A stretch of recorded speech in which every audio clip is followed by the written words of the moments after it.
all in. Brody on the line, I'm tapping in. God out here pulling the strings for me. A girl on the line, she feeling me. Preoccupied by the motivation. Put in the time, pay the entry fee. Bro on the rise, yeah, he kinda nice. Inside of my mind, no one drill is me. Lately, life has been gorgeous. Wake up to clear, my eyes hit recorded. Praise up to God, I ain't chasing no swinging the miss, got me hitting these licks. I get the orders, don't get it distorted. Disconnected, I've been cordless, I've been cordial, I've been exploring. I got a whole lot, but somehow I want more of it. Yeah, I want to tour and put on for the soil. Hey, bruh, remember they used to ignore us? Now they drop me the pin with the cord and they catch me running through they ordinance. Remember we couldn't afford the whip. Pushing and scraping that was so ageless. We blowing on grapes for the flavors. All of a sudden we major, still independent but no label. For now I'm going hard enough that the streams will lead to a house by the beach. All of this done with the speech. Filling my pockets for...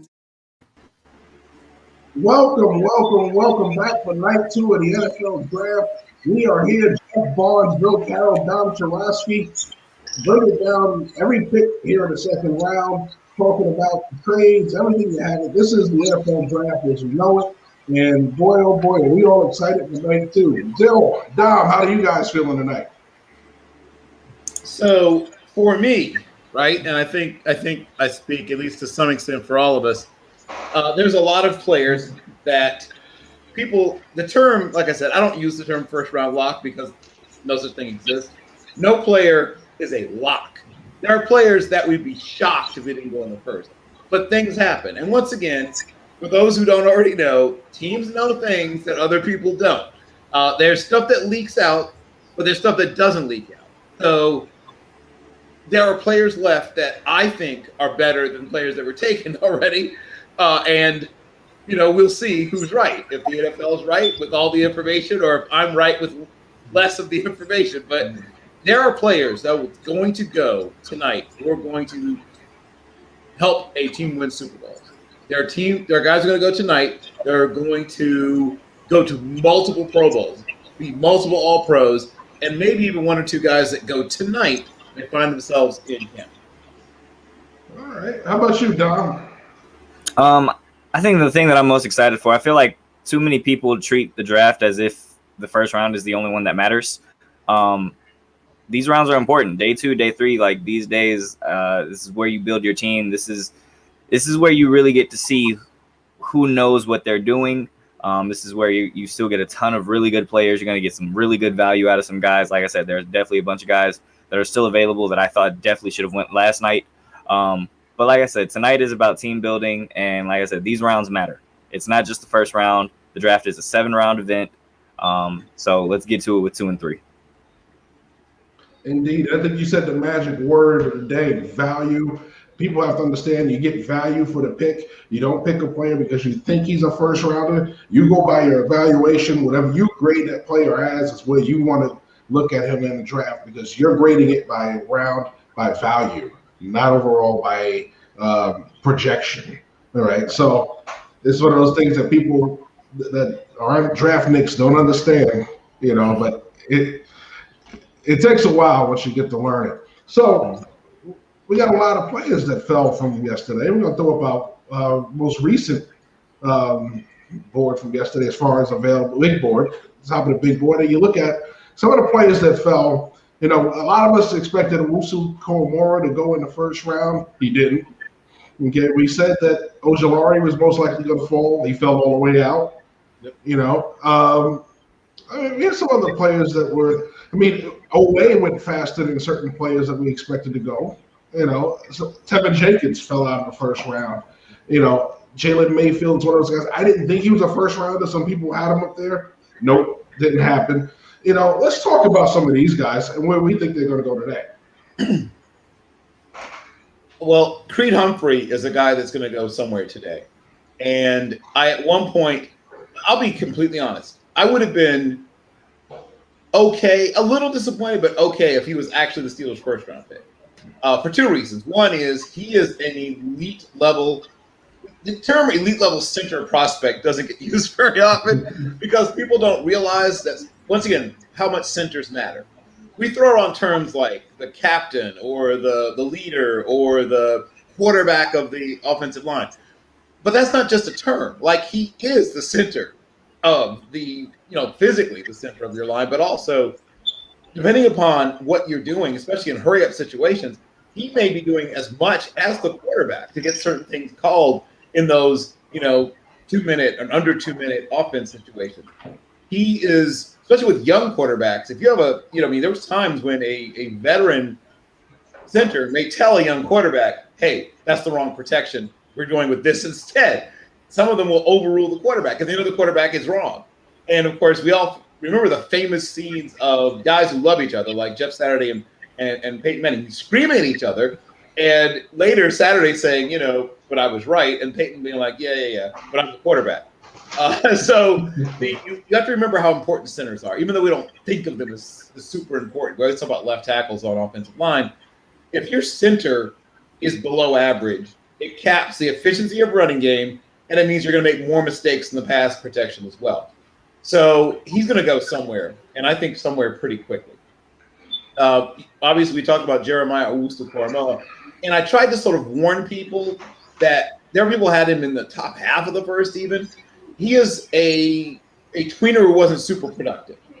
He has some interesting tape. He does some unusual things, but if you're talking about him as a linebacker, he's a very small linebacker. If you're talking about him as a safety, he's a safety that doesn't do all the things that most top safeties do.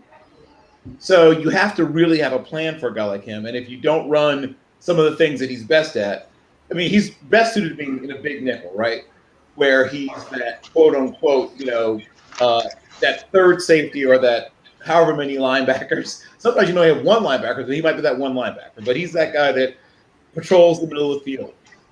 But not every team can use that or needs it that badly, I should say. So those are two guys that leap to mind. And last but not least, the next running back off the board probably goes somewhere in the first 12 to 15 picks. Most people are expecting that's going to be Williams. Of the two running tams, Javonte Williams, the more slightly sexier of the two running backs from Carolina. But I wouldn't be shocked if it was another running back, actually. Goes ahead of him. I mean, we got some surprises. If a guy like Kenny Gainwell goes ahead of him, color me not surprised. All right, Dom, what about you? So Bill hit on a lot of guys that, obviously I was thinking about. Owusu-Koramoah obviously falling out. I doubt he's going to be around for very much longer. I actually think Jacksonville coming up here, they're going to be on the clock to start the second round. They went with two offensive players in the first round, which kind of surprised me. I didn't see them taking Travis Etienne in the first round. I think they have to go defense, and the best safety in the draft, Trayvon Mulrig, is sitting right there. I definitely could see them taking him first in this round. You also have a bunch of really good wide receivers that are still out there. Guys like Terrace Marshall Jr.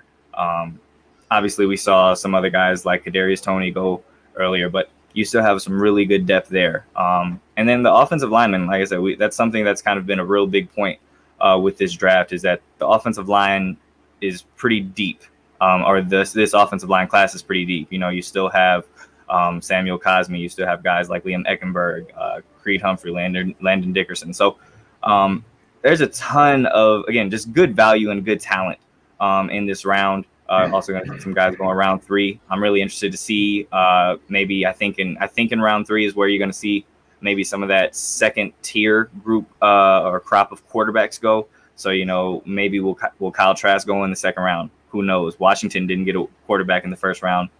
That's something to look out for. You have guys like Davis Mills and Kellen Mond. So again, a lot of good value, a lot of good players still available. And I'm really excited to see where this all ends up. I think you guys touched on a great point. We're talking about, players that fell out of the first round. One name that I thought would go at the back end, somebody would pull him up because of the more pass rushers would go late in the first round, was Joseph Ossai. So the fact that Tryon went before Ossai was a big surprise for me. When you look at the film, Tryon is athletic, but when you look at what Ossai does more with the same size. So I thought Ossai would have been off the board a little sooner. I don't expect him to last past the 10th pick of this round. I think somebody's going to take him in the top 10. But also, Terrace Marshall was another guy with the receiver run we thought would slide up into the back end of the first. Didn't happen. He's another He's another name for all those receiver needy teams this year. So it's going to be interesting to see the start of this second round. Who goes first? I was shocked to see Stokes go late in the first round. We talked about other corners ahead of him. I think one of those things is, depending on how you feel about those Georgia corners, I have third round grades on them, late third round grades actually on both of them. I think they're not too far apart with me, and I just didn't think that they were first round players. So the fact that he went in the first round was a big shock to me. So they've definitely valued him a lot more than I did. So we bring everybody back in. All right, we're about another 15, 20 minutes away from the actual team going on the clock because, in the land of TV drafting, we have to have all the pomp and circumstance at the top of the hour. So we really don't go on a clock at the top of the hour anymore. So that's okay. That's all right. Interesting trades yesterday we saw. Yeah. We knew about the early trades that happened before draft day. We saw the Eagles traded with the Cowboys, which angered a lot of Giant fans out there. So apparently Devontae Smith was on the minds of Giant fans. How do you guys feel about that trade?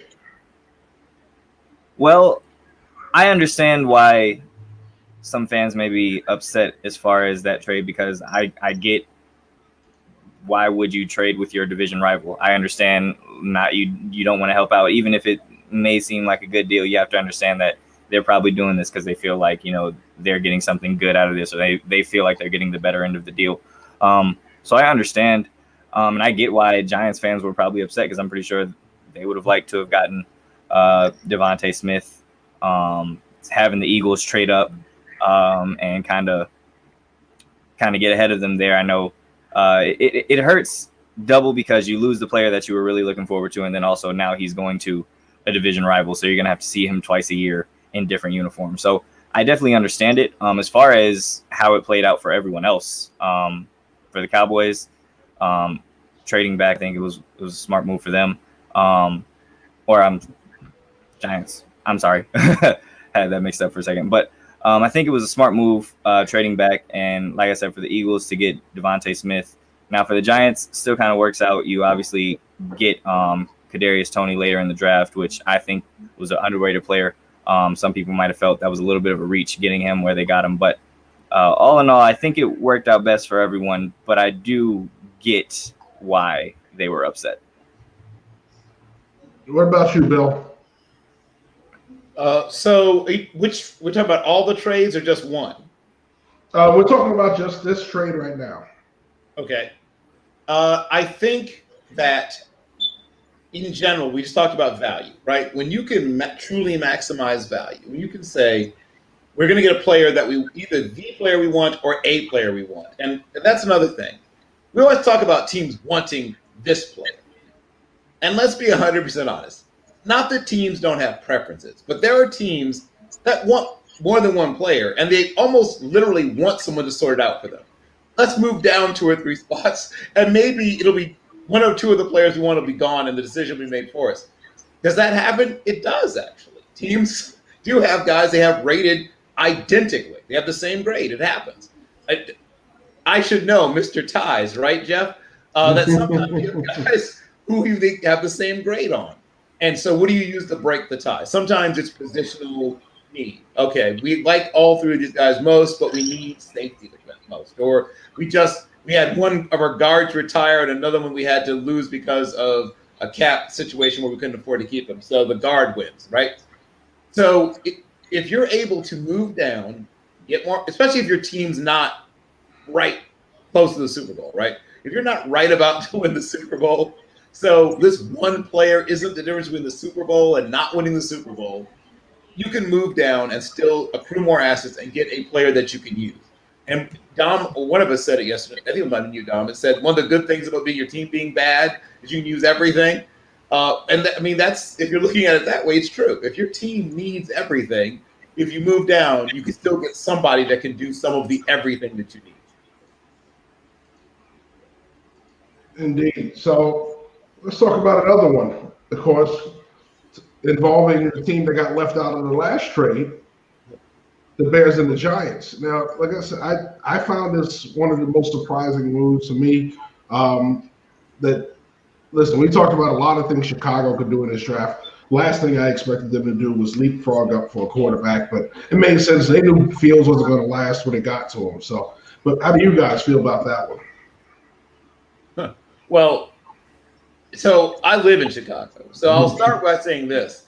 There are a lot of people that are smiling ear to ear. They are, and as you know this, fans don't care what it costs you to move up if you get a player that they wanted. Even if they practically pulled a Ditka back with Ricky Williams kind of thing where they gave up the entire draft, I think you would still see fans thinking favorably about this. So it's a huge win in the fans' eyes in Chicagoland. They're going to see a big bump up. No offense to any of the quarterbacks they've had recently.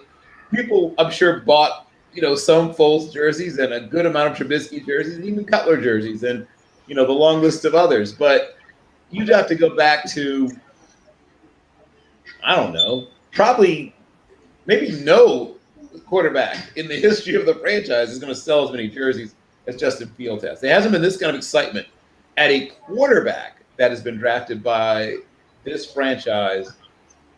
I mean, the NFL wasn't that big when they got Cyanide Sid Luckman out of Columbia. So, but probably ever in the history of the franchise, this is probably already the most excitement there's been about a quarterback they've drafted in the history of the franchise.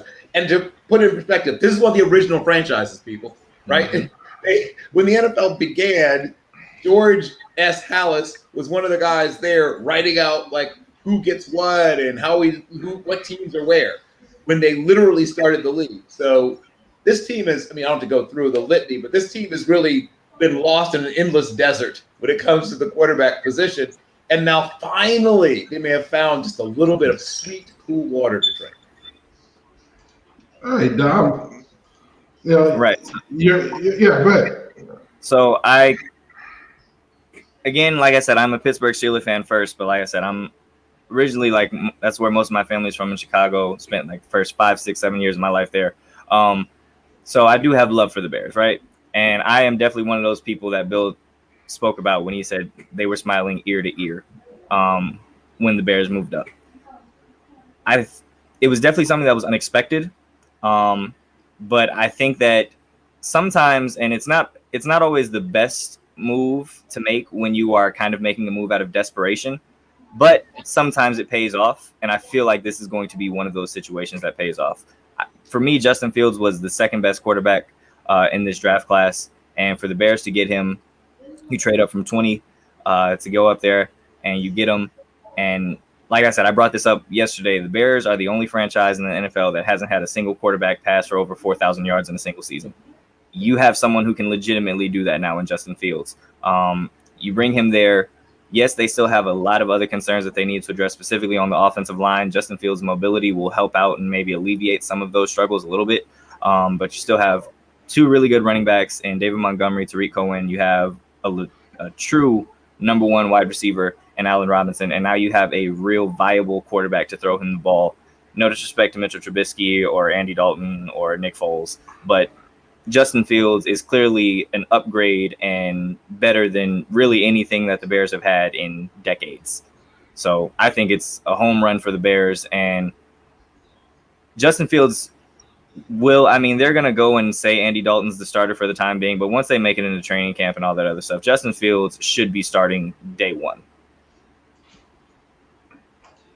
Yeah, I mean,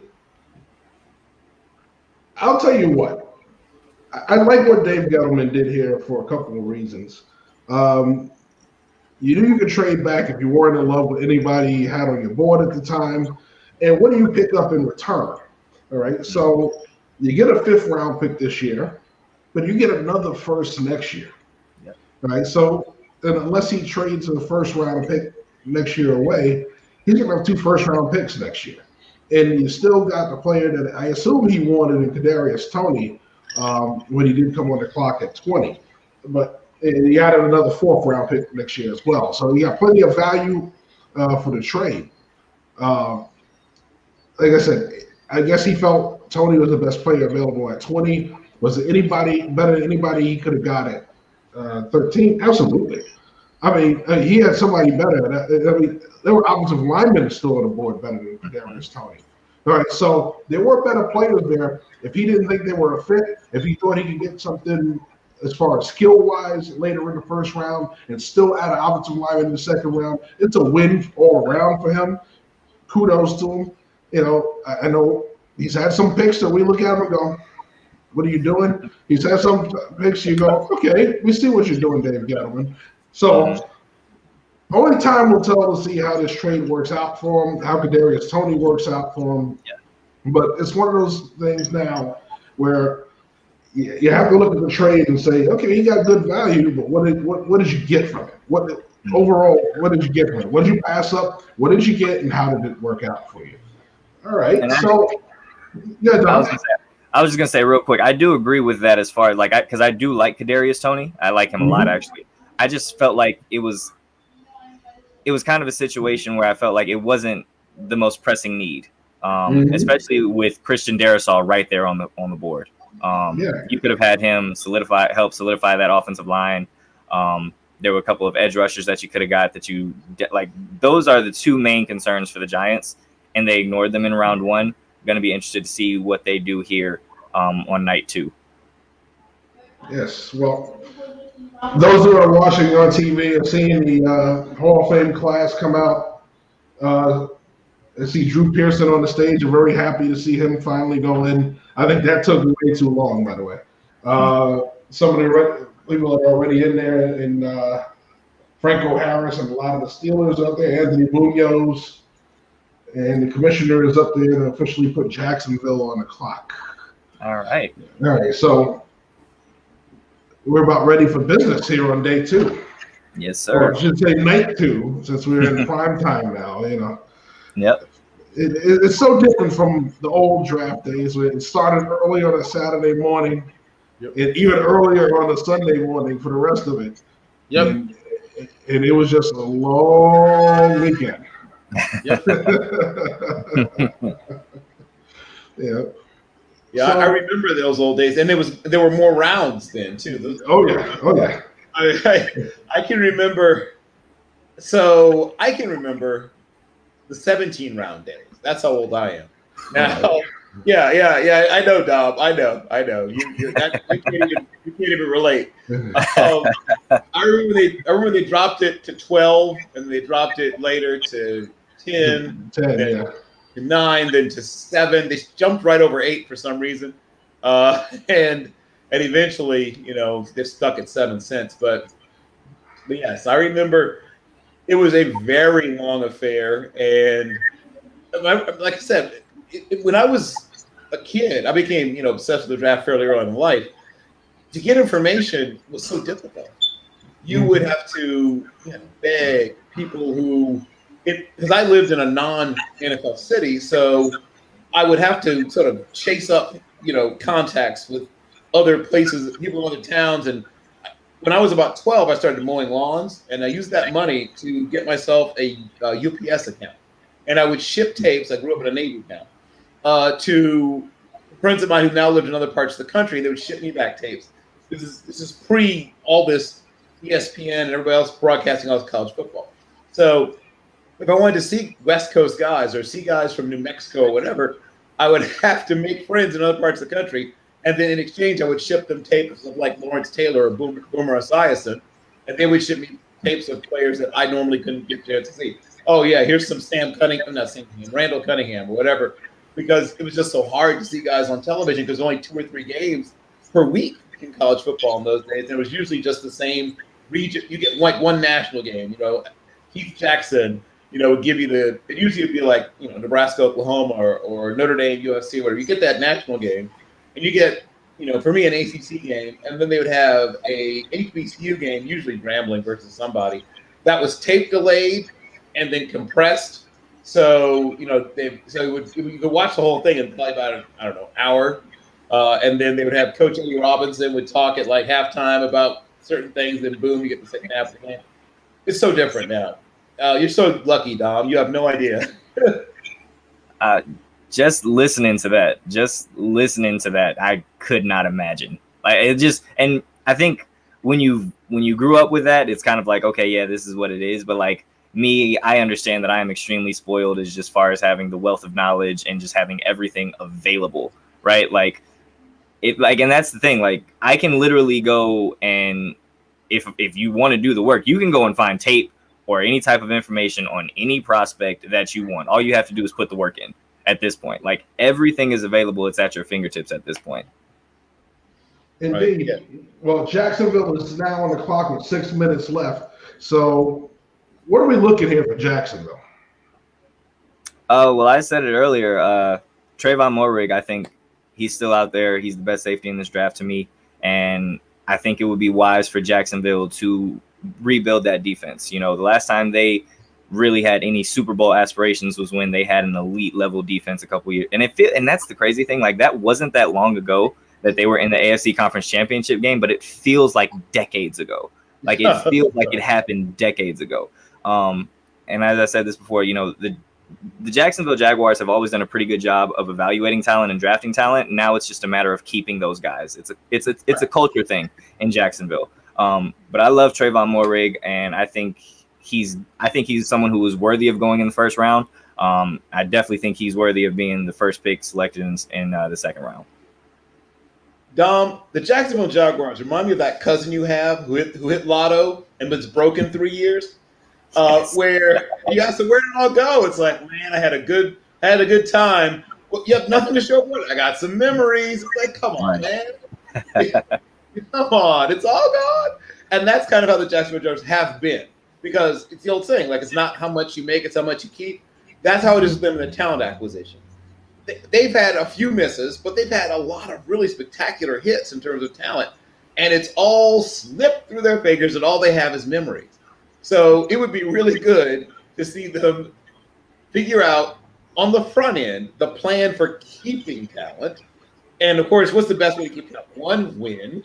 So that would help, right, guys? Guys, when we talk about culture, the culture. If you're winning games, I've never heard a team that's winning all the time, people whine about culture. Someone says, oh man, the culture is terrible. We keep winning, right? So if you keep winning, people will not complain about the culture. The culture in New England is not fun, right? Guys talk about it when they leave, like, man, I didn't love going to work all the time, but I love those rings, right? Right. Yeah, I mean, it would make sense for them to go defense here. You go offense early. Well, now we're in the part of the board where you should have a lot of defensive players right around the top of it. And, you know, so it's going to be interesting which way they go. If they do go defensively, do they go up front with the defensive line? Do they add to the linebacker depth? Or do they bring in safety help? You know, we talked about the changes in the secondary after they moved on from Ramsey and all these changes. But overall, I mean, they could use help at all three levels of that defense. Yep. So, I mean, it's really intriguing to see where they go. Could this be where Barmore goes? Could this be one of the safeties? Whether we're talking about Moehrig, whether we're talking about Richie Grant, whether we're talking about Javon Holland is another guy people are high on. Yeah, I'm very high on myself. So it's going to be very interesting to see who goes where. Yeah. Right now in Jacksonville, they still got about another 2.5 minutes on the clock. So they're playing the drama card right now and letting this go to the Well, I'm thinking this might be your guy Osai also has a shot here. Yeah. When this team, as Dom said, way back in the days of 2018, when they had can you remember back those days, right? Right. Back in 2018, when they had an elite level defense, they had pass rush, they had linebackers who were athletic, and they had lockdown corners and aggressive, not just ball hawking, but also safeties that put a hit on you. Mm-hmm. So they could look at any one of those things. They could look at a guy like Nick Bolton, who can cover and run. They could look at Osai, and obviously we talked about some of the safeties they could pursue. All right, so the pick is in. Here we go. All right. Way to go, Jacksonville. Don't use the whole clock tonight like you did last night. That's just tradition, I feel like. If whoever has the first pick is just like, yeah, we're just going to drain the clock down to like 10 seconds left. Just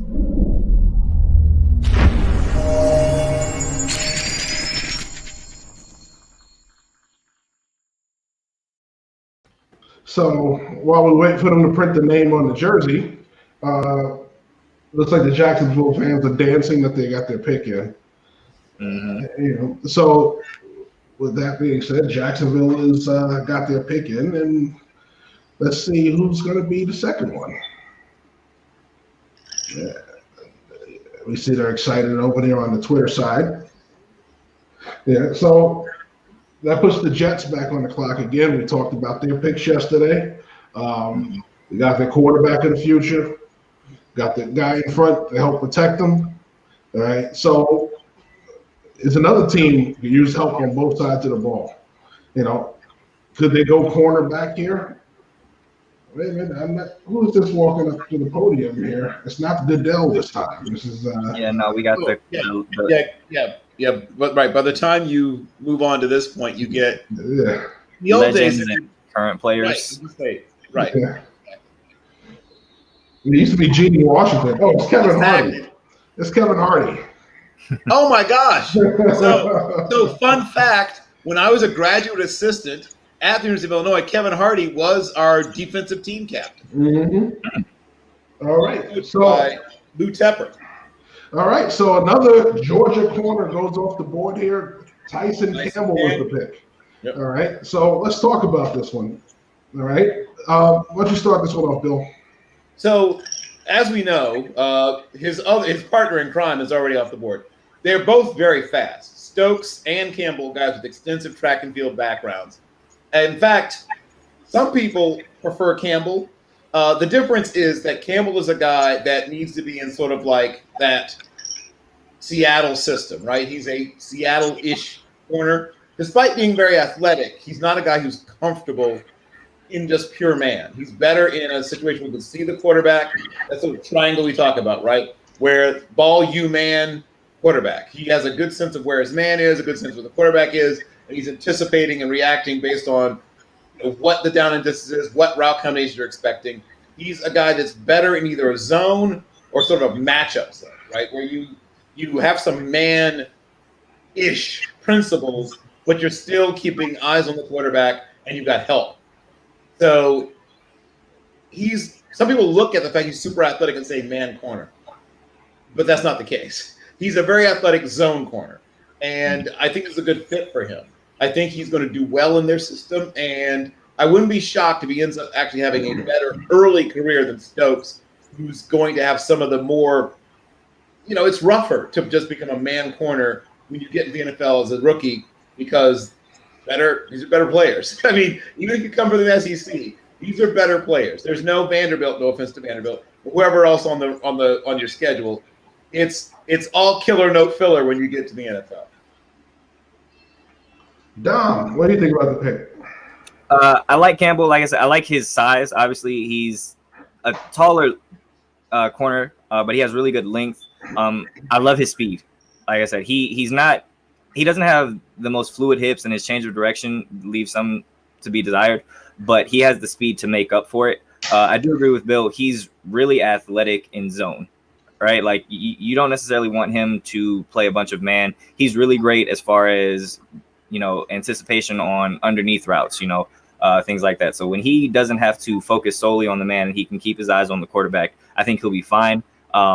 Isn't necessarily a ball hawk, but he'll do some damage for you occasionally. Like I said, with that anticipation, with that speed, he can burst off and definitely jump some routes. So I think it's a good move. I would have preferred Trayvon Moehrig, but that's just me. But I get it. Like I said, they need to start building up this defense again, and I think this is a good first piece. Yeah, I mean, once again, I wasn't as high on the Georgia corners as they appear to be, and I see the pedigree. I see what the building blocks. I do have some concerns about play style. I do have some concerns about natural ability to change direction.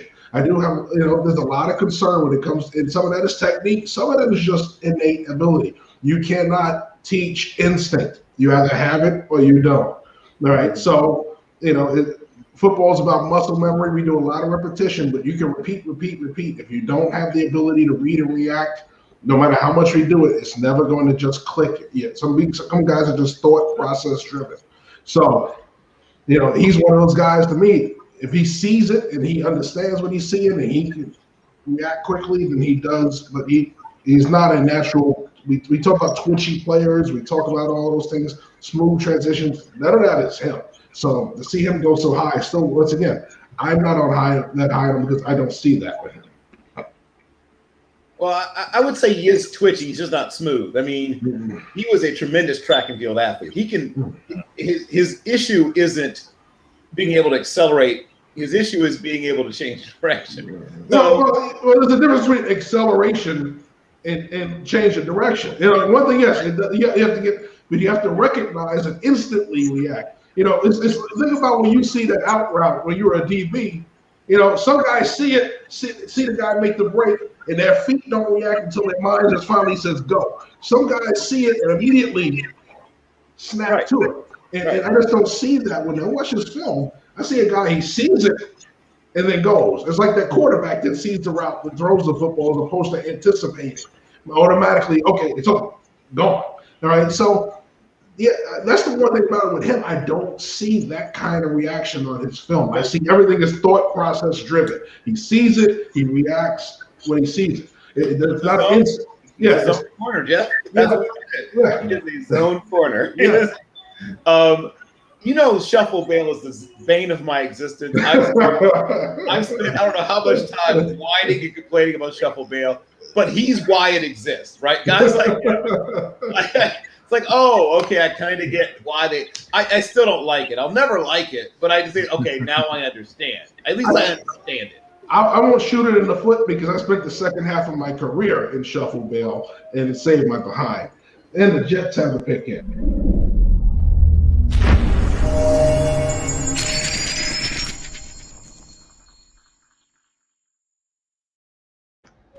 And the pick is Elijah Moore, wide receiver, Ole Miss. All right, so wide receivers back in vogue again. Here we go. Elijah Moore is the first one off the board to the Jets. All right. Way to go, Jets. Nice. So, how you feel about that one, Don? I like it. I think it's interesting that the Jets, so far, their first 3 picks have all been on the offensive side. Obviously, you get Zach Wilson. I love them getting Elijah Vera Tucker because it basically solidifies that left side of the offensive line with Mekhi Becton and Elijah. And now you get him a legit weapon. Elijah is a little undersized, but for the most part, he is going to excel. He's definitely more suited to be a slot receiver. Going to be great as far as getting in the middle of the field. So I like the pick. Like I said, the Jets are kind of in a situation where they just have so many holes to fill.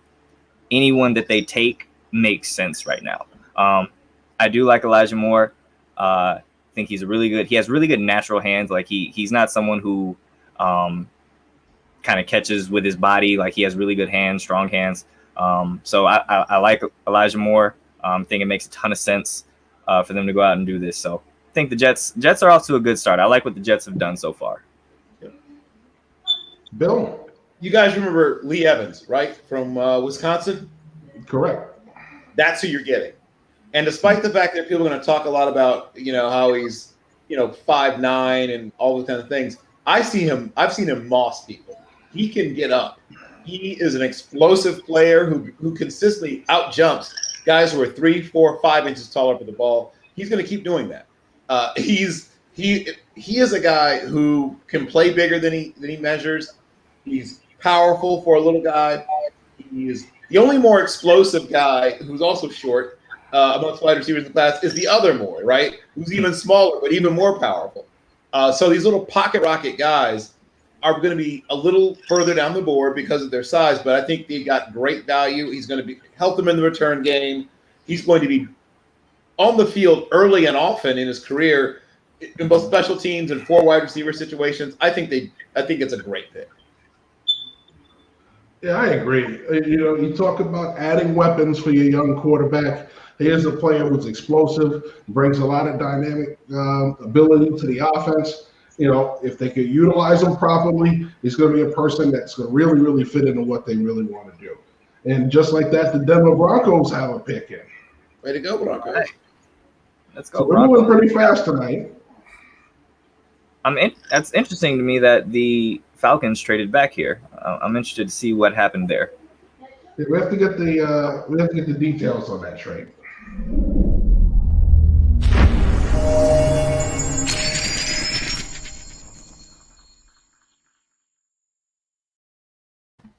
Yeah, this is what happens day 2 and day 3, which usually doesn't happen on night 1 in that first round, where a lot of heavy action.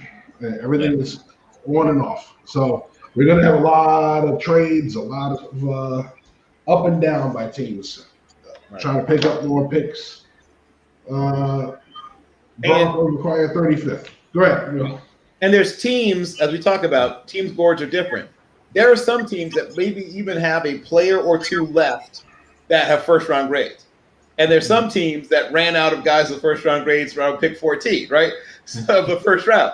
So there are some teams that are really excited about getting into the early part of the second round because of that. And there's some teams that are frankly kind of bummed about how the second round looks and are more than willing to move down because they just don't see what they consider to be great value. So you're going to see how different teams' boards are in the second round particularly. It's even more different than in the first. Like there's more difference, more variance. All right, so Denver gets 35 and the 6th round pick of the Falcons. The Falcons go down to 40 but get the 4th round pick of the Broncos. Got it. So, go ahead, Bill.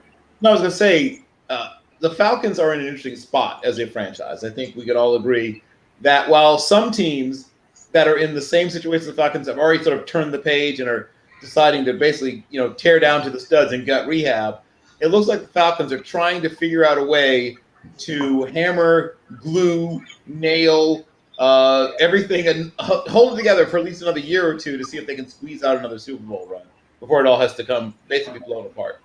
Yeah, so Billy Thompson is about to make a pick. I know you know who Billy Thompson is. Yeah, I unfortunately only know of him in his retirement. So. Who's Denver taking here? Javonte. And you know what's funny? I was thinking it was Javonte Williams because I sat back and I said, okay, they got Melvin Gordon, and he's good, but he hasn't been what he's been ever since he left the Chargers. They released Phillip Lindsay, obviously didn't bring him back. I thought, okay, Javonte Williams makes sense here. Kind of get that quote-unquote two-headed running back, maybe kind of be able to switch those guys and rotate them out. Javonte Williams is a hell of a running back. Really, really good. Someone who, like I said, obviously you have Travis Etienne and Najee Harris, who were the top tier group. But Javonte, I think, leads the pack of that second tier group of running backs here. So I like this pick. I actually like this pick a lot. Yeah, I mean, I think he's the most explosive runner that they had in Carolina. I like both him and Carter. I don't have a huge grade difference on either one of them. I think they're both excellent runners. I think they both bring a lot to the table. I see why people listen. People love bright and shiny, okay? And he is just that. It was like we had that same argument a few years ago with Nick Chubb and Sony Michel. Everybody loved Michel. This guy was better. Chubb was better. People like the home run hitters. Home run hitters bringing all the money in baseball. Well, guess what? When it comes to football, if you can go 80 yards on a single run, you're always going to be considered one of the top guys. And that's what he brings to the table for the Denver Broncos. And this reinforces what I just said about boards. There are 5 or 6 teams that consider Javonte Williams the best running back in the class. What if they're one of those teams? And what if they had a first-round grade on him, right? Yeah. So this explains everything about why Denver might have made that move. And just like that, we are moving fast, like I said, fast and furious on day 2. Nobody wants to be here for 6 hours tonight, apparently. So, right. Right. So now we have another pick in, and it's the Miami Dolphins.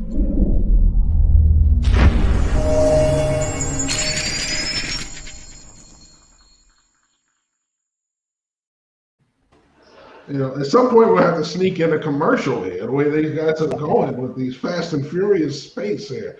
But so far, so good. I'm telling you what, I've been liking the pace of night 2 so far. I'm going to try to predict the pick. I think this might be where Jeremiah Owusu-Koramoah goes up. Well, they've already won me over with this pick. The Isley brothers are going to make it. All right. Okay, Miami. The Isley brothers are making the pick for the Dolphins. Right there, I am a happy man. They didn't get an offensive lineman in the first round. Tevin Jenkins is still on the board. That's who I'm going with. I'll tell you what. I can listen to Ernie Isley play the guitar all day long. Yes. Yeah. That versus between the Isley brothers and Fire was amazing. Come on, man. Amazing. Amazing. Right? Maybe the only really good thing to come out of the COVID-19 right? Yeah. Is the versus thing. Because I mean, it's been awesome. Oh my God. The Jill Scott Erykah Badu one. Oh. I've always had kind of a thing for Jill, so that always helps. But is the pick in? The pick is in. The first safety off the board, Javon Holland. All right, Jeff, that's your guy. Listen, man, I'll tell you what. When I first started watching Javon Holland's film, and I said I'm purposely going to wait till after the season to watch all of his film. I didn't want to see him during the season. I didn't want to be distracted by all the stuff that goes on with the. Because I will tell you what, when I'm home watching film live during the season, there's always another game on. So I'm trying to do too many things at once. I sat down and watched this film. I can see where a team would be confused with a player like this because not only is he a heck of a safety, but he shows he could be an excellent slot corner too. So this is why you take him high, because you don't have to bring a corner on to go into sub packages with him. He can step down and cover the slot. And this is one of those things we talk about, that honey badger safety is in vogue. This is that kind of player. He's going to hit you. He's going to cover you. He's going to lock you down. Yep. And this is what separates him from a guy like Jeremiah Owusu-Koramoah. So when people say, why is he sliding? Why is he whatever? Because Holland can do some things that, frankly, Jeremiah Owusu-Koramoah cannot. If you get him matched up on some of the better slot receivers in the NFL, he's going to get burnt. But Holland can hold up and cover. So I like the pick. I like it a lot. Yeah, I like it a lot. Same here. Like I said, I like Javon Holland. He's a guy who was a former wide receiver, so he has really great ball skills. I think he's going to be someone who also, you pair that with his good instincts, he's going to be someone who can be a huge playmaker for them moving forward. So I like the pick. I like Javon Holland a lot. Yep. All right, so the Eagles pick is now in. We are moving. I like it. Yes. Yeah, listen. Now, this might be where Tevin Jenkins finds his new home. Well, they've been falling surprisingly, Yeah. We thought the tackles would have had that run either late round 1 or early round 2. Even Mariucci was saying it. I thought I was the only one. I thought maybe it was just me. No, even Mariucci was saying it. He thought there was going to be a run on tackles early today. It has not happened so far. We're seeing everything but. People getting their field players, people getting their defensive players. People want skill in both sides of the ball, and then they're gonna let the linemen clump together and make that run when they're ready to make that move. Yeah, what we're seeing is the teams that had late first round grades on guys who are still here, and they're getting those guys. So that's what this has been about so far. Yeah, well, once again, it comes back to value of the pick. Mm-hmm. So they're at a commercial, so that gives us a chance to go to commercial as well. So, all right, everybody, hang tight, folks. We'll be back with the results of the Eagles pick after this.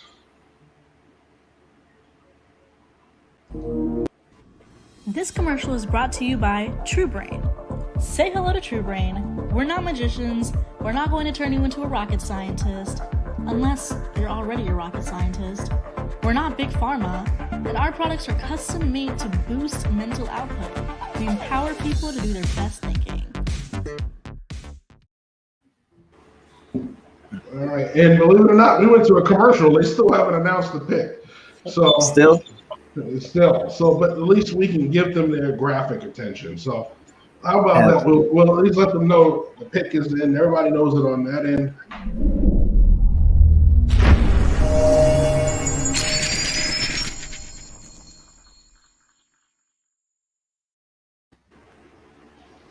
I don't know who's making the pick. I would say it's funny because Bill and I are actually going to flip flop on what we just did when we tried to predict the pick. You're thinking Tevin Jenkins, and that makes a ton of sense. I think the Eagles are definitely in play for Jeremiah Owusu-Koramoah. They need some help on the defensive side, and he is exactly what the NFL is looking for in their new age of linebackers, guys who can flash and rush the quarterback if you need, but can drop back in coverage. He's very fluid, very fast, agile, really great instincts. I like Koramoah a lot. And he fits that mold of this sort of new age linebacker that the NFL is looking for. Yeah, I could see him. I mean, their offensive line was not pretty last year. Oh yeah, no. I mean, they could. Once again, they're one of those teams that could really use almost anything you can name, right? Mm-hmm. Their running back room isn't exactly full of dynamic playmakers, so I wouldn't be blown away if they took a running back. Their offensive line was kind of a shambles. Their wide receiver group still could use more love, quite frankly.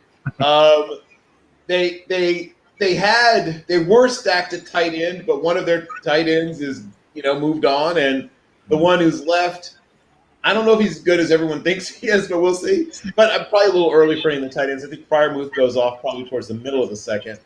Mm-hmm. But yeah, they could use everything pretty much. Well, yeah. I'll tell you what, a very svelte Mike Golick is making the pick. I haven't seen him this ever. Yeah, Golick. He got off TV and started growing the beard out and everything. He looks good. Yeah. And Landon Dickerson is now a Philadelphia Eagle. There you go.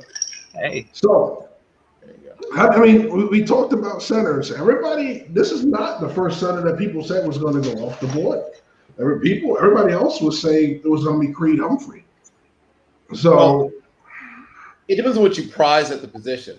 Yeah. Dickerson is your older school center, right? He isn't the elite level athlete, and he's had some, frankly, kind of scary medical history. I mean, he has 3 major knee injuries. Not like, you badly stretched or sprained. No, he has had major knee problems.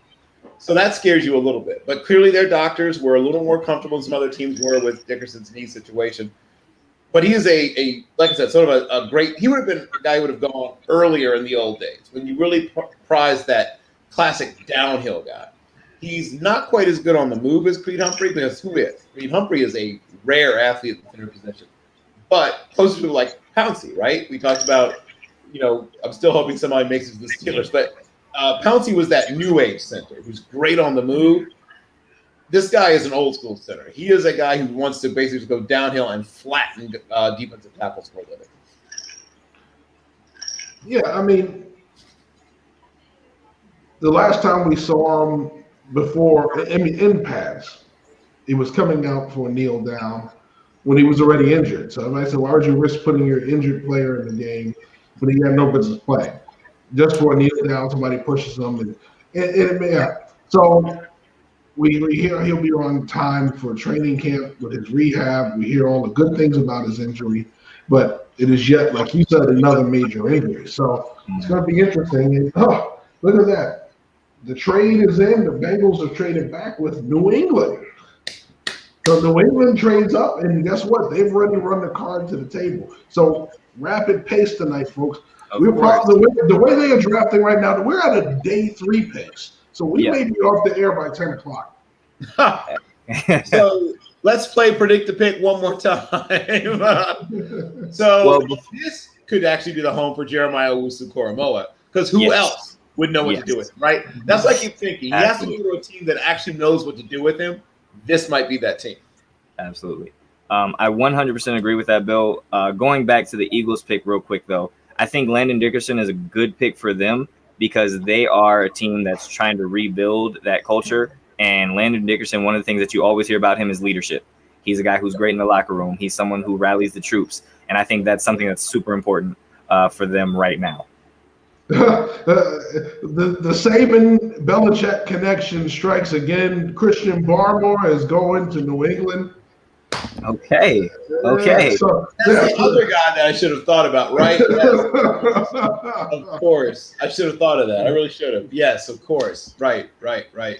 I'm sure they talked last night, and Saban put in one last push for his, hey, if he's there, you got to take him. Okay, There we go.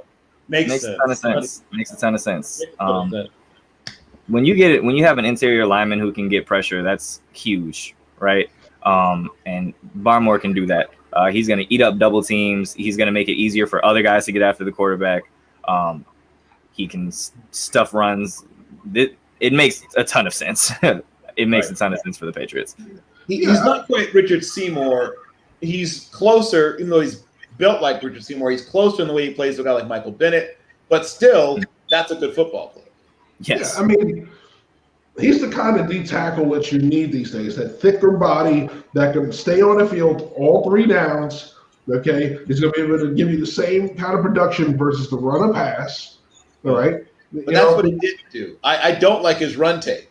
Well, he once again, and I think what they put up hot and cold is accurate because there's plays when he blows up runs, and then there's plays when he ends up in linebacker depth.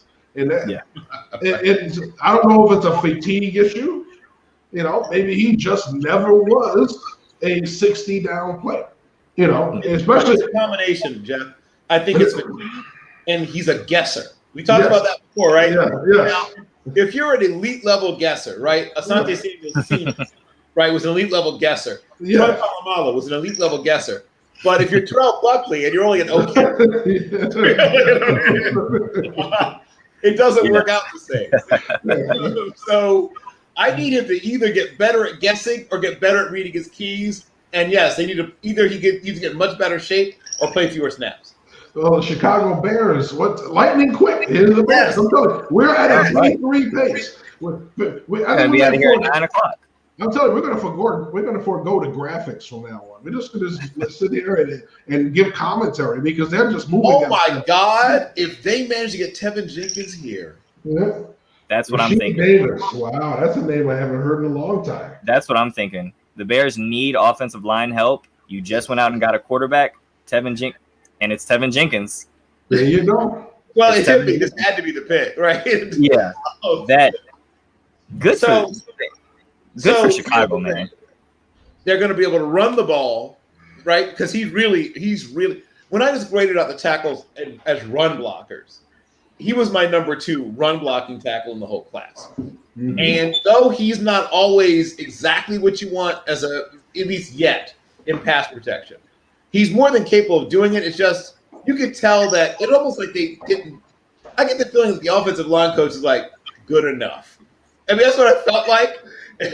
Like I can fix it, but you're doing okay. You're not getting beat too much. Whatever. That's what it felt like to me. Mm-hmm. I think he's going to get really coached hard now and turn into a much better pass protection tackle. But this is great value. This is a guy that I have a middle, well, not middle, but he's my number 20-something, 24, 26. I have not looked at my rankings, but somewhere around there. His is great value. Yes. And I love the fact that – oh, go ahead. Go ahead, Jeff. No, go ahead. I can wait. Well, I was just going to say – I'm going anyway. Yeah, no, I was just going to say the thing that I love, and maybe this is something that some other teams, obviously, you see guys like Trey Lance who only had 17 starts. Tevin Jenkins is a guy he's a 3-year starter. He knows what he's doing. He understands the game. He understands the position. And I love that. I love having guys that have that much experience coming onto a team. Yep. Well, while we're talking, the Atlanta pick is in. So I had to don't mind me. I had to throw my glasses on. I'm looking at my board, looking at guys who are falling.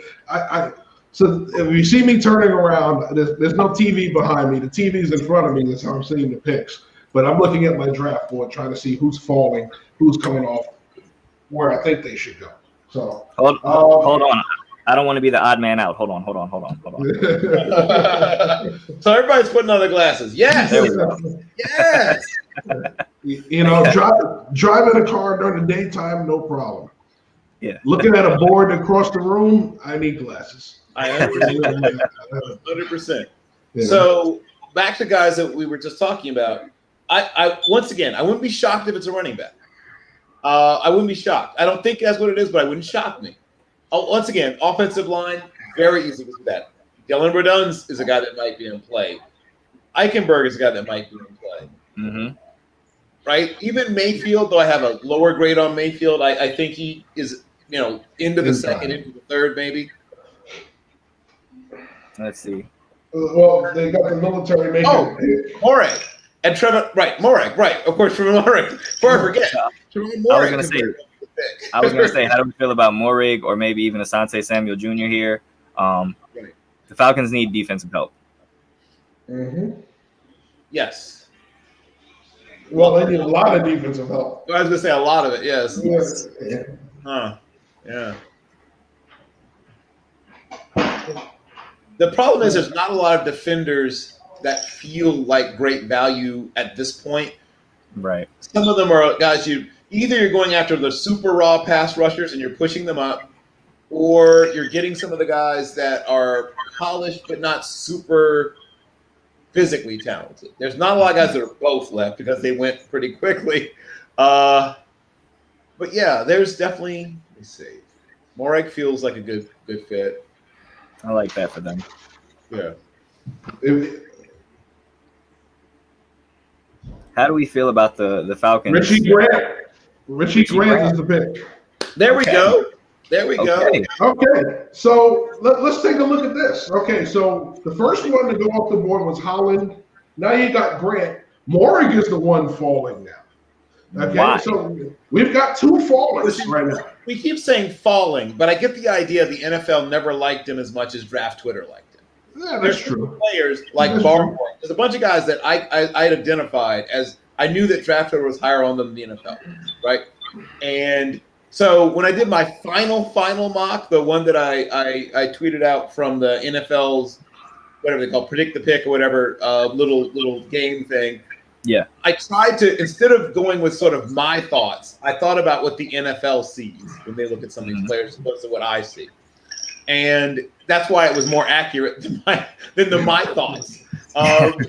Because it wasn't based on my feelings. I had to divorce myself from the process. Right. But the NFL, here's what the NFL likes. They like young.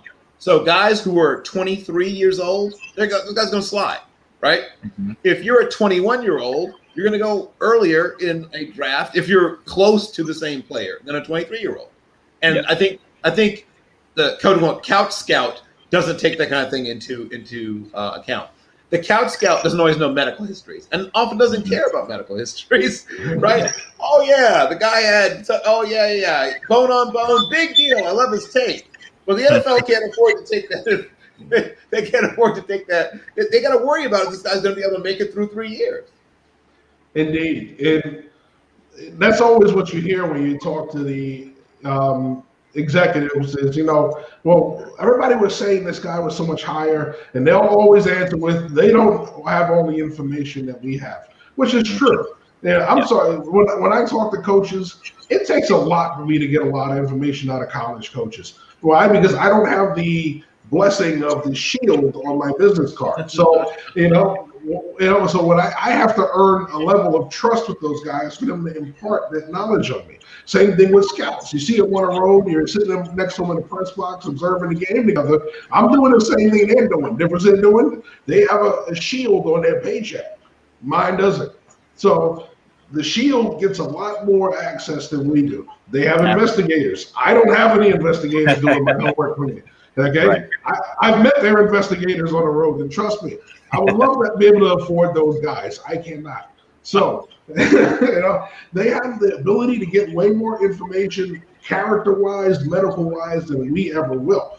We can break down the film just like they can. We can grade just like they can.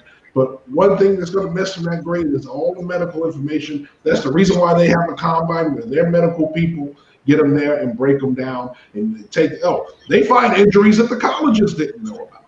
Yes. Yeah. All the time. Yeah. They sometimes find injuries the player didn't know about. Yeah, Mhm. yeah. Oh, I just thought I was sore. Oh, no, son. You've got a torn labrum. Yes. Yeah. You know, how many times have we seen guys go to the combine and you find out, son, you actually have a defective heart valve? Yep. Right. Yep. Right. I've never known about that. Guys' careers end at the combine. Yeah. Yeah.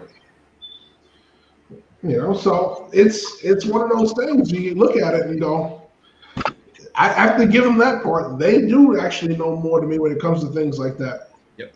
You know, since I can't get that information. It's just Right. I don't have that kind of power. I'm not omnipotent.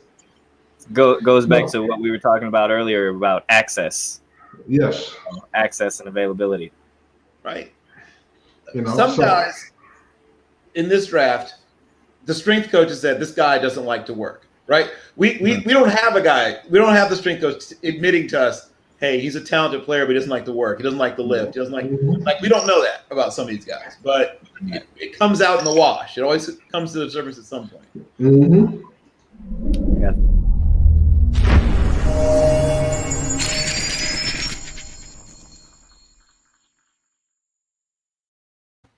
So while we wait for them to impart the knowledge of who the Detroit Lions have taken, this board is starting to thin out some, which is what we really, really wanted to see who's going where. I don't know if it's exactly how we expected it, though. I wonder if Nick Bolton goes here. It's definitely defense. It's got to be a defensive player here. And I'm thinking maybe Nick Bolton. Obviously, we keep saying Moreg.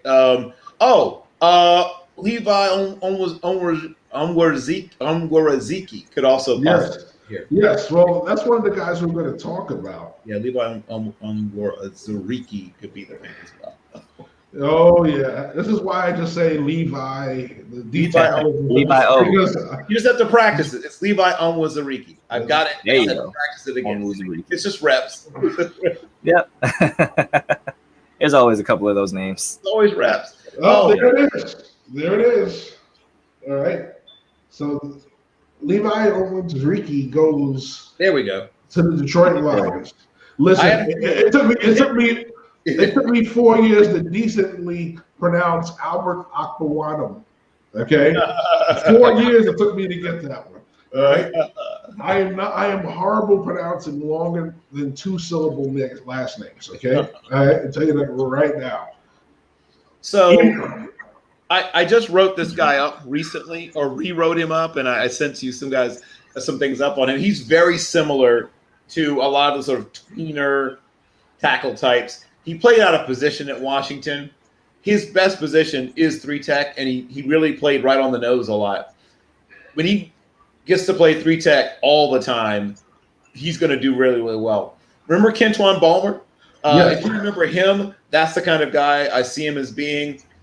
He can get up the field. He's stout enough. He can play 5 technique in a pinch. I wouldn't recommend having him do it a bunch, but he's powerful. He's explosive. He can get you pressure up the middle, and he's good enough against the run. Oh, trade alert. The Miami Dolphins have jumped back up again. Okay. Utilizing that excess trade, that draft capital they've gotten in all of those trades. Mm-hmm. You know, I and know. they did. I know we keep saying Jeremiah Owusu-Koramoah, but maybe this time for real. And this time, yeah. Maybe we finally got it right this time.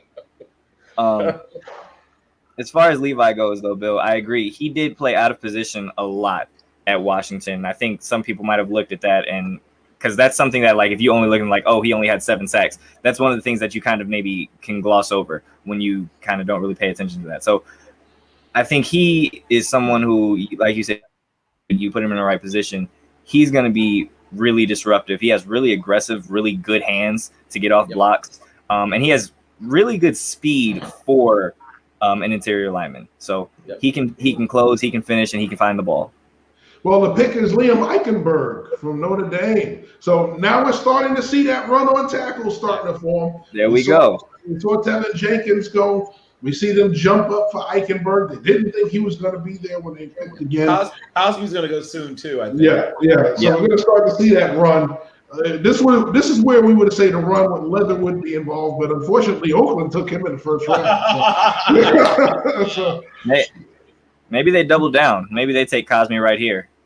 yeah. See, now when I saw the trade up, I didn't think it was going to be for Eichenberg. I thought because you saw the run on the safeties, and the safeties that we thought, most people thought, weren't going to go before Moehrig. I thought maybe this is where Moehrig goes. Maybe Miami doesn't think he's going to be there when they pick. And no, it's Eichenberg. So they get the protection for Tua. We talked about it. Everybody said, well, take Penei Sewell if you have the chance. No. They got their playmaker. Now they got the guy that's going to help keep Tua Tagovailoa on his feet. Yep. Mm-hmm. They did the two things. It's something I felt like I said 5 times yesterday. When you have a young quarterback, you need to do 2 things: protect him first, get him weapons. They've addressed both of those positions so far, going out and getting obviously some offense. They also got Jalen Phillips now getting an offensive lineman here. Oh, well, here we go again. I'm telling you, day 3 pace. The Las Vegas Raiders have traded up. The Raiders have traded up. Now it's Jeremiah. Well, like I said, there's the Notre Dame connection with Mayock and Notre Dame. So that's why I mocked him to him earlier. I'm shocked that he didn't take him. He took the tackle, Leatherwood, in the first round. All right, let me beating that dead horse enough. So hey, listen, that was a John Gruden pick. That was a John Gruden pick. That wasn't Mike Mayock. And this one might be a John Gruden pick too. I can't. We'll see. Might be a Mayock pick. We'll see. Well, I can't make a Mayock not blameless in this. He's done it 3 years in a row. They've reached in the first round. So yeah, they happen to do the right thing with Jacobs when they had 2 picks. But that first one was that wasn't a reach. That was they took the elevator down on that. Yes. Yeah. Yes. They are at an interesting juncture because they're a team that's been close, right? And close to they're within hailing distance. They can see the better teams a little bit ahead of them, right? They managed to give the Chiefs a lot of trouble. They managed to give certain teams a lot of trouble, and they can see how close they are. But I'm afraid they may not be closing the gap as rapidly with some of the things they're doing now. And as we all know, deconstructing your own offensive line is probably not the best way to, put yourself in a position to win. But we'll see how. Hey, it's a bold strategy, Cotton. We'll see how it works for them. Yeah, well, I'll tell you what. And I want to say hello, Ariana. Great to see you on. Absolutely. A fellow colleague. Very busy. The other half of the law firm, Prasad. Ariana today. She says she likes to see what Miami's building right now, how they're doing things ever since Flores arrived. And it also comes down to cohesiveness between your GM and your head coach. Mm-hmm. 2 guys sharing a vision. And here's where part of why this is working so well. So what was Flores' original intention, right? What was his original plan to become a GM? He's been in player personnel. He's been a scout. Mm-hmm. So he's not just one of those coaches who comes in at the last minute and says, well, I like this kid. Mm-hmm. I saw 14 seconds of tape and I really like the cut of his jib, right? Instead, he understands what the scouts do on the road, what they go through, how much work they put in. And so he doesn't just come in and sort of throw his weight around. And he doesn't let his coaches do that either. He makes sure they're all on the same page. It's beautiful. And that's super important. So they swapped 4th round picks. San Francisco gets Vegas its 4th. The Raiders get San Francisco's 7th round pick. So fair value for that one as well if you go by the chart.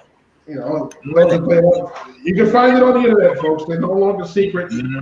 There's no trade value chart. Okay? I was gonna say more than half of the picks in this round have been traded. Yeah. Well, this is day 3 in a nutshell. Yeah. Day 3, this is how it is. The picks come in fast, trades are going before you know it, and then tell you about everything afterwards. This is not usual for round 2. Right. Yeah. So there are teams, like I said, still 1 or 2 left that see guys that they think have first round value. And there's some teams that are already out of guys with second round value trying to get out of the round or lower in the round. Yeah. And the pick is Moehrig. Trevon Moehrig goes to the Raiders. Finally. Yep. Now, I loved Grant, right? That was my guy amongst the safeties, but Moehrig is not far behind. I just loved Grant's playmaking and elite level instinct. But Moehrig can do some of everything.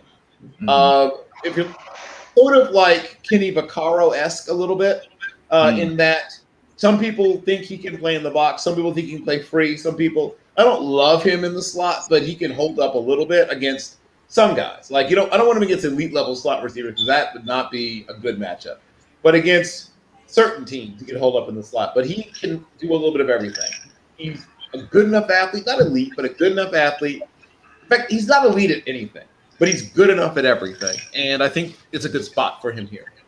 He's a Swiss Army knife, right? He's a master of none, but he can do a little bit of everything for you. I think that versatility is going to play really well for him moving forward. It's going to be something that they utilize him in a bunch of different spots.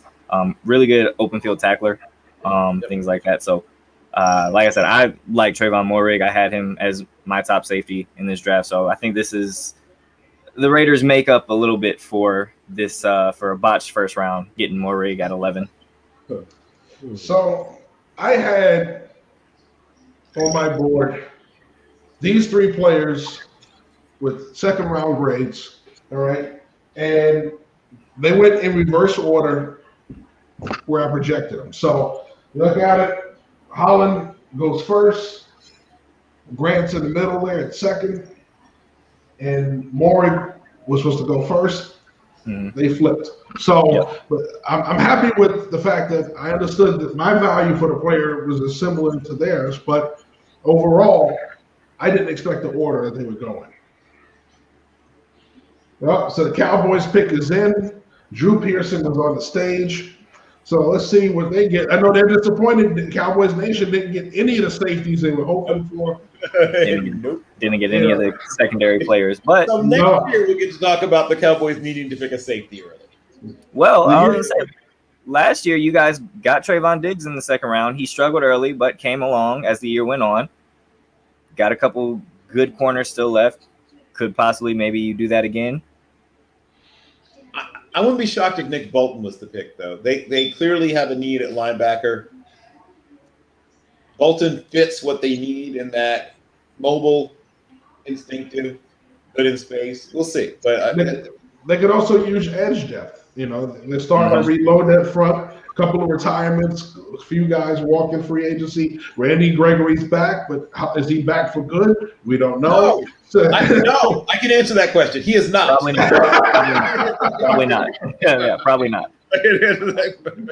As far as edge goes, you still got Azeez Ojulari still on the board. Ronnie Perkins is there from Oklahoma. Ooh. I'm sorry, Drew Pearson is firing up the crowd. It's only Drew Pearson can do it. It's only Drew Pearson. Of course. If you love the Cowboys, you're jumping for joy. The crowd one year. If you love the Cowboys, you're jumping for joy listening to him. If you hate the Cowboys, you're throwing stuff at the TV. I'm old enough to remember the 88 debate between Pearson and Swan. That's Whoa! Kelvin Joseph from Kentucky. Let's talk about this. So the LSU transfer, yes. Okay. Another track guy. I think I have a really strong track and field background. So let's talk about this. Now, I didn't have Jenkins this high on my board at all. You know, so I'm curious about this one. How do you feel about this one? I'm going to go last on this one, but how do y'all feel about this one? Go ahead, Bill. Go ahead. I was saying that for teams that value pure athletes, he's a great pure athlete. Once again, as I said, a guy another way has a really strong track and field background, a guy that could have run track at a high level in college if he chose to, was a terrific track athlete in high school. So you're going to he is a classic man corner. Also, if you want to play more man, I can understand that being a grab there.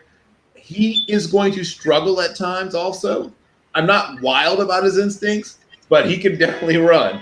You're going to have to coach him. He needs coaching. He's not a guy you're going to set and forget. He's going to have some bad days. He's going to have some bad days. He'll have some good ones too, but he's going to have some bad days, especially early in his career. Go ahead, Dom. Yeah, I agree. Like I said, his speed, obviously another athlete, tremendous. He can help out on the outside as far as covering up some of those deep threats. I think he is better suited for like man. Unlike who, obviously we saw Tyson Campbell go earlier. He can start and stop on a dime. He's a little bit more fluid, and like you said, I know Bill said he didn't love his instincts. I think his instincts are pretty good.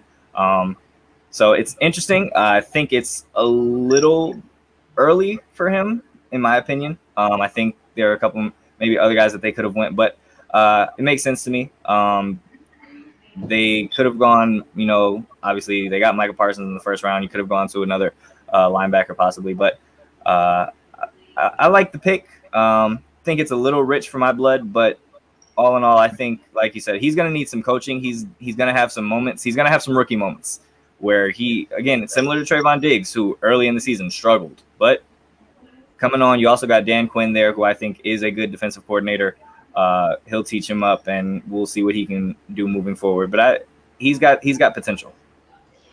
Yeah, what they're showing is they're in love with the fast, long corner, right? Mm-hmm. But it doesn't mean fast and long doesn't always mean that you can cover for 50 yards across the field and 60 yards vertically.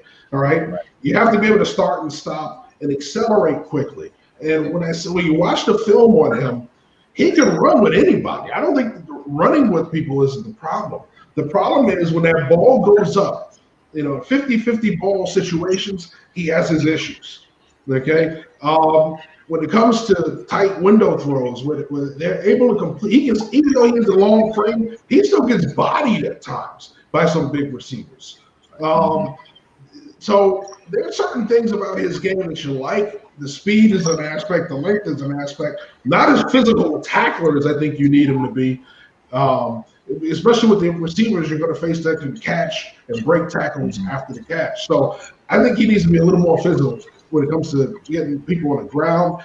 You're going to have people running at stretch zones at him. You better be able to come up and make a tackle on a running back, or it's going 15, 20 yards. So, yeah, you have two corners that can run with anybody, but they better not miss the jam, because we saw that with Diggs last year. Diggs couldn't run with anybody, but when he missed the jam, yeah, that 4.40 didn't matter.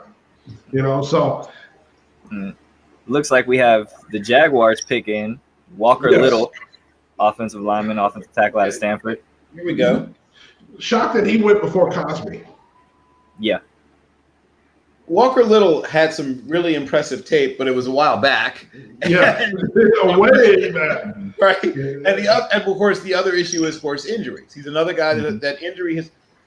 Teams have different views of injury histories, right? There are some teams that are very conservative, and they'll take a guy off the board.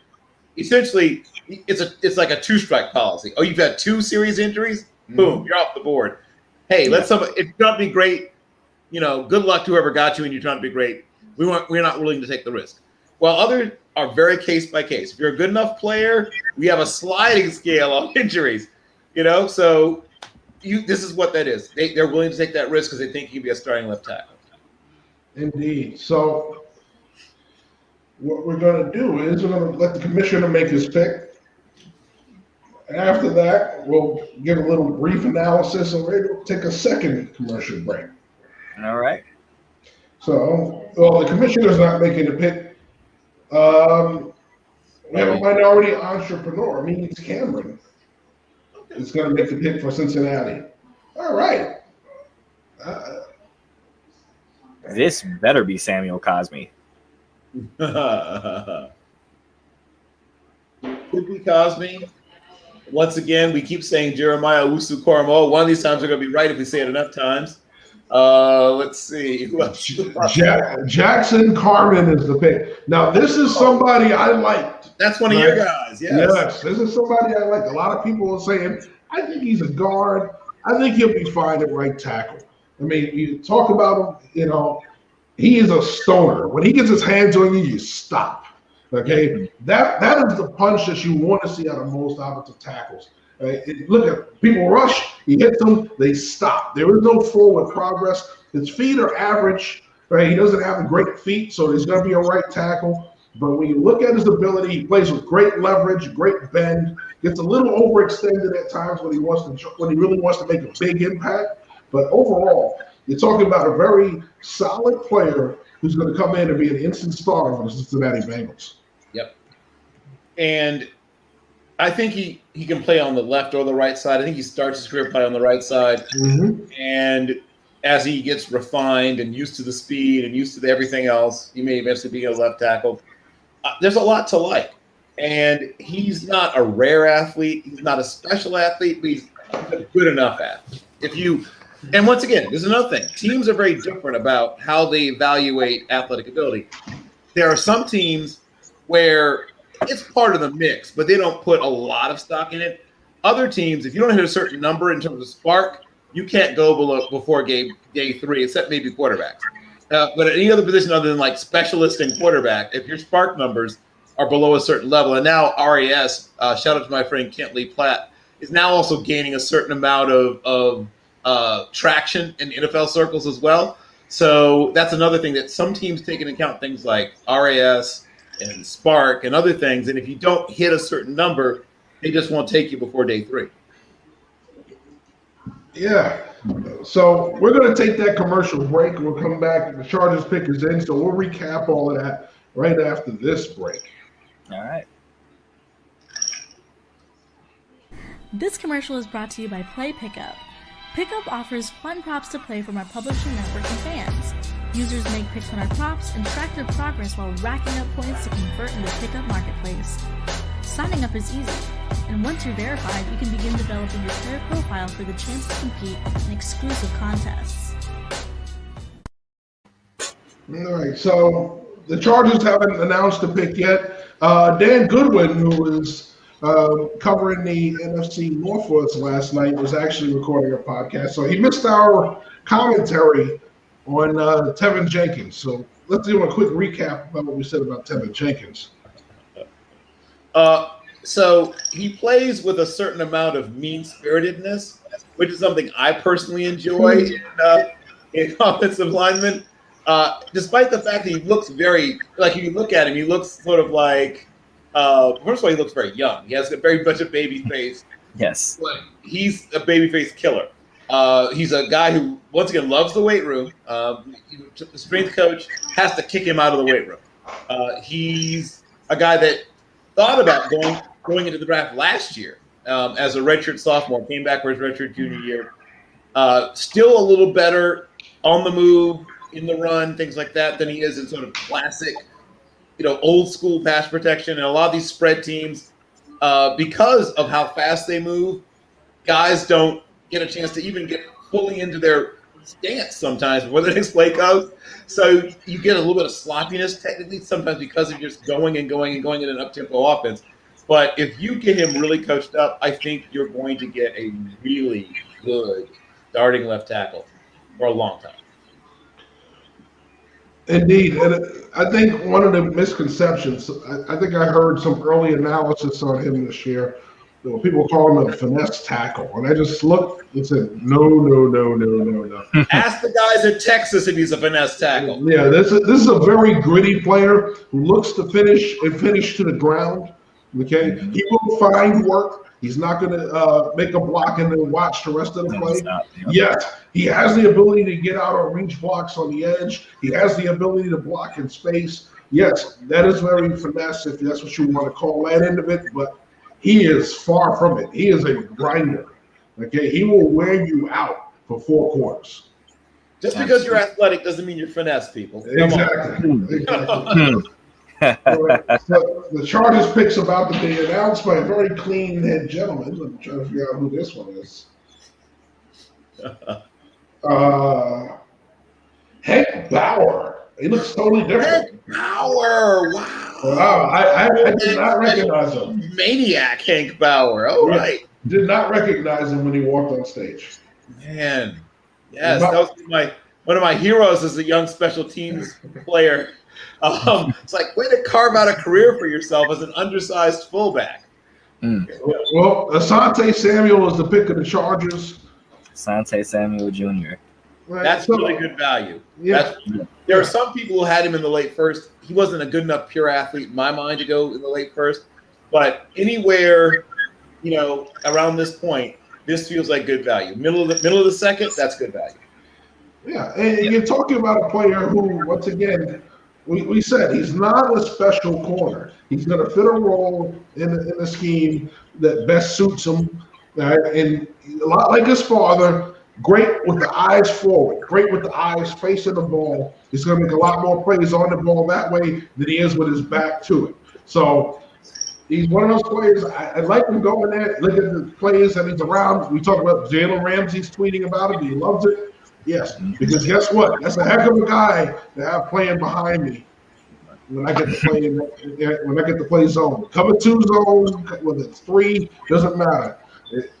He's playing Tampa too. That's a heck of a safety behind him.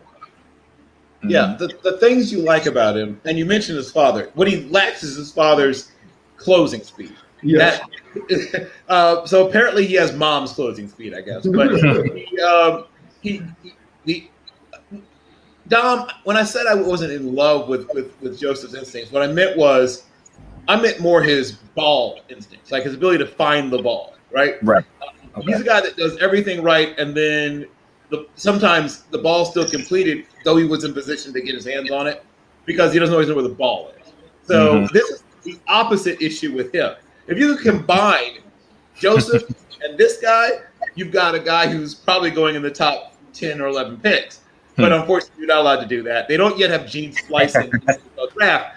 But all the things so this is a guy that finds the football all the time. That's his best part of his game. Just like his father. That's what they do have in common, is they know where the football is at all times. Yeah. But he doesn't have his father's ability to just click and close. And that's why he's not going to be – that's why he's going now instead of early in the second. Or he's in the second because of it. Yeah, I was watching the screen because it was less than a minute on San Francisco. I wanted to see if they would get the card anytime. They got it in with 20 seconds. Cutting it close, aren't we? Very, very. What that might mean is they might have been working the phones. Yeah. Often when a pick comes in that late, it means they were either thinking of trading down with somebody. Somebody might have been on the phone trying to make a deal, and they just couldn't make the deal work. That's what that often means. Yeah, in that situation, knowing now you're past the first round, things that happen hot and heavy, you have to have that trade worked out a pick or 2 before.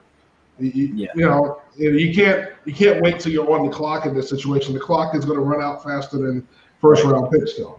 Right. Yeah. Well, you shouldn't do that. No, I agree. Yeah. Well, that's how you get in trouble. That's how you sit there going, okay, if this didn't work out, go turn the card in. And next thing you know, 2 teams are running to the table like this because they saw you drop the ball.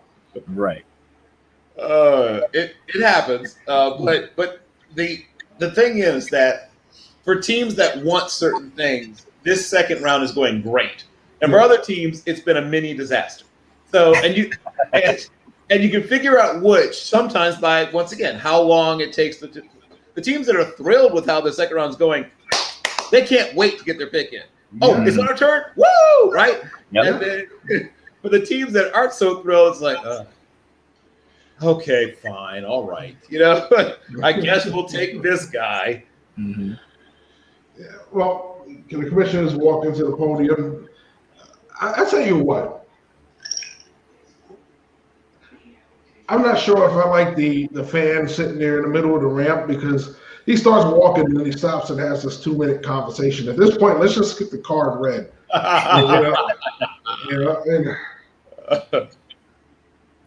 Who do we think this pick is? Well, I mean, we keep dusting off the same people, but obviously. Whoa. Oh, okay. Aaron Banks is the pick. Oh, all right. So now, mind you, I felt I was higher on Aaron Banks than a lot of people. I did not envision him going in the second round. So I'm going to let you guys react to this. You've already seen. I'm wow. He's a guy that I saw going about a round to a round and a half later. But is he going to be a guy that's going to start in the NFL? Yes, he's going to be an NFL starter.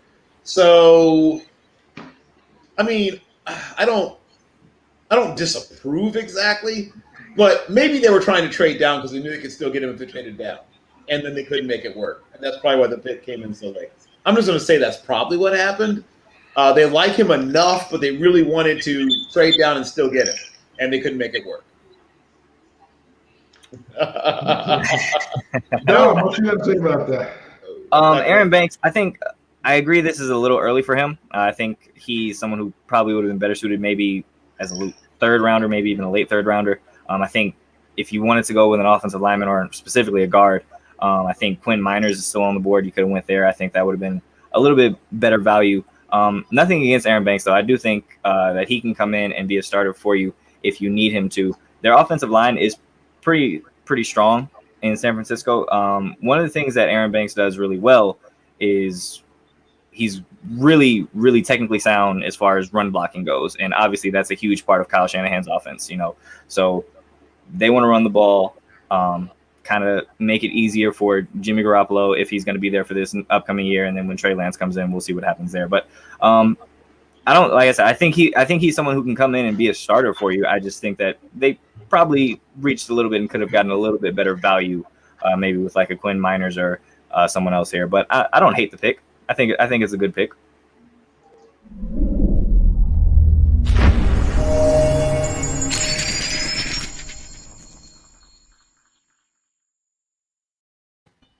All right, so midway through the first round, Arizona's pick is in. We'll get to that in a second. But midway through the first round, we see no Terrace Marshall, no Joseph Asai, all right, no Rondale Moore, no Dwayne Eskridge, no Werner. Pete Werner is another guy people had. I think Werner makes it at least into the third round. We've seen a lot of guys go off that we expected earlier than possible. I mean, Wyatt Davis isn't even off the board. We've seen Aaron Banks go off the board. So Little's off the board. Cosme's still there. A lot of guys are it's draft Twitter. I get it, yes, but not all the draft Twitter doesn't talk to the NFL. So, this has to be something that we're missing here. Oh, and I just said Rondale Moore, and he goes off the board now. Darn it! I was going to predict that. I'm so mad. That was the one I was going to predict. Oh, I'm salty. Rondale Moore makes a ton of sense. I thought the Cardinals would actually target a tight end. I thought this was a part where Pat Freiermuth or Long could have gone, but Dom, I think. Let me ask you something. Yes. Mr. Skinny slacks, no socks, Ferragamo loafers. You think he's a guy that loves tight ends? I'm just gonna ask you straight up. You think that guy loves tight ends? No, but I think if you can get a receiving tight end for this offense that he definitely wants to have weapons at every single level, I think that he would have gotten behind that. I think you've got obviously DeAndre Hopkins on one side. You still have Larry Fitzgerald there. You signed AJ Green. I thought they could have looked at tight end and said, hey, middle of the second round, can go out. Like I said, could have went out and gotten Hunter Long out of Boston College, who's target really good hands, big. Yeah, but he's not very athletic. I think if they were going to get somebody at tight end, they wanted a better athlete than the guy like Hunter. Yeah, I can see that. Here's what I think. I think he looked at this guy and thought he remembers what guys like Sean Payton did with guys like Danny Woodhead and Darren Sproles. And we call him a wide receiver, but call him what you want. He's a guy that he's going to line up in the slot sometimes. He's going to be in the backfield at times. He'll be out wide sometimes. He's going to be in orbit motion a lot, whatever you call his position. He's going to be in, right? And you might touch it, pass it to him. You might reverses, all kinds of fun stuff. And he's a quote-unquote gadget player, but some teams know how to use quote-unquote gadget players, right? Not every team does. Speaking of which, there you go. Do we think Larry is staying this year? Larry's staying until they tell Larry he can't play anymore, I guess. And I don't think they're ever going to tell him that. That's the thing. I think they just have an agreement with Larry, like, hey, dude, you want to keep coming back for 1-year deals? Sure. Come on. We'll take you. Yeah, I think with Larry Fitzgerald, I think if he's not going to be with the Arizona Cardinals, you're going to know that in February, in January, maybe even March. They're not going to wait till the draft to do that to him. With career veterans like that, you give them a better send-off than that usually. Yeah. Unless you're Jeff Fisher. They can draft their replacement and lock him out the building. Yeah, I think Larry gets to go on like an almost Kobe style, end of career tour whenever he decides he wants to actually hang it up. And there'll be people like swapping jerseys with him, taking pictures with him, all that. Right. There'll be a Larry Fitzgerald day at the end of the season, all that stuff. He is maybe the most universally respected player in the league, maybe even including Tom Brady.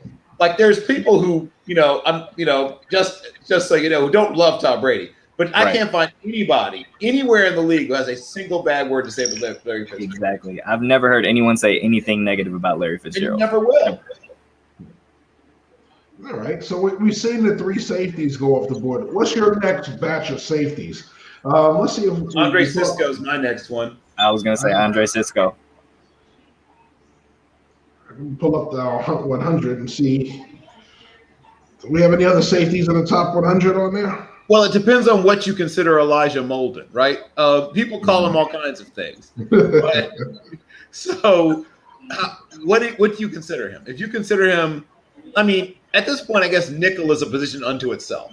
So if you just want to call him a nickel or a slot corner, then that's what he is. But some people consider him essentially a safety. So if you ranked him as a safety, then he's a safety to me after Cisco. If he's a slot corner, and I've done slot corner rankings where it's just slot corners by themselves, then he's the next slot corner off the board if that's what you're looking for. Yeah, to me, if I'm looking at a slot corner, I'm looking at a corner. I don't want a safety that's a corner. It's different if I have a safety that can fill that kind of need. That's great. But Molden to me is a slot corner. The reason being why I don't see him as a safety, I don't trust him in over-the-top coverage. That's something that you, Bill, as a former safety, understand. That's not a gift that everybody has. Most don't. Yeah. Right. So if you're a player who we don't trust you fully outside, you play solid inside in the slot, but you can't play over the top. Guess what? You're just a slot corner. Right. We'll draft you late day 3, early day 4, early day 2. Late day 3, maybe, whatever it is, you're not going to be first, second, possibly even third round pick because you're a limited player. You're a role player. We draft you when the role players are drafted. So, and that's what I see when I see Molden. I see a guy who's not going to be really, really great on the outside. I don't see him making a safety, a player you're going to trust in a lot of over-the-top coverage. You're going to play him down in the box. You're going to play him in the slot. Guess what? That's a slot corner. That's a nickel corner. Let him be a nickel corner. He'll probably have more success in that kind of role. Now, let me throw one last thing out there. There are teams that have Jeremiah Owusu-Koramoah on their board as a safety, not as a linebacker. Yeah. Well, I don't, and that's probably why he's falling because the teams that have him highest probably have him at that position. And if that's the case, if I grade him as a safety, guess what? He's getting graded as a box safety, which means he's further down my board than where I had him. Yep. You factor him in, if I factor him as a linebacker, much as we did with a lot of other players in college with that kind of role, Minka was different. Minka was everywhere, right? Right. But, you look at the kid. There's no Minka Fitzpatrick's in this whole class. No. I look. That right there, we say generational talent for a reason. Mm-hmm. I got to, speaking of Minka Fitzpatrick, it's kind of a full circle moment. I got to actually interview him for the college football playoffs when they were down here in Georgia a couple years ago when he was there. And just everything about him was impressive. The way he answered questions, just his physical stature. And I remember myself like sitting there like, damn, I wish the Steelers were in a position to draft him. Luckily, we made it work, but everything about Minka was incredible. And like I said, just all around impressive. When Nick Saban comes out and says like you're like his favorite player that he's ever coached, that means something. That means something. Ojulari goes off the board to the Giants. There we go. All right, so finally, Azeez Ojulari. That is good value. Yes, that's great value. Great even value. because of being a 3-year player, if you get 3 good years out of him, and you say win a lot in those 3 years, you're going to count yourself as we got decent value. Yeah, well, you look at it, you know, you don't know if you're going to get 10 games or 10 years, but you want it, whatever it is, you want it to be top quality, and you didn't spend the first round pick on him. So the medical history was a big factor, probably in him dropping out in the first round for sure. Right? Over to the mid-second, and the Washington football team is on the clock and has turned their card in, so we'll get their pick momentarily. It's so hard not to say the other word when I say Washington. They are the football team. They're no longer the racial slurs. Yes, yes, yes. That's why I said that name that will not be pronounced. You know, much is this a quarterback? I mean, I can't completely rule it out. No, you can't rule it out. But he said, and quote, best player available. They are not going to be swayed into need. So we will see who the best player available on their board is. I'll say this. There's another team that's trying to get faster. And that's what he did say as well. They're trying to get faster on both sides of the ball. So think about the guys that are left that can flat out go, right? So, and there are a few of them left, right? Now, Terrace Marshall is obviously, you know, they sort of kind of addressed some wide receiver issues they had, but that's a guy that can flat out move.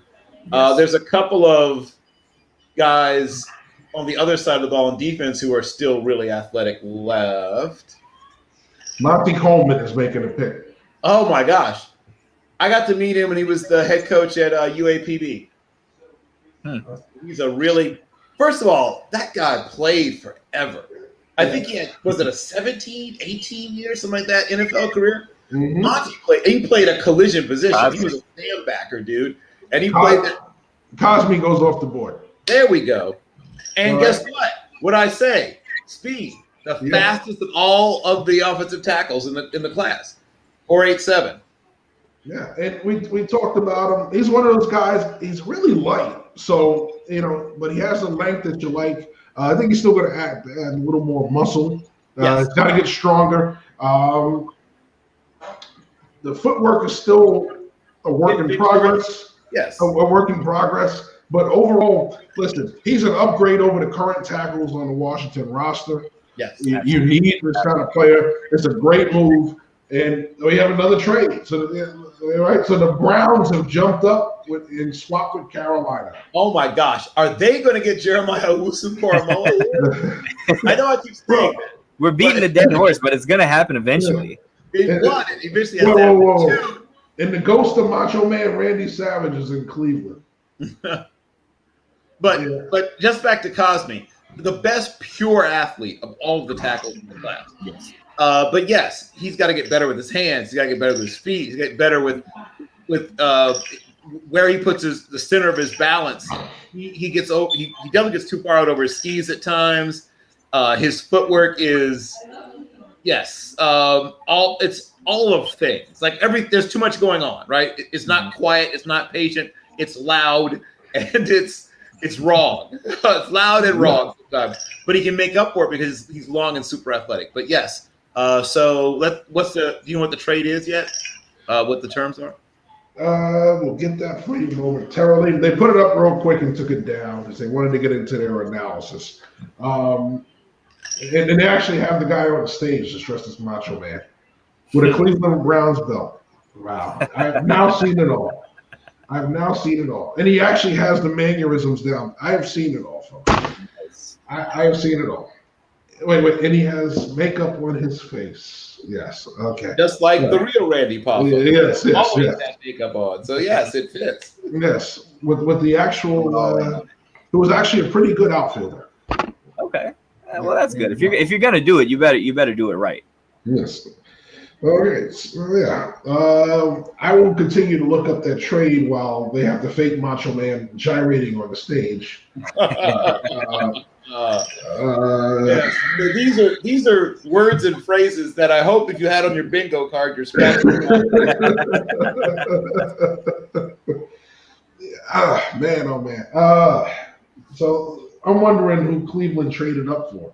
I mean, this is going to be real interesting. So they either love one of the remaining offensive linemen that they had a higher grade on than most people, or they love one of the playmakers, speed guys, right? So they love a speed guy on offense or a speed guy on defense.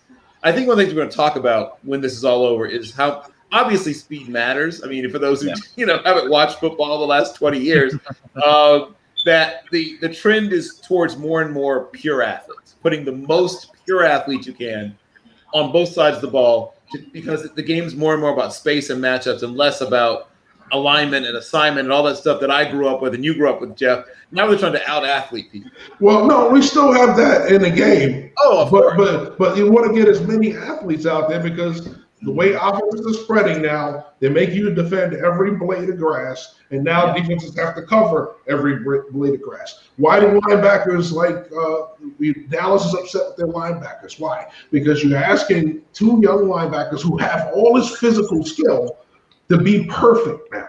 Why? Because the defensive line, if they're aggressive, they leave gaps. Well, they don't get double teamed. That means they got to stack and shed faster at the second level. So there's so many things now that your linebackers have to do and your front line have to do because there's less people in the box to cover run and also dropping underneath passing lanes. So it's literally spreading everybody into where every one of those 111, every man on that field has to do not only his assignment, but be athletic enough to make up for a miss. Yeah. Yep. So obviously that's something that Jeremiah Owusu-Koramoah gives you. That guy's good in space. Mm-hmm. It could be a D tackle. Davion Nixon's the next rated D defensive tackle on my board. And then it could be somebody on offense, obviously. Mm-hmm. Man, I can't believe it is 8:30 and we are almost done with round 2. Excellent. Round 3 is only going to go by quicker. I hope. It's going to be the nickname of this draft is going to be Warp Factor 9. I like it. Going straight to ludicrous speed. You know? At some point, we'll be going back to the future the way this is going.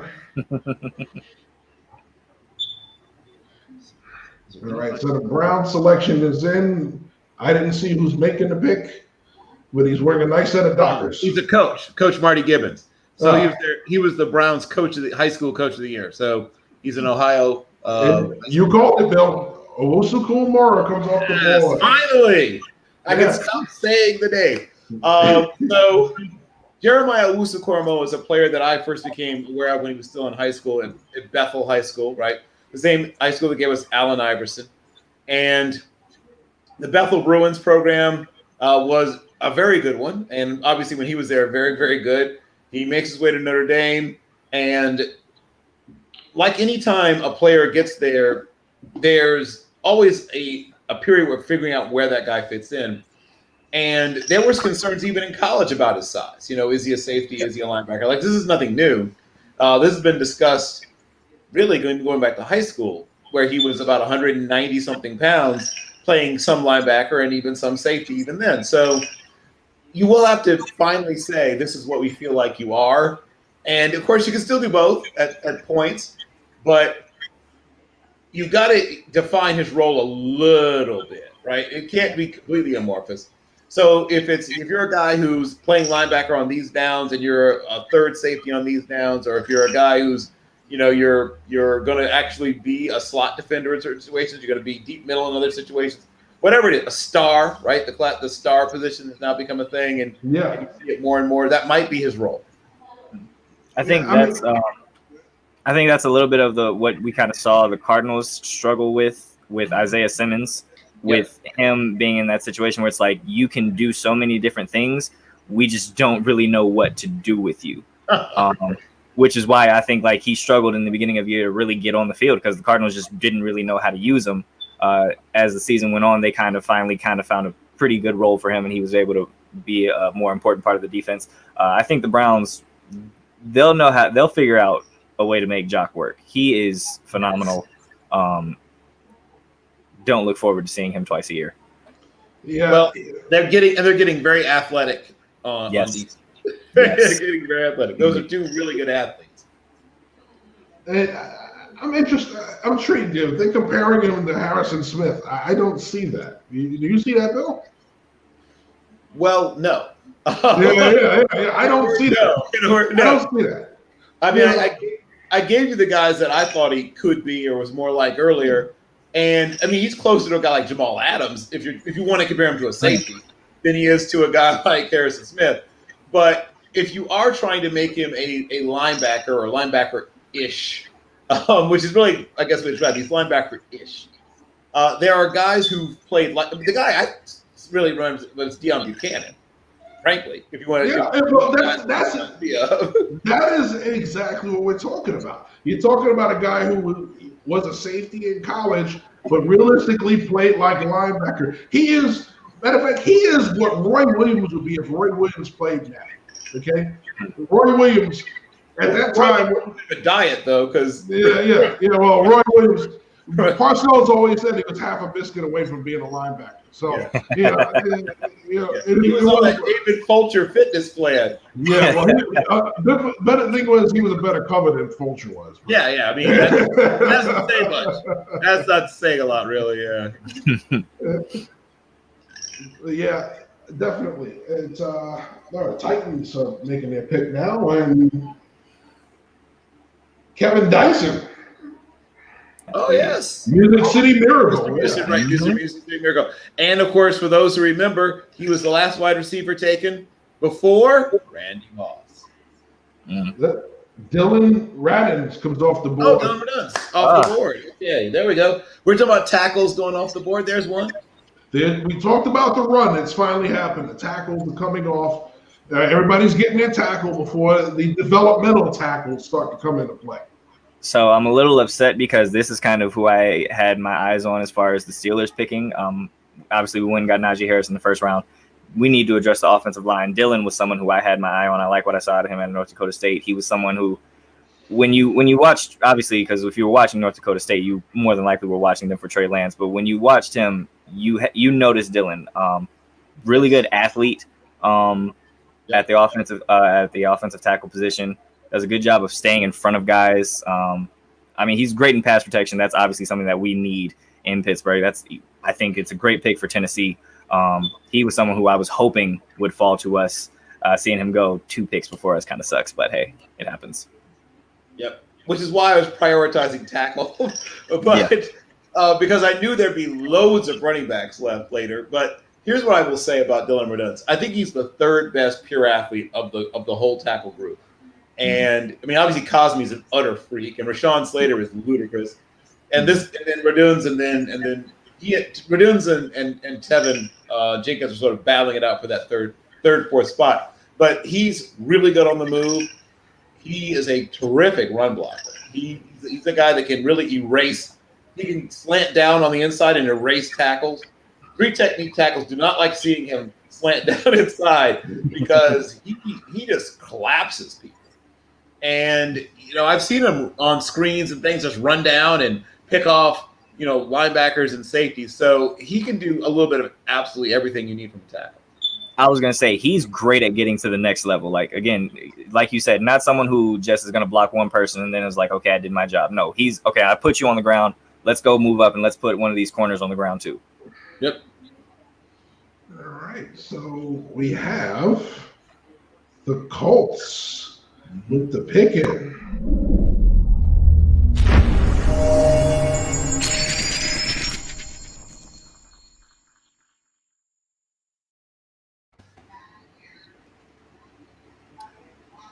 Terrace Marshall, maybe? I was going to say, this feels like the spot for a wide receiver. Terrace Marshall, I could see Tutu Atwell. Either one of those guys. But I a little early for Tutu to me, but it's not impossible, I guess. Well, even Diami Brown is in. Diami Brown, yeah. Tutu, I think it's a little early for Tutu as well. But listen, all bets are off right now. Yeah. Go by your board. Listen, I think we've seen so many people take picks that we've all sat here and go this early. I think at that point, all bets are off. Everybody's doing what's best for them. They don't care what anybody else thinks. This is the first time I've seen that in a long time. Usually that's 1 or 2 teams that think that way, not the whole league right now. But I'll tell you, it would be great for them to take Marshall. You get the big receiver, you get the burner, right? Mm-hmm. They don't really have a lot of big receivers in They don't. Indianapolis. So No, they do not. yeah, so they are the mighty mites when it comes to receivers. So this is where you want. Let's get some big bodies in here for once. Yep. So this would be a great spot for Marshall. Actually. Yeah. My comparison for him was Justin Hunter. If you remember him coming out of Tennessee. Yeah. Mm-hmm. Another height, weight, speed guy with a few gaps in his game, partially because he wasn't consistently productive in college. Same deal with him. And for Marshall, some of that was injury and some of it was being, frankly, stuck behind better receivers. But he has an opportunity. That happens, hey. But he has an opportunity if he's coached well and takes to the coaching to be at least your wide receiver 3. Your probably your Z. You're probably going to have somebody else at X who's a more consistently dominant player, and your slot needs to be a guy who's really crafty and has a better feel for coverage than Marshall has. But he can be that Z, that speed Z, that keeps that safety from being able to start getting adventurous because there's always that threat that guy might run past you and get a touchdown. Wow. So I'm going to tell you something. If you look on the stage, you're going to see this guy, this super fan for the Colts. All right. I was at the Combine a couple of years ago, and I'm sitting with the fans, as I always do when I watch the workouts. Mm-hmm. And we're standing there, and all of a sudden I see this guy in full Colts garb walking by. And it's this guy on the stage right now. Right? So if there's anything Colts going on, that's how he dresses. He's like the dude with the Raiders with the shoulder pads and the face paint. You mean Spike? Yes. Yeah, well, what you know his name? I don't know. Fireman Ed. Fireman Ed for the Jets and stuff like that. The Jet fans got too extreme for him. Okay, so the Colts selection is being made. Antoine Bethea is making the pick for him. Long-time HBCU football. Yeah, absolutely. A future HBCU Hall of Famer, Antoine Bethea. All right, so Deo Adeyingbo from Vanderbilt. There we go. So we talked about a bunch of edge rushers that were still on the board. This is one that I've heard mid-rounds on, and he goes late day 2. I mean, late round 2. Well, there were some people late in the people putting articles saying that got surprise first rounders. The whole who could be a surprise first rounder. He was in a lot of people's guys could be a surprise first rounder article. He's a big body. He's not super refined either in terms of technique or even to some extent. I think he's a guy that doesn't always have, once again, a great idea of how to get certain things done. But what you like, I mean, the frame. I mean, he looks like a future 5'10". He looks like a guy that could be 294 pounds, next week. And by halfway through his career, could be 311 pounds. I mean, he's got a big frame, broad shoulders, big chest, thick thighs. I mean, he's a big dude. And he could get bigger. And you can definitely play him inside. And that's the thing you like about him. He can switch, he can play up and play the piano, right? Up and down the line. Mm-hmm. Anything from, 7 to nose in certain special situations. But he just isn't all that special as a pass rusher. He just doesn't understand the things that the angles and the little things that you get guys leaning. He doesn't have all that stuff. So you're gonna.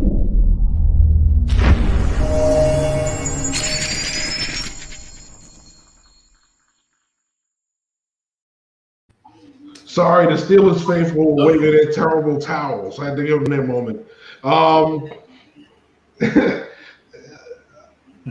And so Franco Harris, there he is making a pick. Yes, he is. He looks so different without the top of his hair.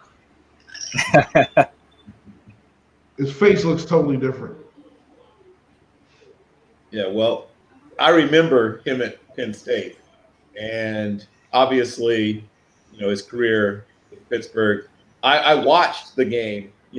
I watched the game that sort of established him. The funny thing is, he wasn't even like the established running back completely the day of the Immaculate Reception. He was sharing carries in those days still with Frenchie Fuqua. And they were both on the field on that play, which didn't happen all that often. And once again, the position that Franco played in college was fullback, for those who remember back when fullbacks used to get to carry the ball. Franco was a fullback in college and moved to tailback while he was with the Steelers. Well, it may have been their Hall of Fame running back that's made the pick of their now tight end, who's from the middle of the state, from Penn State. Pat Frymuth. State. That's why they brought Franco out for that pick. So Frymuth is the pick, and I like Frymuth. I think he was one of those guys that was kind of, if you didn't really follow the draft, you kind of forgot about him because Penn State had such a horrible year. But Pat Frymuth is a highly productive player. Excellent blocker. I think he's going to only get better and stronger as he goes along. But we see the dynamic tight ends that have come in the past. He's a little more classic. So he's one of those guys that's going to be week in, week out, very Witten-esque. If you would look at him, people forget how athletic Witten was. He's not. Now, younger people don't remember. Witten was tested like a freak. He was a 4'6" flat guy at one point. Now I know young people can't believe it because they're used to seeing a guy who runs about 5'5" flat. Right. On the sundown. He was a freak coming out. So this guy is closer to like a 2014 version of Jason Witten, not Jason Witten coming out of college. Yeah. So I do like Pat. I want that to be said. And I get it because we probably want an upgrade because Eric Ebron hasn't been what you would have liked. Pat's not helping out our offensive line. And got Najee Harris, and that's great. But you know what helps out both running backs and quarterbacks? An offensive line. An offensive line that can protect your quarterback who's 39 years old, and an offensive line that can create holes for your running back to go through. I just think that Marquise Pouncey retires, Creed Humphrey's on the board. I would have been cool there. We lost Matt Filer in the offseason. Quinn Miners is still on the board. Could have took him. Tight end just doesn't feel like a position that we really needed to address right now. Now, if this is a situation where Kevin Colbert just kind of was like, hey, we're going to go best player available, I get it, but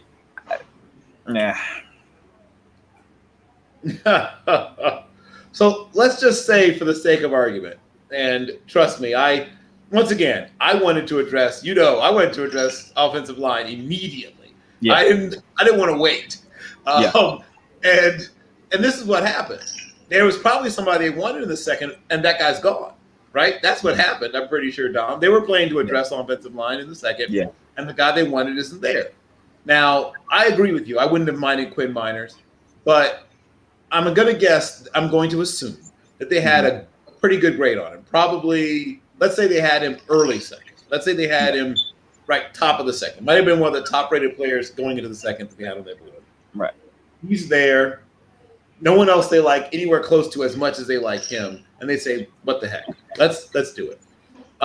This is the danger with waiting on getting certain positions. This is why I got nervous when they didn't take an offensive lineman early. Now, they can still take one at some point, but the chance of getting a guy who's going to be great and right out of the box great, like ready to go and dominate, is not impossible. We've seen it happen when guys even go late. It's just much less likely. That's what's going to come to me. Yes. Well, catastrophe almost happened in Seattle. They got their card in with 2 seconds left. So the Seattle Seahawks pushed the envelope on this one. I believe this is their first pick of the draft. Seattle hasn't had a pick. This is their first pick. Yeah, they didn't have the first round pick at all. So to almost blow it right now would have been catastrophic. But could you imagine not having a first round pick and then missing your second round pick? Yeah, well, Pete Carroll is calm very calm right now on his phone. So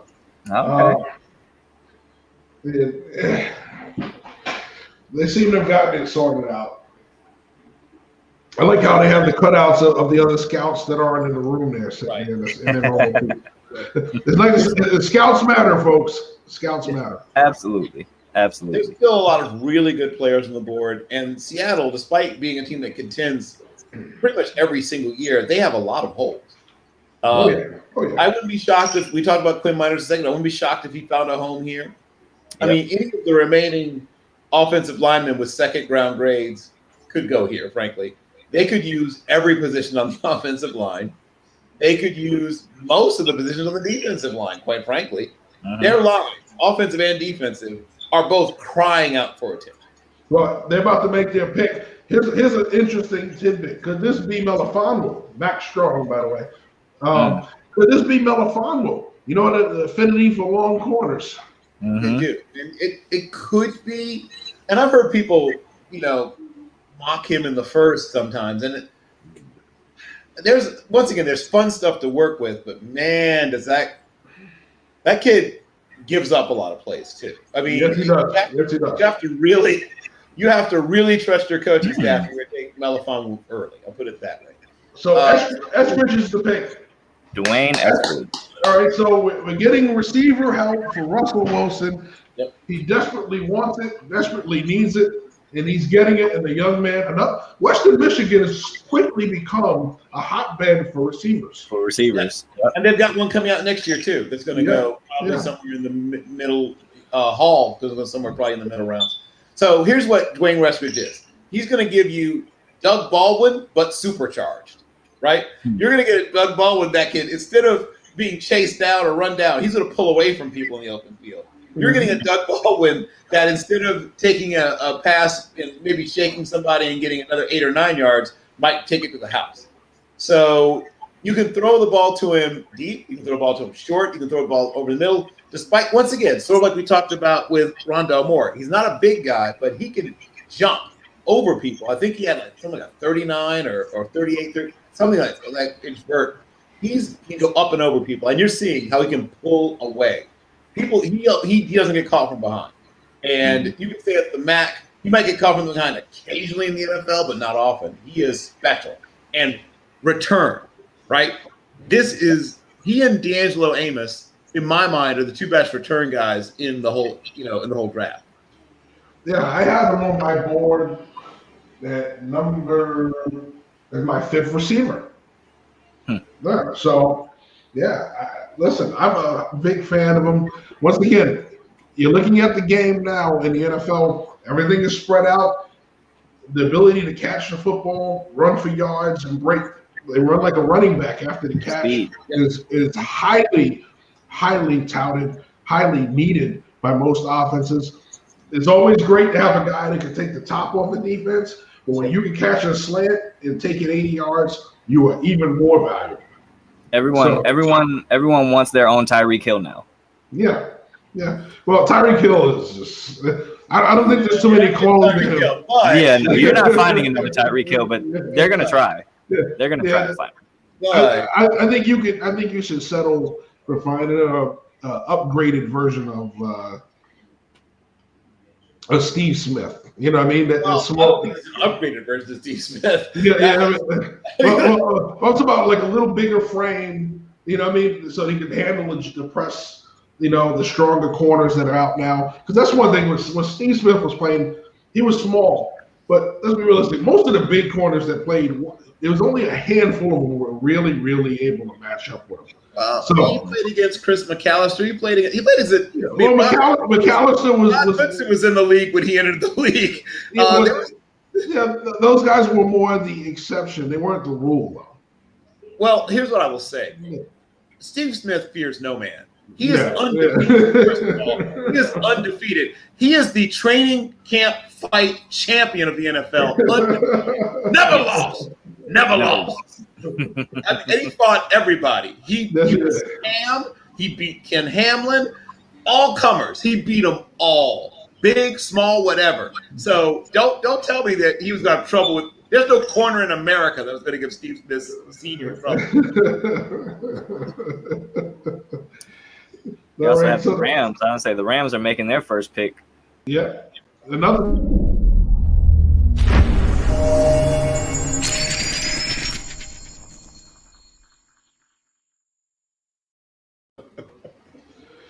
Yeah.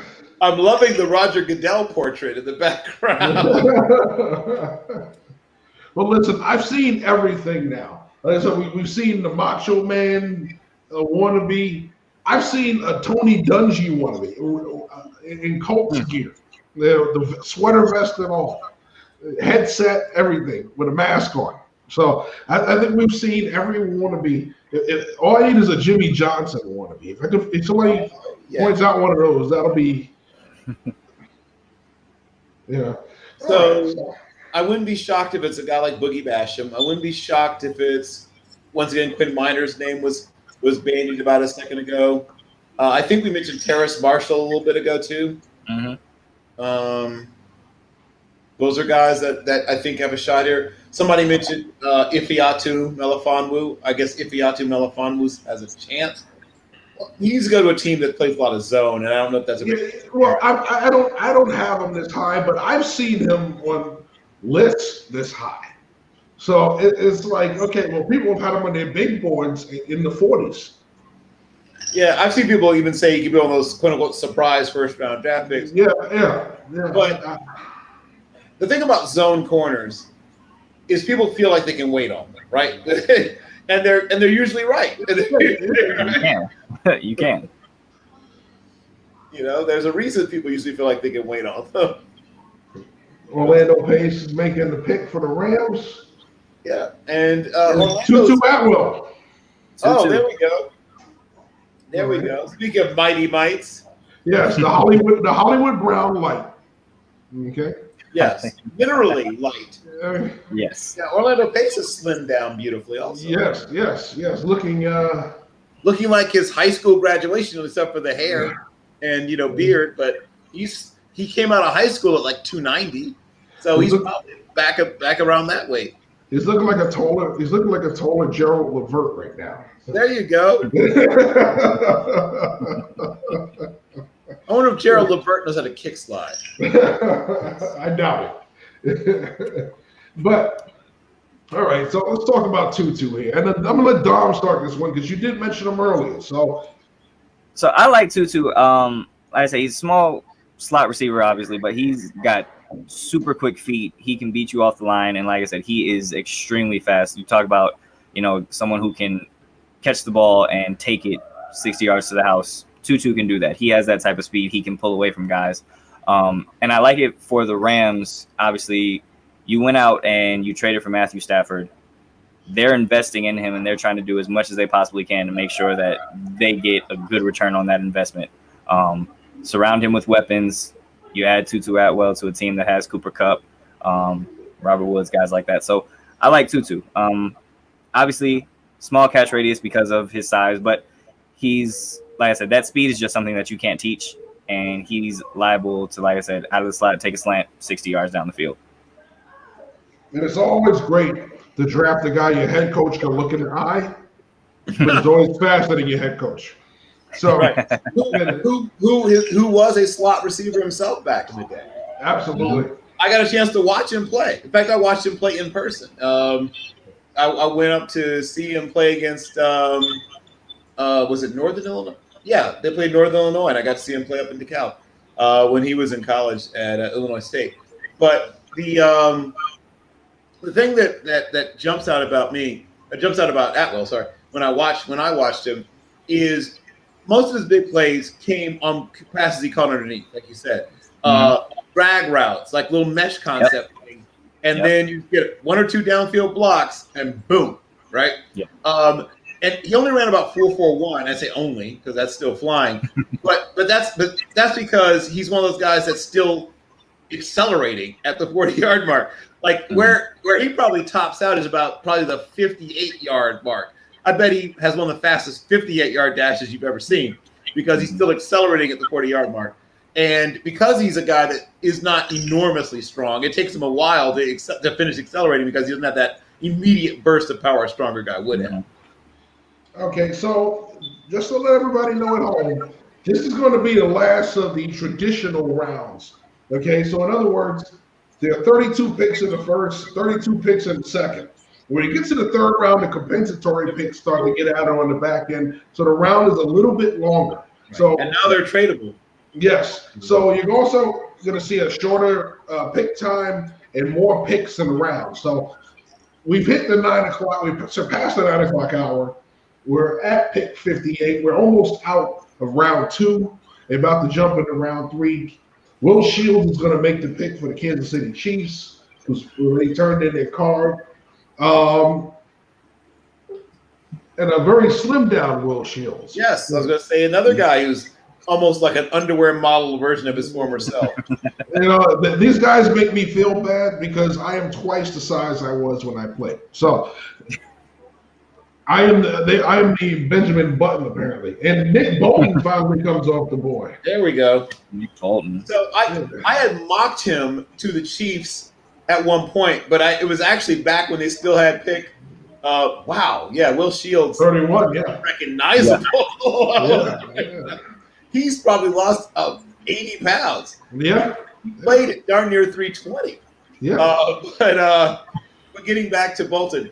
Once again, you save yourself a plane ticket. You say, hey, we're sending you a bus ticket instead. But he's a guy. At one point, I mocked him at 31. So before they traded out of that pick, so this is great value. This is a guy that conceivably could have gone at the tail end of the first. This is actually where his value really is good. I mean, at the tail end of the first, he was a bit of a reach, but here, this is good value.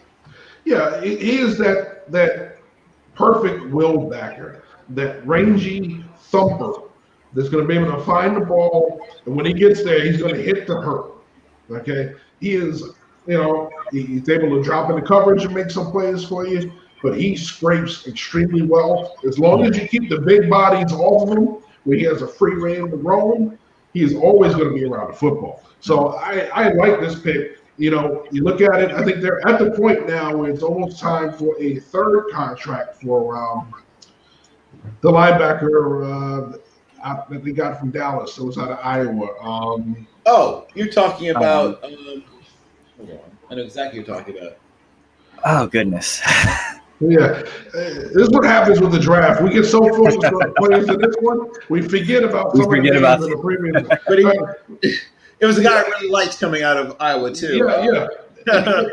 So he's been there ever since he signed out of Dallas. It's been about 3-4 years. So he's coming up on the tail end of his deal. There may not be a third contract for him. So immediately you're going to bring in a guy who will compete, possibly even replace. Possibly, yeah.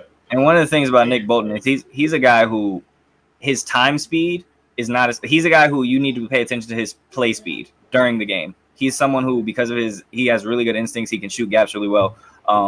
He plays faster than he times.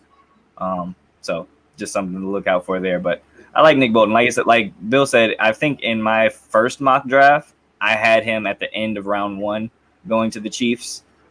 So for them to get him here and basically towards the end of the second round, it's great value for them. Yeah. We talked about backers. Like I said, the one hard part about it is you have to have not really outside backers have the ability to play like a Mike at times because of the sub packages. When you're stacking really 2 guys inside, it's not like a traditional will backer who's out basically on the offensive tackle. He's so far removed from most of the box that all of the action happens and he's just flowing. And now you're almost in the fray where when they're running those zone runs, that combo block is coming at you. So you have to be able to stack, shed, and get off of stuff quickly. And that's one of the things he's not the strongest at doing is getting off the blocks. One of the weakest parts of his game. Yeah. So he's going to have to get better at that because you're going to, no matter how good you are when you're protected, there's going to be times the way offenses are playing now that you're going to have to shed and get off of blocks, especially on inside runs. Yeah. But he's a true thumper for a guy his size. Yes. Right. Yeah. The thing that you want to – oh, darn it. The name of the player we were trying to remember almost came back to me for a second. I almost had it, but the thing about when you are breaking him down, you're looking at his strengths and weaknesses, and he's one of those guys like John Mobley, like Cato June, like there's a long list of them, right? The classic run and hit will. Ian Gold, right, or Ian, or however you pronounce it. Ian Gold. But yeah, all those guys. In fact, at one point, Denver used to like monopolize those run and hit wills. Like every year, every few years, they would draft another one. In fact, all three of the guys I named played for Denver at one point or another. But he falls into that mold where he's great when kept clean, as Jeff talked about. He is an average player when he's not kept clean. So you need him to get better at that. You want him to be a little more careful. He bites a little more on things that I love. But part of that's because he's so aggressive. He wants to make plays so badly that he occasionally get out of position because he sees it and he trusts it a little more. Like you want a guy to trust it, but sometimes things happen so quickly in the NFL that one step, you take one step forward and boom, that tight end is behind you, caught the ball, and now you're having to chase him down. So yeah, I'd like to see him get a little better in terms of that. Maybe just film study will take care of that for him. But yeah, he's got a lot of potential.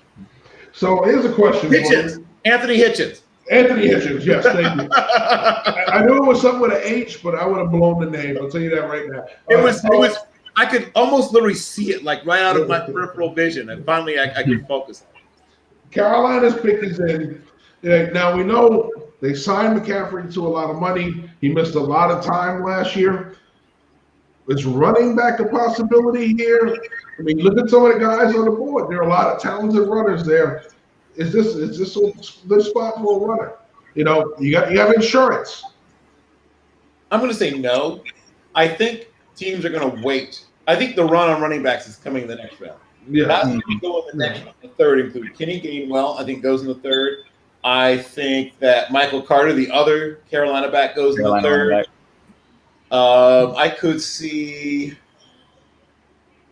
maybe 3 running backs going in the third. I think that could happen. Well, the pick is Terrace Marshall, LSU. That's really good value. That's a great pick for them. That's a great pick. And for them, that's them going all in with Sam Darnold and trying to put him in a position where you are finally going to get all of the help that you didn't get in New York. You're going to get a Christian McCaffrey. You have Moore. We went out and we got Robbie Anderson last year. You're reunited with him. You get Terrace Marshall Jr.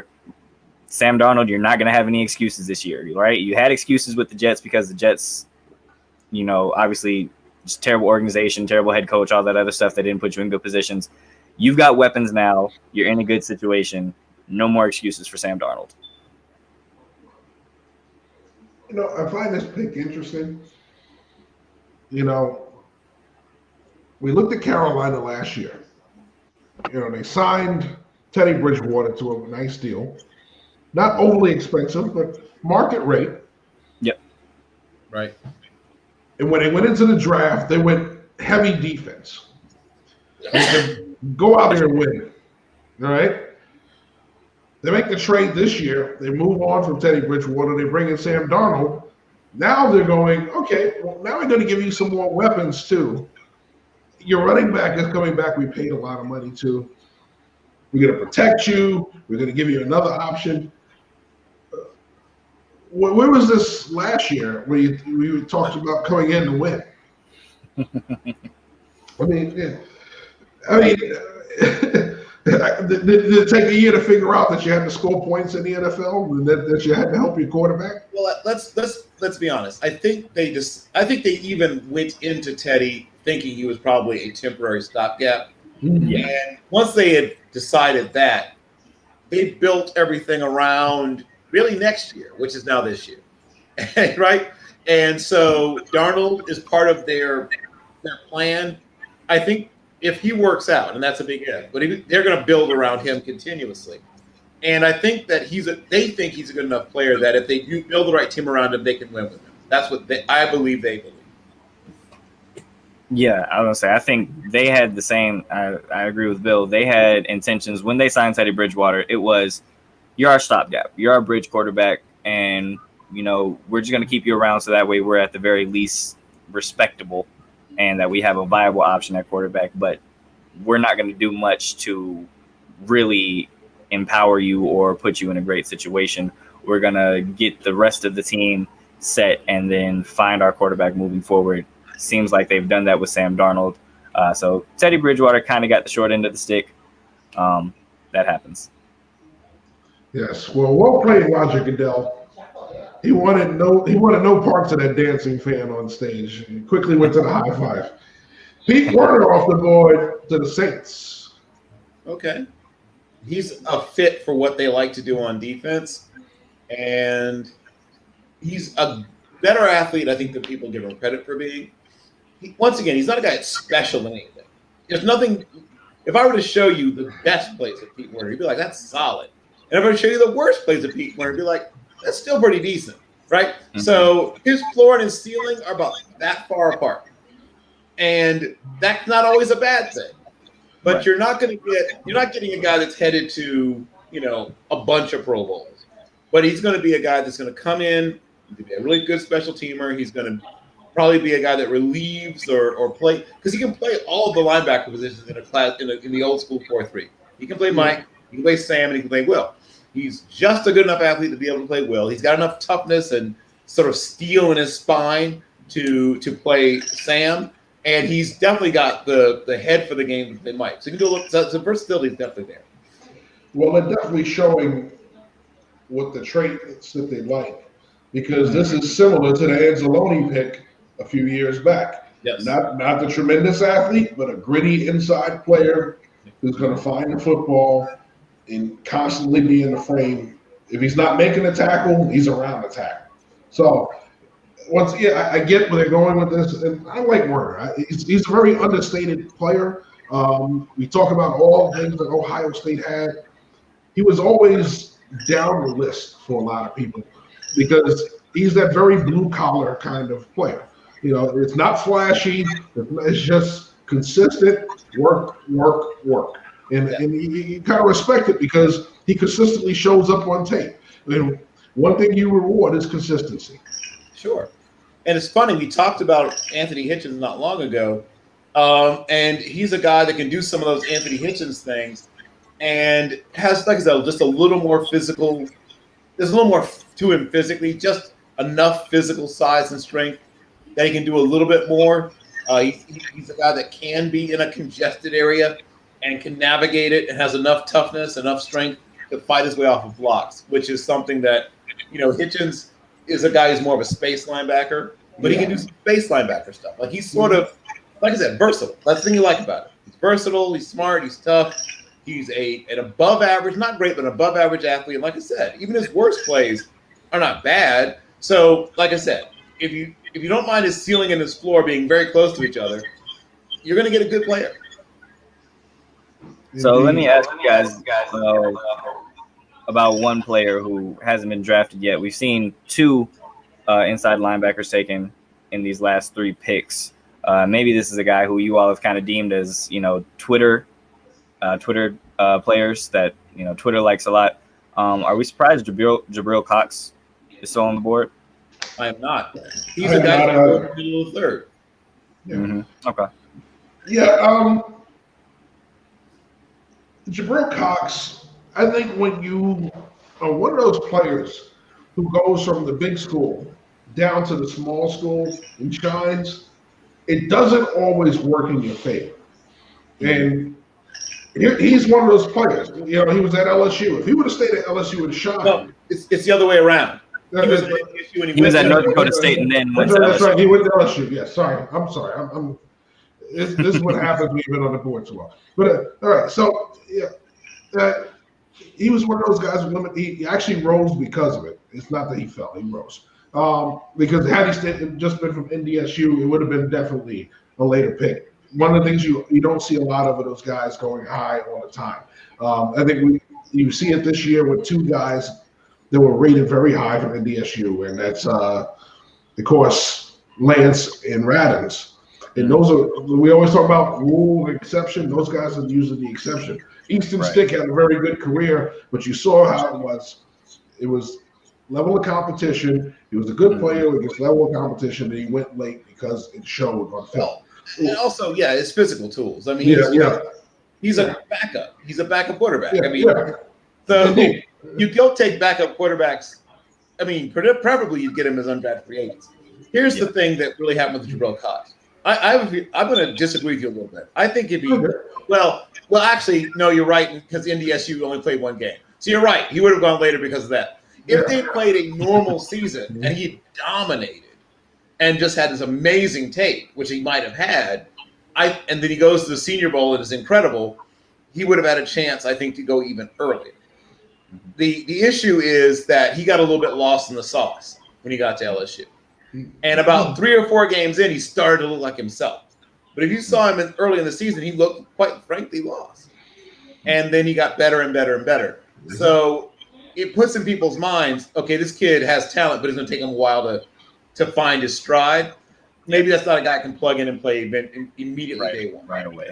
Well, Boogie Basham is now available.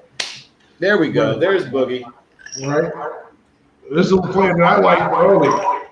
Had him rated high in my top 5 rushes when he first started doing the Draft Central. As we graded out, he fell based on the rest of his grade. But overall, he's one of the – you talk about blue-collar players.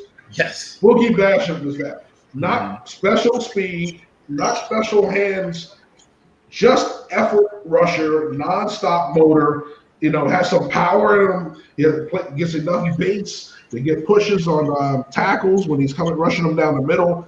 But he is a hard worker. That first move doesn't work. He just keeps fighting and fighting and fighting until he gets to the spot of the quarterback. This is the kind of guy, listen, put him in a rotation. He doesn't have to be a starter. Put him in a rotation, let him work. He'll be just fine. Right. And once again, ask Liam Eichenberg about Boogie Basham. Yeah. But the things that I will say, I mean, that might have been Eichenberg's worst game all season.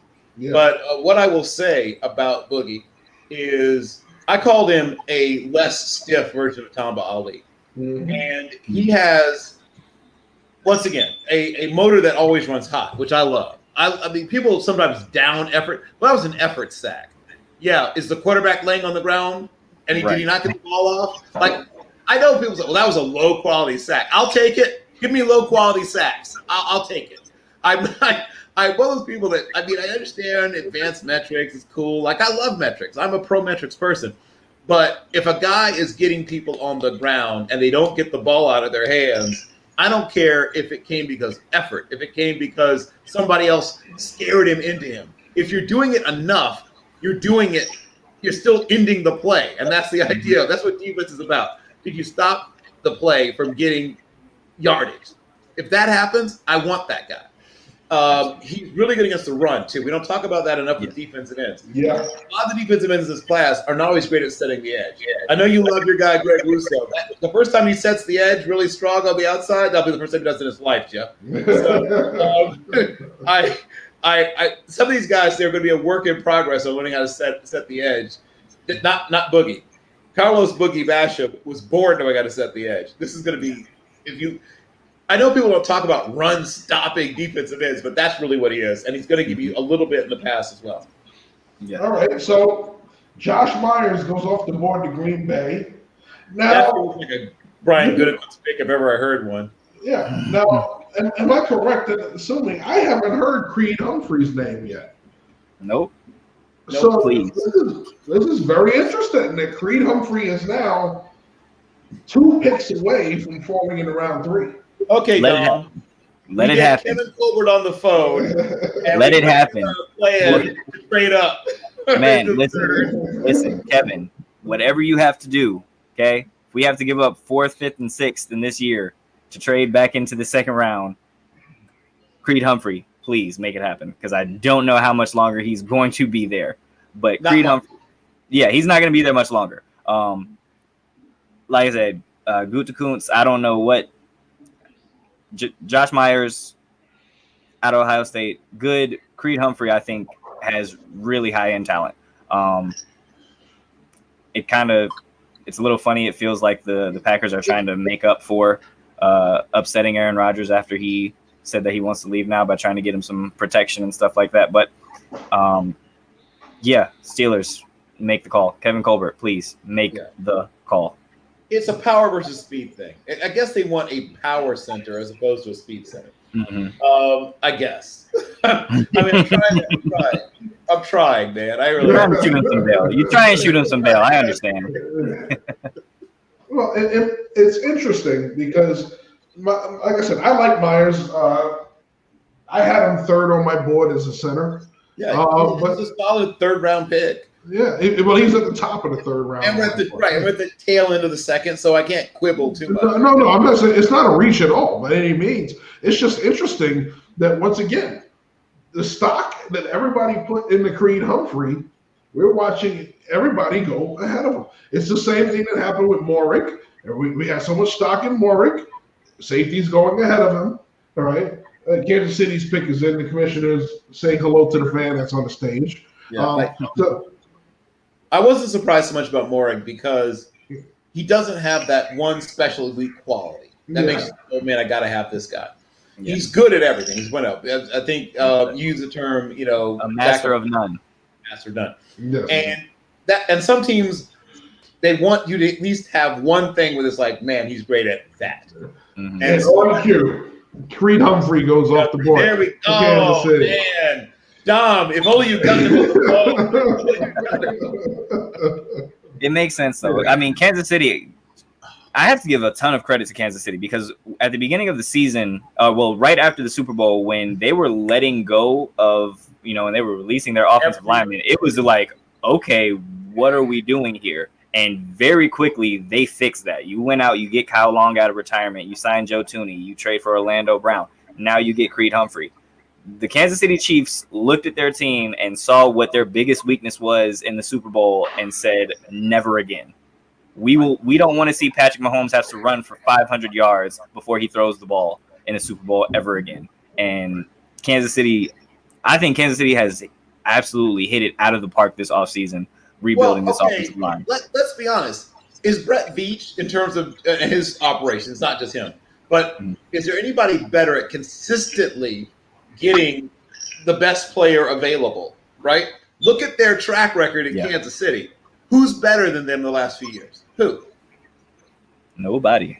The only team recently, I'll put recently, I could put in the same breath as maybe the Browns, because the Browns used to be, a team we used to point and laugh at.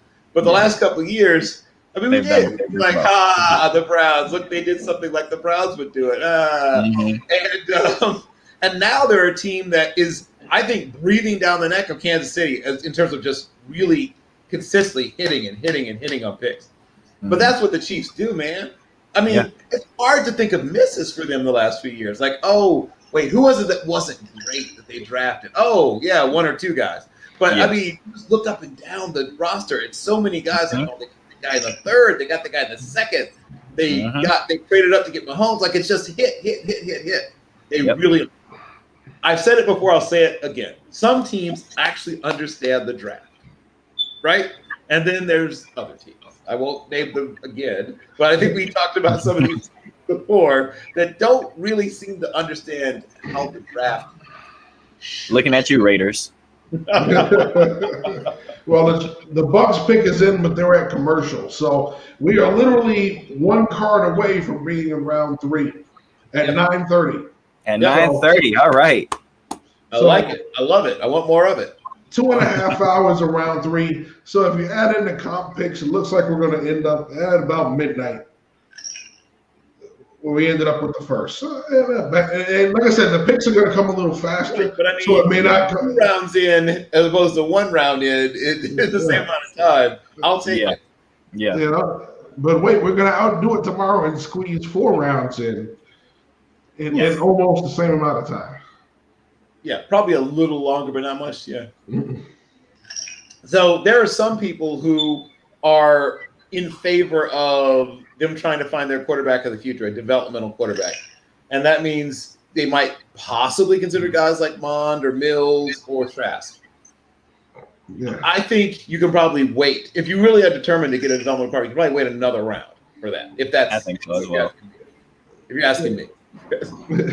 I think you can wait on quarterbacks as well. I think the 3rd round is where you're going to see those guys go. Yep. Well, Even into the fifth for some of them, yeah. Oh yeah. Well, I think with this class, you're going to see those guys. Whatever guys don't get taken tonight, there may be one or two that go in this round, unless they feel they need to make a run on them for some reason. But you're going to see them sporadically go off the board tomorrow, and there's going to be guys that are still on draft boards that are going to be going off as free agents. It's just because they'll be on the board, but there's going to be so much talent that's rated higher on the board that they're going to have to take them. Charles Burney, who's an angry Giants fan right now because of the first round trade that took a receiver away from him, and although Azeez Ojulari was in the top 3 of most people's draft boards as a pass rusher, they took him in the second round because he has bad knees. So Giant fans that you see are very critical. Yeah, I mean, I think the Giants have done well though. I think you trade back, you pick up some draft capital. Obviously, you still get Kadarius Toney, who, like I said, I liked a lot. Obviously, it's all about, as far as Azeez, it's all about health with him. If he is healthy, though, getting him in the second round, great value. I think the Giants have played it well so far. Yeah, I don't have as high a grade on Tony as you do. For me, he's sort of a guy who was on that bubble, that sort of end of the first, into the early part of the second kind of guy. But he wouldn't have been there, I guess, when they picked next, I guess is what they were figuring. And getting Ojulari where they got him is actually really good value. Yeah. Yeah. Well, he's as pissed at the Cowboys and Eagles as Cowboy fans are angry with John Elway for taking their corner away from him. But anyway, but if you listen to Dallas, they were always going linebacker. All right, so the Machine Gun Kelly is going to make the Buccaneers pick. Really? Oh, okay. Really? Sure. He's on stage. He's on stage looking like the kicker from The Replacements. He takes the pick, drops the mic, and walks off. I have no idea what the pick is.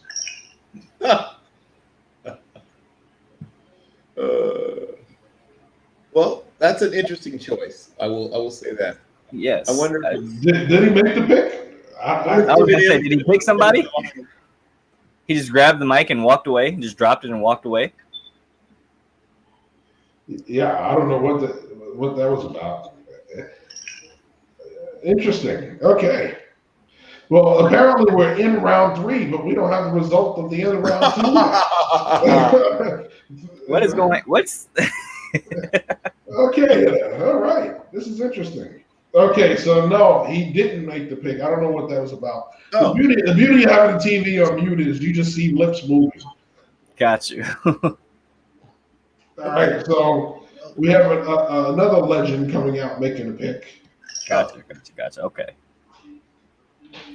All right. Oh, but things that we didn't expect to see are here tonight. We got Jeff saying the word gyrating a couple times earlier. We got Macho Man Randy Savage and Cleveland Brown regalia. We got Machine Gun Kelly.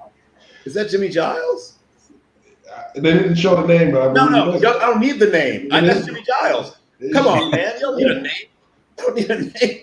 I know the NFL. That's Jimmy Giles. Man, I remember him with an afro, not a flat top. I would know him if he was bald.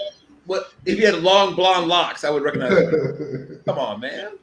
All right. So while we wait for them to finally announce the pick. And the Buccaneers can literally do whatever they want. It's just fun time for them. Yeah. They could take a running back if they wanted to. They could take one Quinn. Oh my God, if they got Quinn Miners. Oh my God. I'm hoping the Steelers trade up in the third round. This is the longest announcement I've seen in a long. Kyle Trask.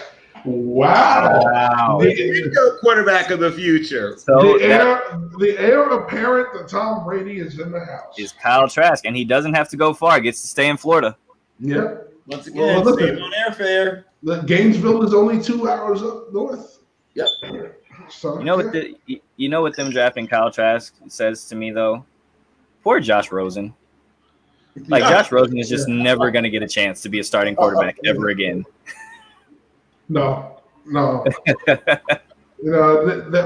Whatever he did to piss off evaluators is it's work. It has to be something. I don't know. Yeah, he he upset You know what? somebody. If I'm Pittsburgh and it looks like it's not going to happen for him there, if I can get him for close to nuts to nothing, hey, would you like a 7th rounder for Rosen? I would make that move. I wouldn't be mad. I think I said that last year. I was like, listen, man, Josh Rosen, they're not going to use him. You got Tom Brady. They're going to try and maximize that. I was like, I wouldn't be mad at us if we traded like a 6th rounder to get Josh Rosen in here. Well, now with Trask there, you can probably get him for a 7th. Right. So we'll see. We got a pretty backed up quarterback room right now. As far as Ben, some of those guys, Ben's going to be gone. Mason's probably going to be gone. I like Joshua Dobbs as a backup, and I hope we can kind of keep him in that Charlie Batch kind of role.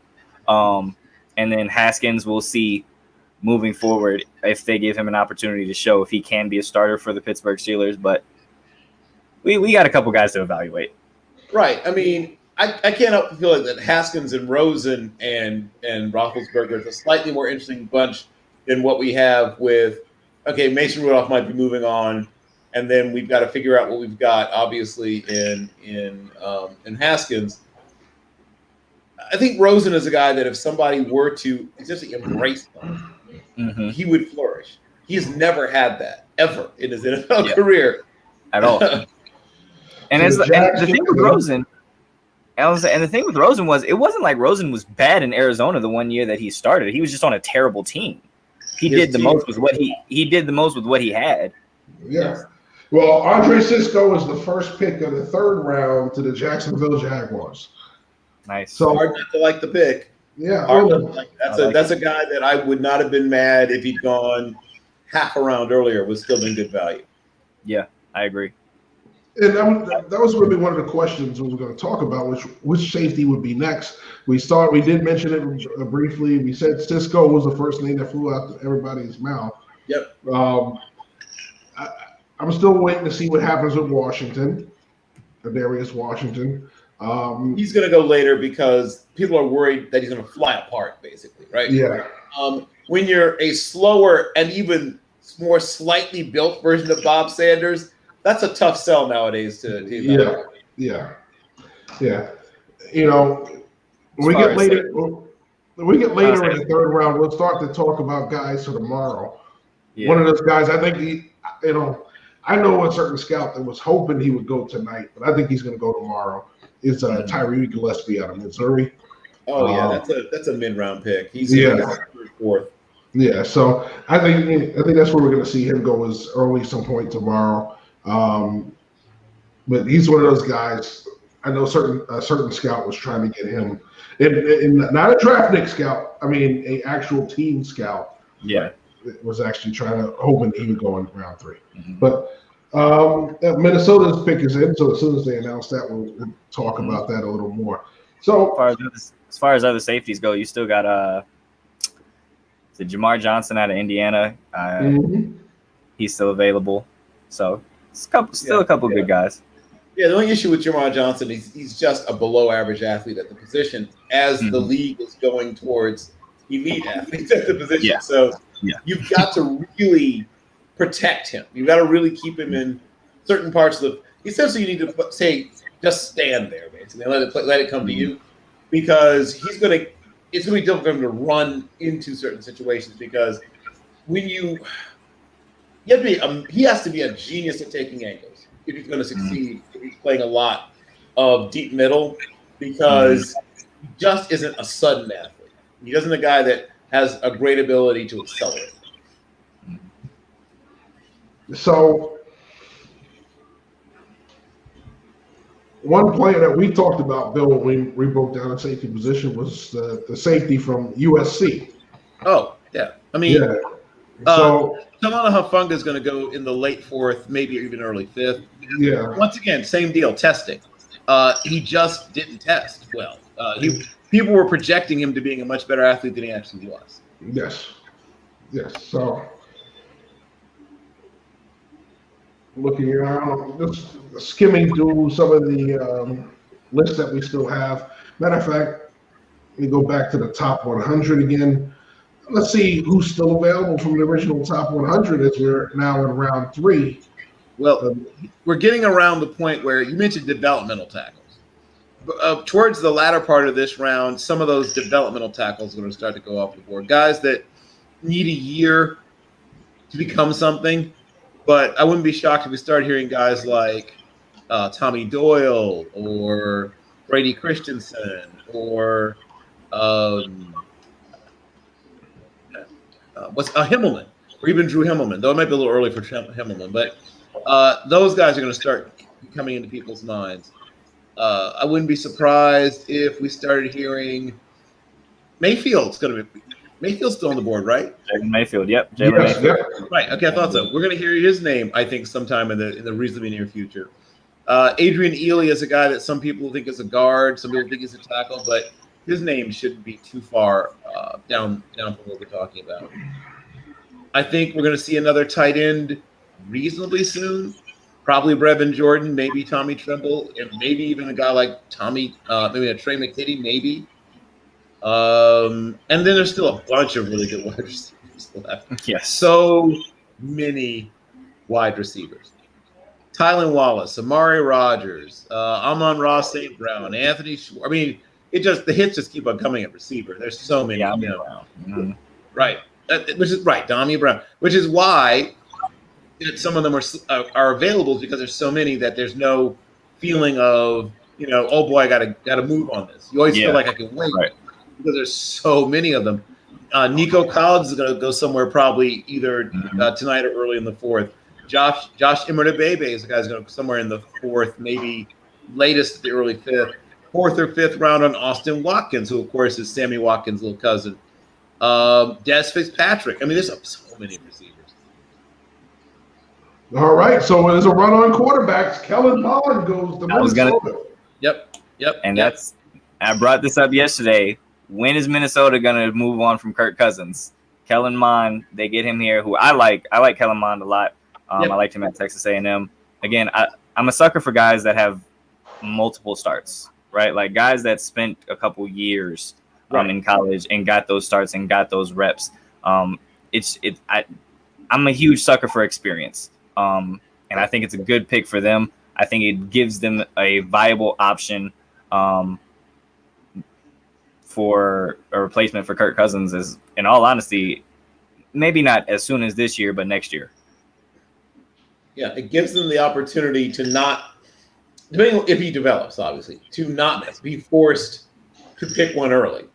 And that does two things for you. One is it really helps you salary cap wise, is because if your starter of the future is not on a rookie deal, but sort of like early on with the Cowboys, he's on a third round, and in case of a fourth round rookie deal, think of what you can do with the rest of your team while you're paying this guy, maybe a little less than $1 million as opposed to several $1 million.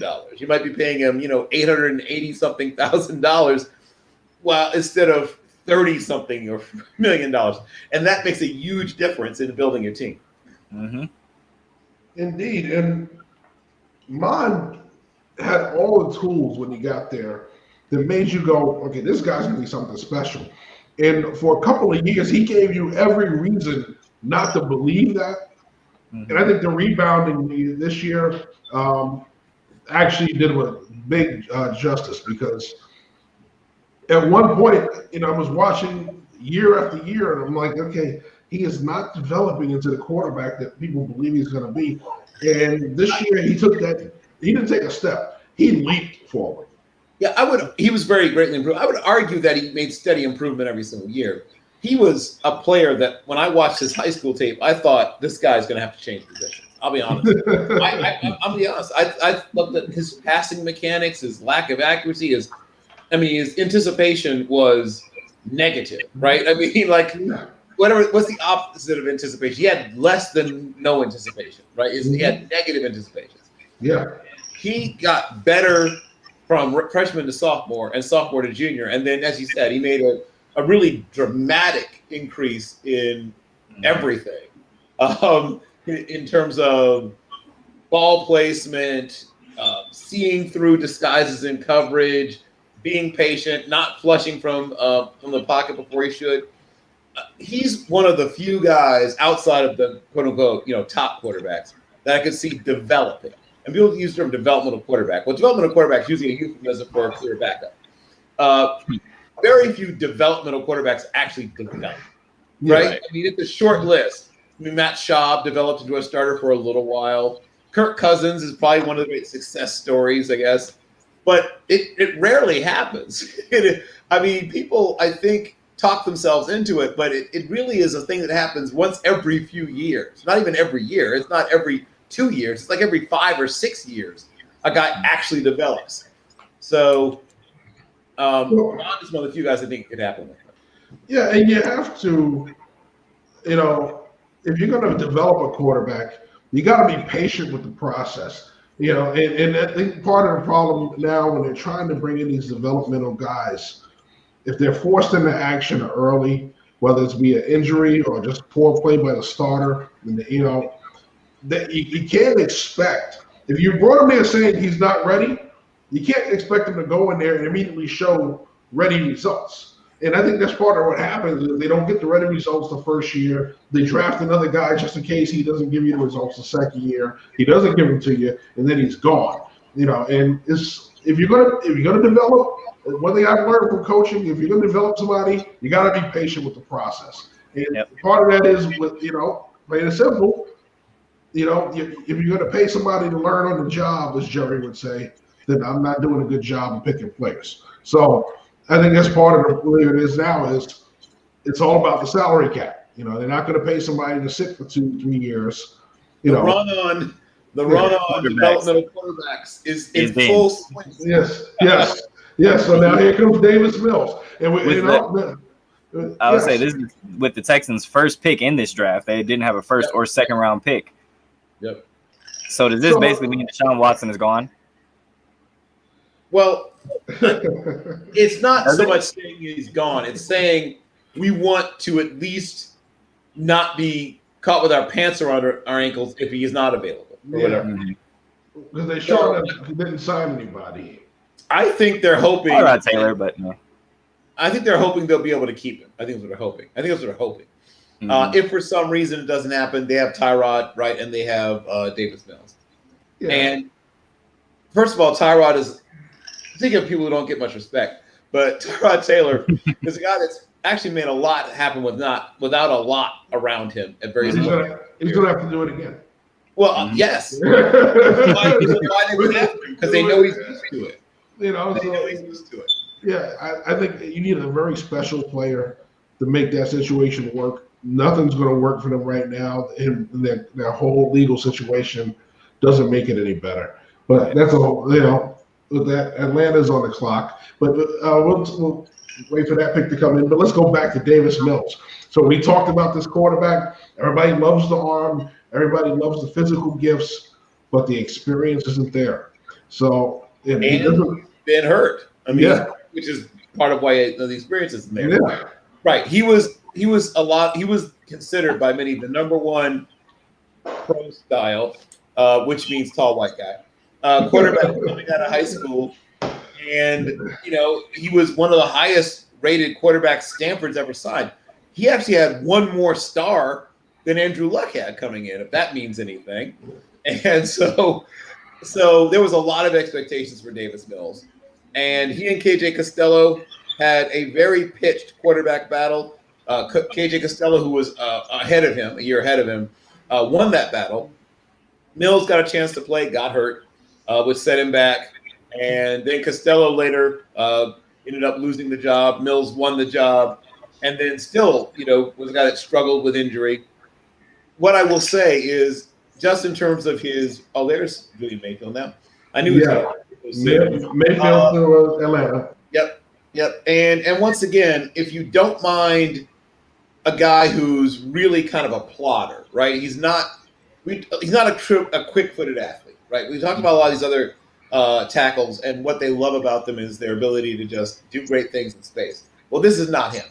I'm not saying he can't pull, and I'm saying that he can, but if you'll notice, he's pulling not very far. Right? It's not like he's, you know, ranging way out there and lining up a 190-pound DB and crushing him. He's usually hitting some guy who's not very far out there, and he's not going, you know, he can change direction a little bit, but whenever he faced somebody who had great like lateral agility, somebody who had elite change of direction, it's scary tape. Anytime he faced a guy who really could change direction, he struggled mightily.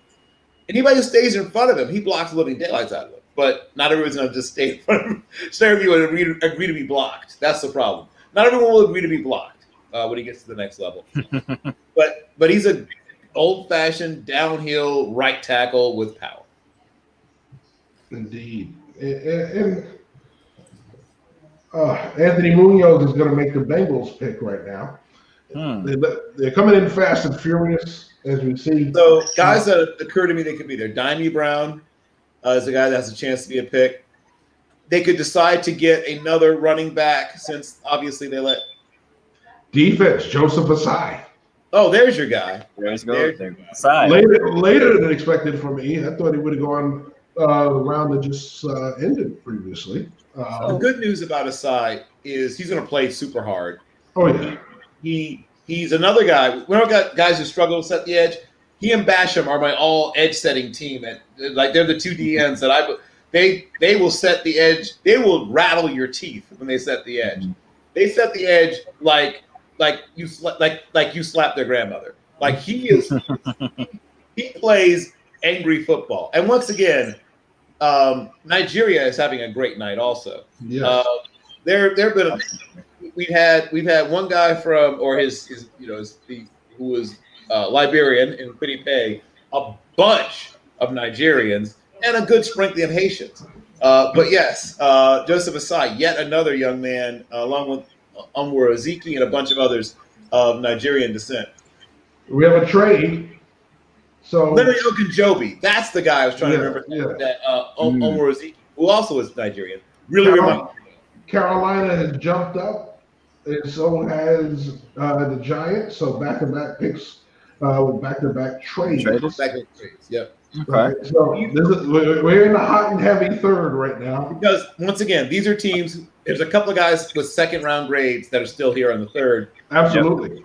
And they're saying, "Let's go get him." And that's what we're seeing. I wonder if his teammate Caden Stearns is coming off the board here soon. Brady Christensen, BYU. Oh, okay, that's a player I like too. A guy who has some flexibility, can play right tackle, can play guard. A good athlete, tough, and if you watched a lot of their big runs with Algier at BYU. A lot of those big runs with Tyler Algier happened at least in part because of Brady Christensen, who was a very good run blocker. Mm-hmm. Like I said before, this is Sam Darnold. We are giving you what you need to be successful, right? Like that's it goes back to that. We kind of couldn't really evaluate Sam Darnold when he was with the Jets because it was like, yeah, how much of this is your fault? Now, like I said, all of the onus is on Sam. You got a good head coach. Well, still trying to figure out if he's a good head coach or not. But you got a good offensive coordinator, I think, in Joe Brady. Yeah, you do. You have who's a future head coach. Yes, he's a great offensive coordinator. I like Joe Brady a lot. You've got really good skill positions now. They're building up the offensive line for you. So we'll see what Sam can do. So we have 4 of the next 5 picks are NFC East teams. So Giants are on the clock now. Then Detroit. You have the Eagles, Washington, and Dallas, all in consecutive picks. So real interesting to see what goes on here. I wouldn't be shocked to hear Kenny Gainwell's name. I think one reason why the Giants jumped up is because they knew those teams probably had somebody in common on their board, and they wanted to make sure that they didn't think it was going to fall to them. Go get them now. Yep. They haven't grabbed. Go ahead. I would say they haven't grabbed an offensive lineman yet either. Right. I was going to say that I think the run on backup quarterbacks has ended, and I think you're now going to see interior offensive linemen and then some of the developmental tackles. Obviously, all the guys that have the chances to be starters right away are all gone, but there's still some guys that have a role in this league as either swing tackles or, like I said, backup types. I wonder if somebody has a high grade on one of the receivers that's still available as well. There's so many receivers that, once again, you sort of feel like you can wait, but somebody might see someone they absolutely love at the position and decide to make a move. We're seeing cornerbacks that were getting picked up too. So As you some of the should. corners are still on the yeah. So all of those teams need corners. So maybe it's a corner that's maybe it's a corner that's coming off the board here as well. Possibly. And once again, you could still see another developmental tackle like Deontay Smith, Adrian Ely from Oklahoma, Cole Van Landen from Wisconsin, and maybe even Alaric Jackson. I think it's a little early on for him. You might see a guard like Trey Smith or Ben Cleveland. Wyatt Davis. My guy is Kendrick Green. Davis. My guy's Kendrick Green. I'd love to see. Okay, so here's the maybe what happens. Maybe Kendrick Green makes it to Pittsburgh. I would be happy with that. I can live with that. I can walk away from tonight exhaling, knowing if we got him. Yeah, I'll be okay. I'll be okay with that. I'm just looking through some of the other names here. All right, so the pick is coming out. I can honestly say, although I'm still rounded in him, Troy Vincent's face has gotten bigger, just like mine has. So there you go. So that makes you feel better. I'm not the only DB that's put on weight. Yeah. And I'm going to give you. I was just going to mention him, Aaron Robinson. Aaron Robinson. Okay. So the UCF corner comes off the board. Yes, and he's a really good athlete. I mean, Yes, he is. once again, we talked about speed. There, so many guys who can flat out run are going off the board. Yeah. And once upon a time, Troy Vincent was a 4.3 guy. Obviously, Yes, he not was. anymore, but that was a guy that ran sub 4.4 back in his day. Yeah, I'm a 4-3 guy. Four cups of juice and 3 hamburgers.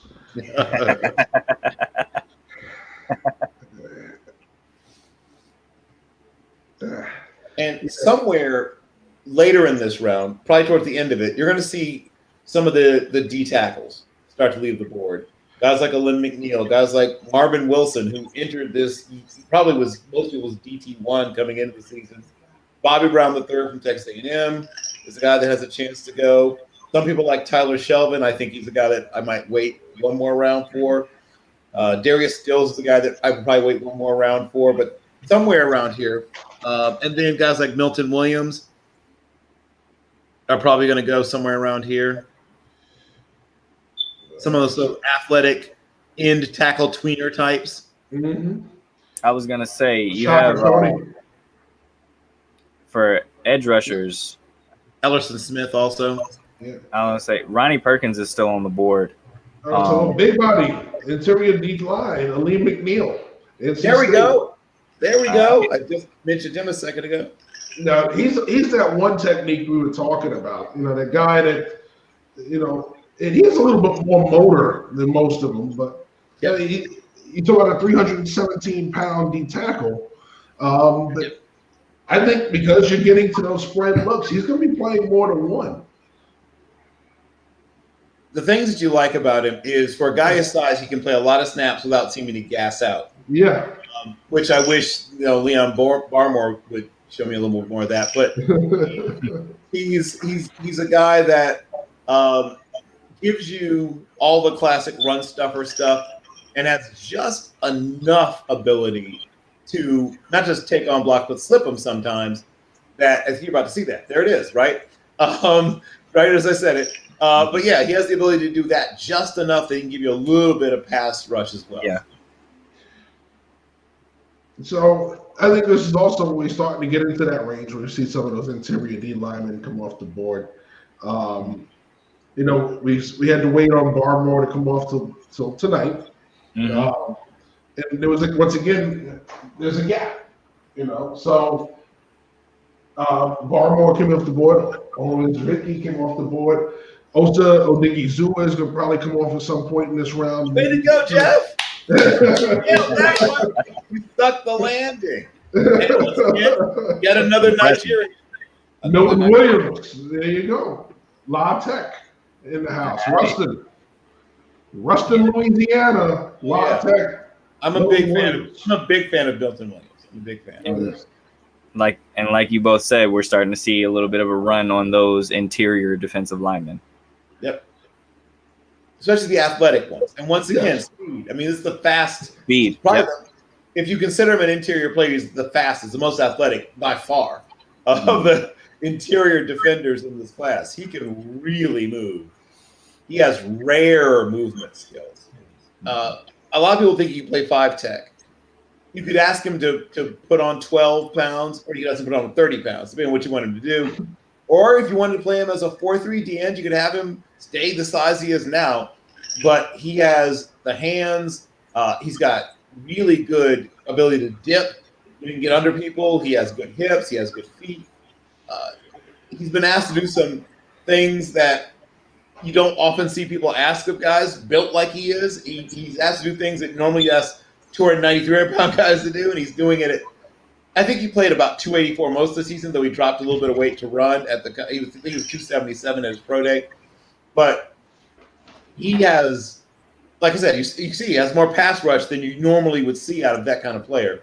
Yeah. If you're looking for a guy to think of, I mean, he's got some of the stuff that Justin Tuck had, right? He's got some of that to him. And he could end up being that kind of player, especially if he's used the right way. He'd be looking at a guy that even though he plays all up and down the line, could be an 8.5 sack guy if he's used correctly. Okay, so the next corner off the board is Ben St. Juste from Minnesota. Another big corner. Yeah, well, big corners are in vogue. Everybody wants to have big 6 foot plus corner. So even if they have to sacrifice, change of direction, as long as he's big and can run, they will take him first. And I think that's what teams are proving to us tonight. Right. So St. Juste went before Melifonwu? Yeah, well, that's interesting to me because, like I said, of course, Draft Twitter had a love affair with Melifonwu. Right. I'm not as sold on Melifonwu as a lot of people are. It'll be interesting to see what Dallas does with this pick. There's plenty of, the premier safeties everybody loves are gone. I think we're starting to get into the range where they always seem to pick a safety. The developmental guys, the guys that could probably turn into a solid starter, but they're not going to be a playmaker for them. So this is starting to get into that range of player. They seem very comfortable picking safeties and everything else in this range. So, and once again, guys like Quinn Miners are in the conversation. Well, they have to fix their center position. They did draft Tyler Biadasz last year. He's going to compete for the starting job with Joe Looney. I think Joe Looney showed what he is. He's the backup. He's very serviceable when he's in there starting, but you need something special. Travis Frederick gave him something special. He made that offensive line better from the interior out, and I think that's what they're looking for. So, there are centers still on the board. So we saw Myers go. Quinn Miners is one of them. Now, he's that old school kind of offensive lineman, interior lineman, that big gut, big body lineman that's got a nasty disposition that's going to move people. So we know Will McClay doesn't exactly have an affinity for taking the small school guys. Yeah. So I don't know if Quinn Miners is going to be as high on their board as a lot of people have him on theirs because, plain and simple, they value the Power 5 schools way more. Right. And somewhere around here, Shaun Wade, despite having a very difficult last year at Ohio State, but somebody's going to take a shot on him soon as well. Yeah, well, people were raving, especially after the pro day, about Paulson Adebo. All right, so is that a possibility for him? He's once again that mold, that tall, quick, long, fast corner. Once again, we are sacrificing change of direction, start-stop quickness for long and fast. Right, he's a zone corner, right? Yeah. So it depends on what you want to do. It's unfair to compare really any corner to Richard Sherman, who basically perfected the cover 3 corner. Like he is, when you look it up in the dictionary, there's his picture there. Paulson Adebo is not quite that. His ball skills are good, but not Richard Sherman good. Very few people have that level of ball skills. And Sherman, as you know, went to the spring of his third season still being a wide receiver, and they moved him that spring to corner. So he made a late conversion, and he still obviously sees the game and thinks the game very much like a receiver sometimes. Yep. Adebo was a guy that was a good receiver in high school, and some teams did recruit him as a receiver, but I think he goes, but to a team that plays a lot of zone. So, interesting. Maybe they're going pass rush. Maybe they're going D line. They've already gone linebacker. They've already gone corner. And the Saints have traded up with Denver. Mm. All right. So while we're waiting on Dallas's pick, the Saints have moved up to 76. Denver gets 98, 105. The Saints could want one of the tight ends that they have maybe a second round grade on. Do they have a late second maybe on a guy like Tommy Trimble? Do they have a late second on? That's what I think. So what? Hunter Long, another tight end they might have a pretty good grade on. Right? I'm trying to think of what are they in love with a guy like Chaz Surratt, and they have a late second on him maybe, and he's still there. And that's a fair value for that trade. And once again, we talked about Ronnie Perkins still being available. Is that a guy that they want? Because they lost Hendrickson, right? Yeah. So that's a possibility. And they're not afraid of small school guys. So, I mean, if it's my guy Ellerson Smith, that'll be great. Osa Odigizua is the pick for the Dallas Cowboys. Okay, so we talked about it. Did we say 3 technique? When we said that, I said tackle's going to start leaving the board around here. No, I'm saying, but as far as the Odigizua, we said 3 technique. Yeah, I mean, some people use a D end, but I don't see that. Yeah, I see a 3. Yeah. Well, Dallas is in need of a 3 technique. Tristan Hill hasn't exactly been overwhelming. Well, Tristan Hill didn't produce at all in college. I don't know what people thought he was going to suddenly produce more in the pros. I mean, no offense, but that's not very logical. Yeah, well, it always blows my mind when people say, "Okay, he didn't produce in college, but against better players, he's utterly dominant." That's when they say he'll have a better pro career than college career. I'm not saying it never happens. I'm saying it happens about 3% of the time people say it's going to happen. It's a 97 percentile fail thing. About 3% of the time it actually happens. Mm-hmm. So some real interesting picks out of Dallas. I mean, they're sending messages, as you said, to some of the players they have on the roster now. Yeah. Well, I'll tell you what. If you look at this pick, the pick so far, okay, they said what they're going to do. They're going defense. They've stuck to it. All right, it's all defense so far for Dallas, and some of them are picks that you respect the player, you respect the ability, but the value is it really a value pick? I guess you could really argue that. Well, here's the thing that you like about Odigizua. In terms of just the ability to use leverage, he might be one of the top 2 or 3 players in the whole class on defense, at least, understands leverage. He's not particularly special at anything.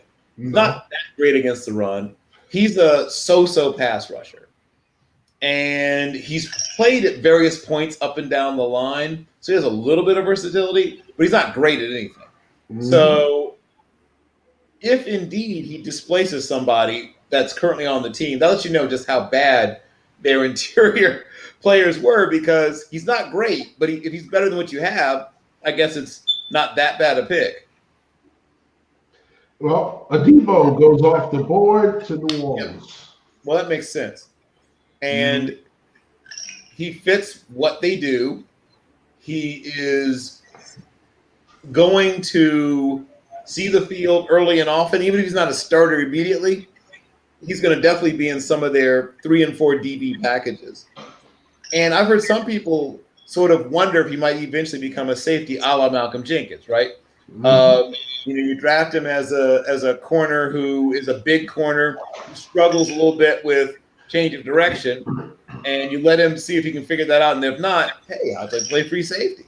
And as we saw, Malcolm Jenkins ended up becoming a not quite Hall of Fame, but Hall of Very Good level, slot guy, and so he defended the slot and played free safety, and even some linebacker. I mean, so yes, maybe Adebo can do some of those same things.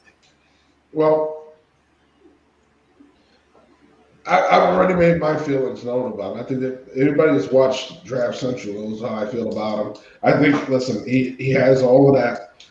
When he's able to face the football, he's excellent at making a play on it. He uses his length well. Unfortunately, I'm very worried about the start-stop quickness. Routes at the next level are way more complex or require that. And I think that's one of the things that, we talked about Terrell Buckley. What was Terrell Buckley constantly in? Trail position.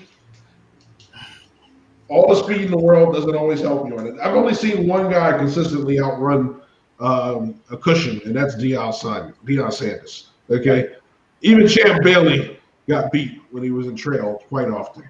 Yeah. Here's what I'll say. Some of the things that I when he's playing, once again, we talk about bump and bail. We've talked a little bit about playing off man, and just obviously a straight up zone. If you do some of those things, you can, protect him a little bit. When he's up on people, it worries you, because if they can stop and start, especially if they can do it really quickly, they're going to burn it at some point. He's going to double moves will clearly be the real test for him because it plays to his weaknesses. Josh Palmer's off the board. Yes. The next wide receiver. Yeah, ball tracker. Yes. Yep. Right. So, we're starting to see certain guys that we had in this range coming off. So the runs we saw that we expected, the tackle run happened, the quarterback run happened. We had a little run on safeties when you got to the top three, and then they spaced out again. So. Yeah, and he and Stokes had quite the battle. They Yeah. showed some of that from that Georgia game. And he and Stokes went at it that game. Mm-hmm. Right, Vikings picked his in. So I think they've pretty much picked apart our top 100. Yeah. For the most part. There's a couple of people left. And I say, who's left? All right. So Sage Surratt. How is Sage Surratt in our top 100? Okay, look. I mean, he's a plotting possession receiver. Okay, whatever. So you still got Nico Collins, Elijah Molden. Cam McGrone is still there. Davion Nixon still there. Nixon should go soon. I Tyler like Nixon better Lewis. than Odigizua at that same position. But Mhm. let's see. Nico. Yeah, someone said Nico. Hunter Long. Wyatt Davis Yeah, Wyatt Davis. still on the board. And I think that maybe Roche is still on the board. Right, Roche's still on the board. And that's about it. So Troy Vincent's back out. He's embraced the Gene Washington role well. He has embraced the team watching real well. And Chad Surratt is probably who they meant to put in the top 100. Comes off the board. Yep. And well, listen, he's that will linebacker that we talk about. Excellent chase player, does a great job with dropping and coverage. Not a huge hitter, but he's a very, very good tackler. Yeah. Okay. He can be, Chad Greenway. There it is. Yeah. He can be Chad. Yeah, he's not going to hit you. The Vikings drafted too, right? Yeah, they did. They did. Okay, so they like that type. They have a type. Yeah, He well, can be Chad Greenway. look at the coach. A converted former quarterback, as we all have discussed in the past. A guy who, and that's part of why he's not the toughest guy in the world. No offense to quarterbacks, but it's not shocking that he's not there blowing people up all the time because he was a quarterback until about 2 years ago. Yeah. But yeah, you like the football IQ, you like the athletic ability. He's by far the most athletic of the Surratt brothers. he's going to be able to. I wouldn't be shocked if he wanted to run like Tampa 2 if he ended up playing Mike, because he very much plays and thinks like a Tampa 2 Mike. He can be that whole defender. He's really good in space. In fact, that's the best part of his game is in space. I'm not in love with him in more tight spaces. I'm not in love with him, having to deal with, as I say, the trash and dealing with offensive linemen knocking him around. That's not the best part of his game. The Raiders pick is in. But yeah, I mean, he's talking about a Will style of linebacker with that body type. He's going to have to learn to fight off those blocks inside. We've seen him do it on occasion. We've seen him at times get enveloped by the traffic inside. He doesn't exactly always come clean through the trash. So he's got to get used to that, because realistically, I don't see him playing as wide out as much as he did on the college level. I think they're going to wind up stacking him a little more, because you're going to have that hybrid linebacker safety player who's going to be more in the slot. So I think that's what it is now. These guys that are that body type, but they get used to putting on another 10 pounds and taking on some linemen that get off of combination blocks, because that's where the game is heading. Yeah. And as you said, more and more of the game is in space, and that helps him. The game is heading in his direction. Luckily, he doesn't have to play in 1974. We really struggled. Yeah. Well, he would have had to deal with a fullback that was bigger than him in that time. and meaner. Yes. I mean, forget just fullbacks. He would have to tackle guys like Larry Zonka. I mean, that would have been fun for him. Yeah. That wasn't fun for anybody. No, it really was not. It really was not. Yeah, well, listen, I had to tackle Eric Abagu when he was a fullback at 6'4", 240 as a freshman in high school. And I was all at the time 5'8", 120 pounds. Oof. Yeah, so yeah. Now, those are fun times. Those are fun times. Yeah, we're going to see a couple of what we might consider reaches, I'm thinking, coming, because a guy has one special something, right?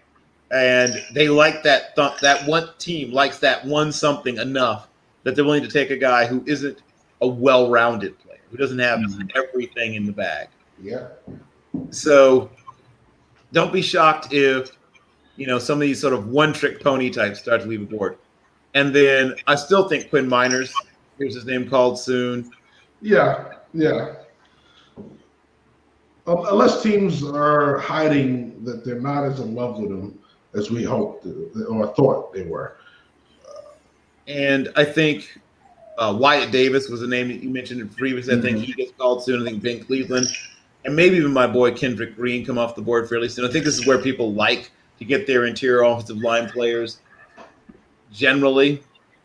And I think at least one or two. Okay. Go ahead. I'm sorry. I was just going to say, by soon, do you mean within the next 9 picks?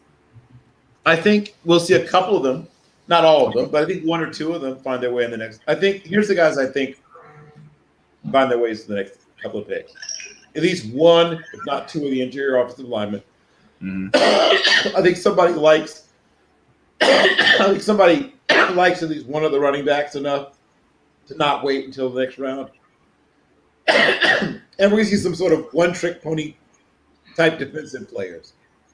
Maybe a guy who's just a third down designated pass rusher, like Hamilcar Rashed. He could go somewhere around here. Even though he doesn't do everything, he does one thing well enough. And he's one of the bigger of that group. Right. I mean, he's not that different from Azeez Ojulari, really. He obviously didn't get seen by people. People weren't as aware of him. I'll say it that way. But you play at Oregon State. You're not in front of everyone's eyeballs all the time. But there's not a huge difference between the two guys, really. Azeez is a little more powerful, a little more explosive, but just a little more visible. Like, people pay attention to the SEC automatically. But Hamilcar Rashed is not that different from him. And somebody's going to get a bargain by getting him later. And he doesn't have the problems that we talked about with the knees. He doesn't have, the possibility of ending up having to get microfracture surgery in the next 3 or 4 years. Right. All right. So while they're still waiting to announce the Raiders pick, so we've seen Palmer come off. We haven't seen any of the North Carolina receivers come off, neither Brown or Newsome. We haven't seen Carter come off. Newsome's not going until day 3, obviously. Yeah. But Miami Brown might go somewhere around here. Mm-hmm. I think the reason that Diamond Brown's still here is people thought he was a 4-4 guy, and he turns out he's a 4-5 guy. Mm-hmm. And everyone says, "Oh, we don't care about your 40 time." Oh, well, then why does everyone run 40? I mean, people like to pretend that certain things don't matter, but these things clearly matter.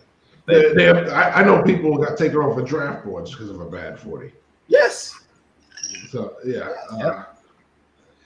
it matters big time. And I mean, I saw that we had Sage Surratt. It's like, I wouldn't be shocked if Sage Surratt, if he gets his name called at all, it might be very late, because it's hard to get excited about a guy that runs in the mid to low 4.7s at receiver.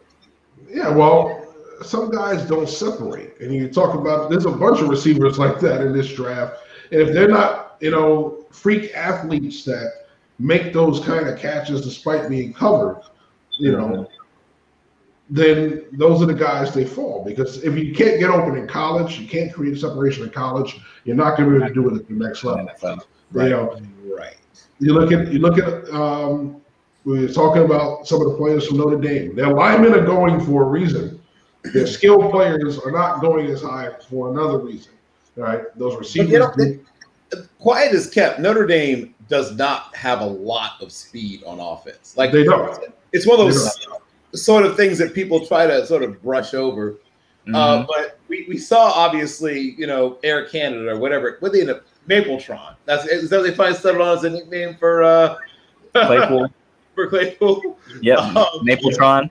Yeah, I think it might, whatever they settled. But he was the guy who had the rare speed. But generally, receivers are kind of plotters. Their running backs are quick, but not all that fast. Their tight ends are solid, but not really super athletic. Mm-hmm. So, so we'll have to see what happens with that in the future. Yeah, and we seen the Senior Bowl invite for Ben Skoranek. Ben Skoranek is the epitome of that player that doesn't separate. So, it's one of those things. He was unproductive at Northwestern for a reason.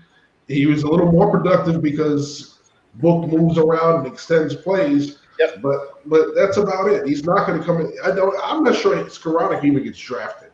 I don't think he does. I have an undrafted free agent grade on him. All right. So Malcolm Kuntz from Buffalo is the pick for the Raiders. There you go. They've done it again. Yeah. This is what they do. They completely blow the early part of their draft, and then they rally a little bit in the middle rounds.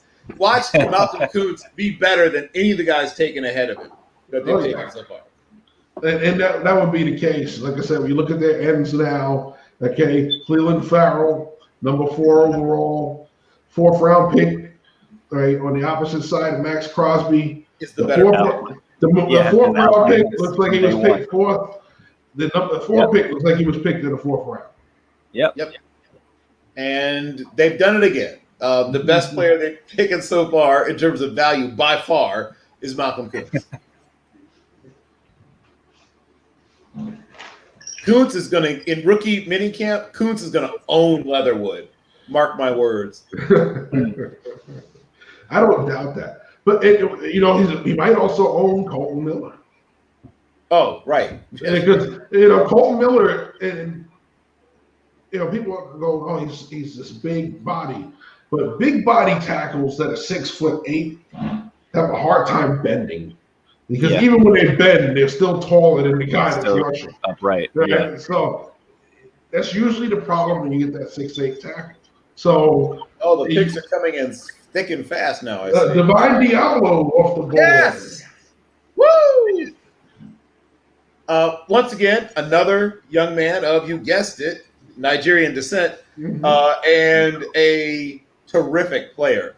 I really feel like he is going to. Now, I mean, once again, some people sort of denigrate the box safety, and some people put him on their board as a will linebacker. And I don't doubt that he could play some will linebacker, but he is your classic big Cam Chancellor-esque kind of safety. Once again, like Cam from Virginia Tech, like Cam, Cam was like 232. I think Diablo's 229, but they're very similar physically. They both move well for big body defensive backs. And Diablo is a guy who can make plays. He's not just a run stuffer. And last but not least, he's going to be one of your best guys in special teams. He is a terrific special teams player. That's something that hasn't changed even when Beamer left. They still put a lot of their starters on special teams at Virginia Tech. They're unafraid to play starters on special teams. And it's a point of pride playing special teams at Tech. All right, so we're seeing the fully vaccinated war room of the Miami Dolphins. Their pick is in. You'll hear who it is momentarily. All right, so they're flying up the board. Washington, Carolina, Dallas are the next three. Dallas with the second of their 3 picks in this round. Mm-hmm. We'll see what Miami takes here. Byron Jones. Speaking of Dallas. Speaking of Dallas, yes. And big corners who struggle with change of direction, even though they're very athletic. Yes. You all remember Byron Jones showed up and did his pro day with his shirt off and everyone lost their minds? Yes, I do remember that. And he set the world standing broad jump record, not just the combine record, the world standing broad jump record. So Hunter Long is the pick for the Miami Dolphins. Yep. And I had a feeling that they might go and try and add another weapon for Tua. You have Mike Gesicki, who I think is underrated as a tight end. Obviously, he came in, didn't do much early on, but I think he's really starting to come on more and more. And pairing him up with Hunter Long, again, you're seeing the New England Patriot influence. Two really good tight ends with Brian Flores. That's what Bill Belichick loves to do. Right. So exactly. So you're seeing that New England Patriot influence coming down to Miami with Brian Flores. You have Mike Gesicki, you have Hunter Long. They've quickly turned a weakness into a strength as far as weapons for Tua. So we'll see what they do moving forward. Still would like to see them possibly, and they'll probably address this tomorrow, maybe get a running back to help out back there too. But I like Hunter a lot, especially in this situation. My comparison for him is Heath Miller. Obviously, as a Steelers fan, I'm sure you'll appreciate who and what Heath Miller was. He's a full-service tight end. He's not a guy who's going to do a lot of that seam stretching stuff that you see so many guys do. He's not going to run away from a lot of guys, even linebackers, and definitely not safeties at this level. But he's big enough that he can wall them off and still make catches. Mm-hmm. And that was his thing. You know, you watch the catches on film, all contested balls for the most part. Yep. And he bodies them all. So he is that traditional inline Y. Yep. Who's going to give you the ability to block on the edge. He may even give motion into some leads as well. So don't be surprised by that. Yep. That's once again why I whipped out the comparison. And he does really remind me of Heath Miller. Yeah. Yeah. Washington's pick is in. Okay. I would say Heath wasn't running away from guys. Hunter's not going to run away from guys, but he's going to use his size to just basically wall you off. Kind of like, you know, how we always talk about how guys that tight ends now have a lot of backgrounds as far as like the NBA, kind of just doing that post up. And I'm just going to be bigger than you and have really good hands, strong hands. That's what you're going to get out of Hunter. Indeed. So they're at commercial. So Carolina is going to be they're on the board now. We know Washington has their pick in. Then Dallas and Tennessee. I don't see any trades, so I'm pretty sure everybody has a different idea here. I don't see anybody jumping up for another player. So let's brainstorm and think what potential picks could be coming up here. What players? Well, we've named most of the guys: Quinn Miners, Dimey Brown, Michael Carter, Kenny Gainwell. Even one of the developmental tackles like Deontay Smith isn't beyond the realm of possibility. We talked about Wyatt Davis. Wyatt Davis is a guy that has a shot to go here. We could possibly see if they're going defense. Davion Nixon's still on the board, right? Mm-hmm. Yes. I could see him going somewhere soon. We could see a baby run on tight ends. Brevin Jordan is a guy that has a shot to be called. And he's that small tight end that we are starting to see a little bit more.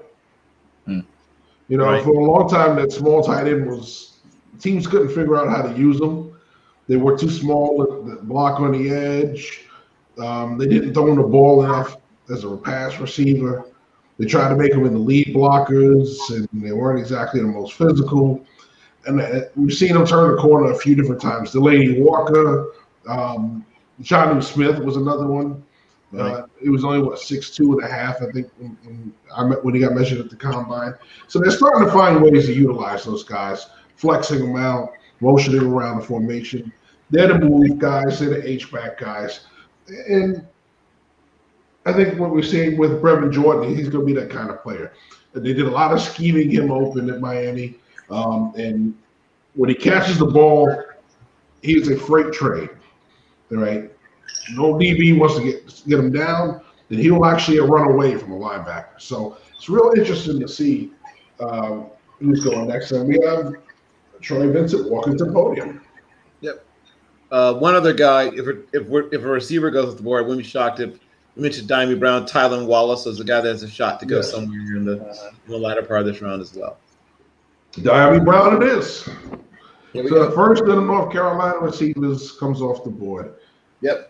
Well, Daz is a day 3 guy, so Yeah. so Daz will go somewhere in the late 5th, maybe early 6th. Mm-hmm.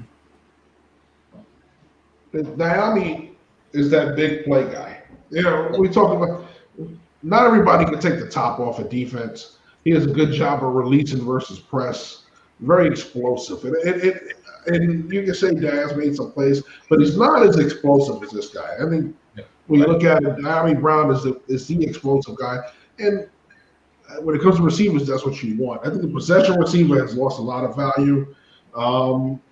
It's the guys that make plays, big plays, manufacture big plays for the offense, whether it's down the field, whether it's the ability to catch and run and pull away from defenders. I think that's being valued way and way more than it was the guy who could consistently catch the football and block. Mm-hmm. Yeah, the things that I like about him, he's another guy that really knows how to track the ball. He can catch the ball outside of his frame. He has a good sense of speed manipulation. He's not a laser, and that's why he's going great. If he run 4.4, instead of 4.5, he would have been gone. If not day 1, then much earlier today. But he knows enough about how to use the speed he has and how to eat up your cushion, even though he's not. What he does, he makes you think he's going full speed, gets you to, throttle down, chop your feet a little bit, and then he kicks in the afterburner and puts you back on your heels. And he also, despite being another sort of slender cat, is very strong at the catch point. He doesn't lose many 50-50 balls. Yeah, so Troy Vincent's back at the podium with the Panthers pick. Got intercepted by Michael Irvin on the way there, by the way. Tommy Tremble, Notre Dame tight end, comes There it off the is. board. Now, I didn't expect him to come off here. I thought he would have gone early tomorrow. But Tommy Tremble's one of those players. I like him. I think he's not the bigger tight end. He's not that 6'5", 6'6" tight end, but a very, very good blocker. And Right. he is that move tight end that's going to, once again, you're going to scheme him open. He's not the most diverse route tree, but the blocking ability at the point of attack is rare. You don't get that very often, and I think that's one of the reasons why he's going so high. Well, the thing that you know about Tommy Tremble is he blocks like that's his favorite part of the game. You Yeah, don't right. see three tight ends who do that, who seem to enjoy blocking way more than going out to receive passes. That's not something you see every day. And once again, another win for Team Lightskin. Dom. He's just hyper aggressive. I mean, there's no way to put it as a blocker. His receiving skills are a work in progress. I think that's the most fair way Way to too put many it. drops. Way too many drops for him Yep. in Notre Dame. He's not a great route runner. He doesn't have great hands. So it's kind of you're literally drafting your other tight end, your blocking tight end. Yep. I would even play him at fullback. I mean, he might have a better career if you use the fullback as a pass receiving fullback because he's not really a tight end. And this is the thing you run into with these guys who are tweeners when they're not really tight ends. He's not great at tracking the ball. He doesn't have great hands, as you pointed out. His route running is not bad for a fullback, right? If you can that. As a tight end, it's just kind of meh. As a fullback, he's one of the better receivers and route runners, if you consider him a fullback. And I kind of think of him as just a tall fullback. Yeah, and Dallas's pick is in.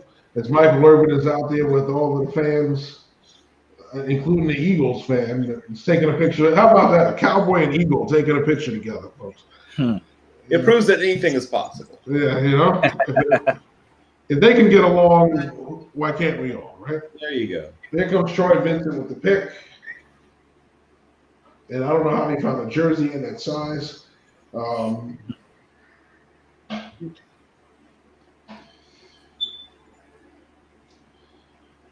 Right now, the pick is Chauncey Golston from Iowa. Hey, now I don't dislike this player. I was convinced this player was going to leave the board around the 5th round. He is another one of the powerfully built hybrid. I don't know. I'm trying to go ahead and describe him. He sort of a little bit like. I mean, he's not quite as thickly built as say Adigazua was, but he's another guy that has a lot of his wins on the interior, though he's listed as an exterior guy. I don't know. You got to figure out what you're going to do with him, I guess. Yeah, But I mean, but he's we talked about Odenigbo, right? He's sort of like that in that he's raw and long and powerful, and he sometimes just efforts his way into some sacks, or he can use enough of his physical ability to sort of whip unathletic tackles. On cue, he just whips a very unathletic tackle. But unfortunately, the tackles at the next level are not mostly unathletic. So he's going to have to get better at literally everything. yeah, and we'll get back to him in a second. Green Bay has traded up and made their pick. They've traded with Tennessee. It seems that they have a thing for some of the Senior Bowl standouts. You have a great Senior Bowl, you hit their radar. Because last year it was Bradley and I, who was the Senior Bowl standout. Right. And then they picked up Bradley and I in the 5th round. Now it's Golston here in the 3rd. Well, in the 5th, that makes sense, right? Yeah. I mean, I'll be honest. This is a reach in my book. I like him about another round and a half later, but we'll see. Maybe I'm wrong. Maybe they're right. So the Green Bay Packers take Amari Rogers out of Clemson. There you go. All right. So And I was gonna say this felt like it's a wide receiver. yeah, and it's interesting because I thought that he would have gone around the same time as Powell, and I think Powell's a day 3 guy, early day 3 guy. So Yeah, Powell's the day 3 guy because he's not as sudden. yeah, Amari Rogers, even though he's not a blazer, does have the ability to create separation with change of direction. yeah, but he's definitely a slot only. I don't see him winning a lot on the outside at the next level. I see him being a slot only player. Right. So and it kind of fits, but yeah. The player he reminds me of, remember Josh Reed from LSU? Yeah, absolutely. Thick-bodied slot guy. And unfortunately, Josh Reed was born a little too early because the slot position hadn't really developed into Yeah. the thing it is now. Yeah. But if he'd come along now, he would have been more, more successful, more appreciated. But yeah, he's a quick, powerfully built. I mean, you saw he's built like a running back, and some teams even asked him to do some running back drills at his pro day. But he's a wide receiver. He's just a very thickly built wide receiver. Indeed, we're midway through, so we're at 10:40. We're midway through round 3, and we're rapidly approaching the end. We're coming up pretty soon. Within the next 2, 3, 4, 5, 6, 7, 8, 9, 10 picks, we'll be at the traditional end of round 3, and then the comp picks kick in. So in my grading, every single one of the Green Bay picks so far has been a reach. Yeah. And That sounds like Goot Kuntz. it's interesting.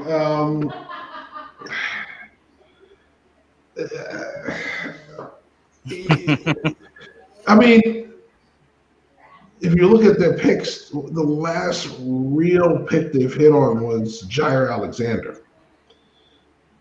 And other than that, it's been hit, miss, hit, miss.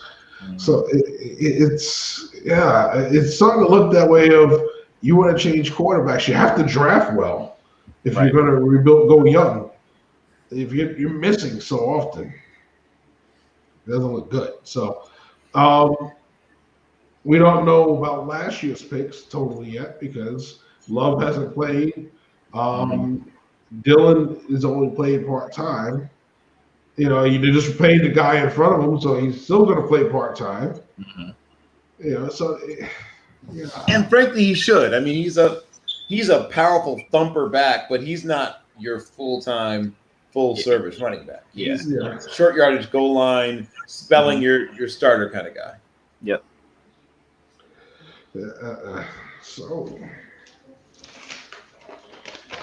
All right. So we have not seen the names Shaka Tony, Quincy Roche. Nope. I just hope those guys go tomorrow. Yeah. We're seeing him go. So a lot of the handwritten notes. The guys are going off the board. I think maybe either Carter or Gainwell has a chance. And then the other guy will probably go tomorrow amongst the running backs. We could still possibly see one more tight end. I'm not 100% convinced that Brevin Jordan doesn't go off the board. And then obviously offensive and defensive line is the other thing that I think we're going to see a sprinkling of. Well, I think we kind of ignored the fact we have a group of players who are collectively falling. The running backs. I'm talking about falling. I mean, once again, I think the NFL has decided for the most part, with the exception of exceptions, special guys you think can be truly great, to just wait. I mean, I think that's a consensus thing in the NFL now, Jeff. Yeah, well, I understood the point when they were saying wait till after the first. Now you're going to wait till after the second and third now. It's like, okay. I guess so. Yeah, it's just, wow. If you're not an elite talent, they're saying we can wait till day 3 for the most part. Which leads to problems because if he is better than you drafted him, you got to pay him faster. Yes. Also, So there's a drawback to every decision like that. All right, so the Vikings are on the clock, or making a pick, I should say, and the pick is Wyatt Davis, Ohio State. There we go. Off the board. That's one of their better picks. Kevin Colbert. Yeah. We're up next. Yeah. Quinn Miners is on the board. Well, Kevin, please. That's all I'm gonna say. Just please. Say it again. I'm going to give you full screen on that one. So, like I said, second round, we went out, got Pat, like him. We need to address the offensive line. It's what we should have done in the second round. In all honesty, if we would have done it in the first round, I wouldn't have been mad. I understand we went and got Najee Harris. That's the pick I wanted us to do because I think he can be special. Quinn Miners is right here. He's a guy who by the way, can play a little bit of center. He played center at the Senior Bowl. Yep. He can transition from guard to center. We can figure out, which position he works best at on the offensive line. He can fill at the very least one of the two holes that we have on our offensive line. And also, we were a terrible run team last year. He's phenomenal. He's a really good run blocker. So I like Quinn Miners. The fact that he's still here, I think is good value for him. So yeah, it just makes sense to me. We passed on offensive lineman in the second round. Let's not do that again this time. Well, the pick is in, and we have another trade. San Francisco has jumped up and swapped with the Rams. So they're getting a couple of comp picks out of the deal. Yep. And it'll be interesting to see if, somewhere soon, some of the other interior offensive line, like Pink Cleveland and Kendrick Green, find homes. And they seem to be all smiles in San Francisco. Yeah. They must know who their pick is. We're waiting to hear who Pittsburgh's pick is. It looks like Troy Vincent, and there's Tyler Powell going.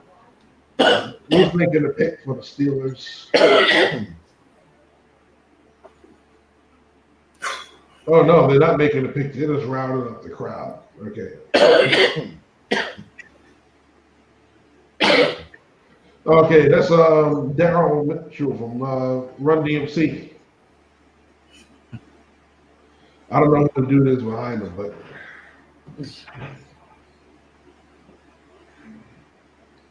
Who are apparently Steelers fans despite being from Hollis, Queens.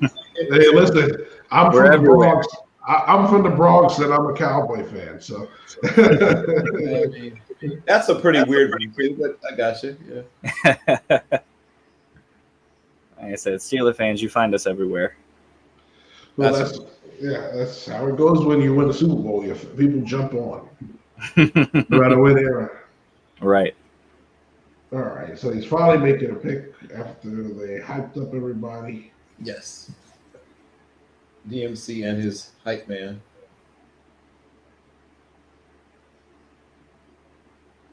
Kendrick Green from Illinois. Yes. So he's one of the guards I was about to talk about, and there he goes. Okay. All right. I'm a huge fan of Kendrick Green. He's another guy So that blocks people in such a way that some of them feel like maybe this is personal. What did I ever do to you? He really, really enjoys putting people on the ground, and he's super athletic. Yeah, I mean, I think it's another case, and we talk about the program's not winning. It doesn't get the attention, so a lot of people don't know about him. But overall, when you look at him, he's a very productive player, a blocker that, once again, you see him in space, find work. You know, he's not a guy that's finding the runner. He's finding work, goes to get the block. Very decisive in his blocks. He just gets on his path and follows through, drives his feet through the block. I like him. I think the building blocks of a very, very, very long starter there. So he may not be a guy that's consistently in the Pro Bowl, but every time they announce their starting lineup, he's going to be there. yeah, I'm not mad at that pick. I'm not mad at it at all. Like I said, his bread and butter is going to be in run blocking, specifically like zone blocking, but his pass protection, he needs to play with a little bit better technique just as far as pass protection goes. But I like it. I'm not mad at that pick. I'm not mad at it. I'll breathe now. I'll breathe. So the 49ers pick is in. He's probably the best pure athlete. We talk about speed of all of the guards in the entire class. We're talking about a guy that ran sub 4.9. We're talking about a guy that had a 35.5-inch vertical. We're talking about a guy that had a 9.11 broad jump, almost 10-foot broad jump. Uh-oh. He is a rare athlete. Running back alert. The next running back off the board, Trey Sermon from Ohio State. Trey Sermon. All right. So I know you weren't as big a fan of him, Bill. I feel like he's a bigger, slower version of Kenny Gainwell. So I guess if you wanted a bigger, slower version of Kenny Gainwell, you got that. He does fit their type though, right? He's of the running backs that they get there, he's similar to a lot of the other guys they have. So they have a type, and he's part of their type. Yeah, he's that bigger one-cut runner. Get him the ball going north-south. Let him read the zone and make a decisive cut and go. And I think he had his best performances when they counted this year. It kind of highlighted some of his strengths. Something that we didn't see a lot of at Oklahoma. He just did not shine at Oklahoma, and it shows why he ended up at Ohio State. But Yeah, I think better run blocking. That would be I can answer that for you. Yeah. But I mean, he's essentially a less explosive version of a guy like Walter Mendenhall. Remember him? Yeah. He's a less explosive version of a guy like that. And like you said, he fits exactly what they want to do in San Francisco. He fits that mold. He's not a great pass catcher, but he's reliable enough to be a check down kind of guy. Yep. So I think you could have gotten maybe someone who's a little bit better of a prospect, but I think Trey Sermon fits. This is another one of those situations where it was kind of like, do we want the talent or do we want the fit? I think they went fit on this one. Sure. so. We see Sermon go. We see a lot of other runners go. Carter's still on the board. Carter hasn't gone. Yeah. Right. Gainwell hasn't gone. Yeah, Gainwell's my highest rated running back still on the board. Carter is next in my rankings. Mm-hmm. I think that the other running backs are going to have to wait until tomorrow. I think that was probably the last shot. I thought Gainwell was going to go there actually, but I guess because he's sort of like Rita, right? He's sort of like who's the other one they had to actually really run? Raheem Mostert. Yeah, McKinnon. Right. He's a little more like Mostert and Breida. And instead they went with the one who's more like Jeff Wilson. But he does fit their type. They collect a lot of similar kinds of running backs. That's their thing, is to have 2 or 3 of the same kind of running back on the roster at the same time. Yep. All right, so we're getting more towards the true day 3 board now. So we've seen Tommy Tremble come off the board. One player I'm interested in seeing where he goes is Tate Gallen. He's another one of those guys that opted out. UCF corner.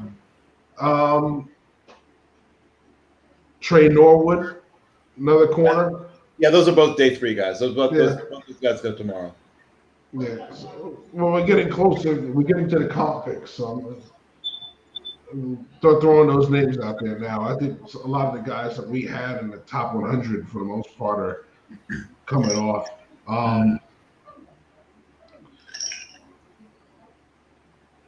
Look at some of the players we did have higher.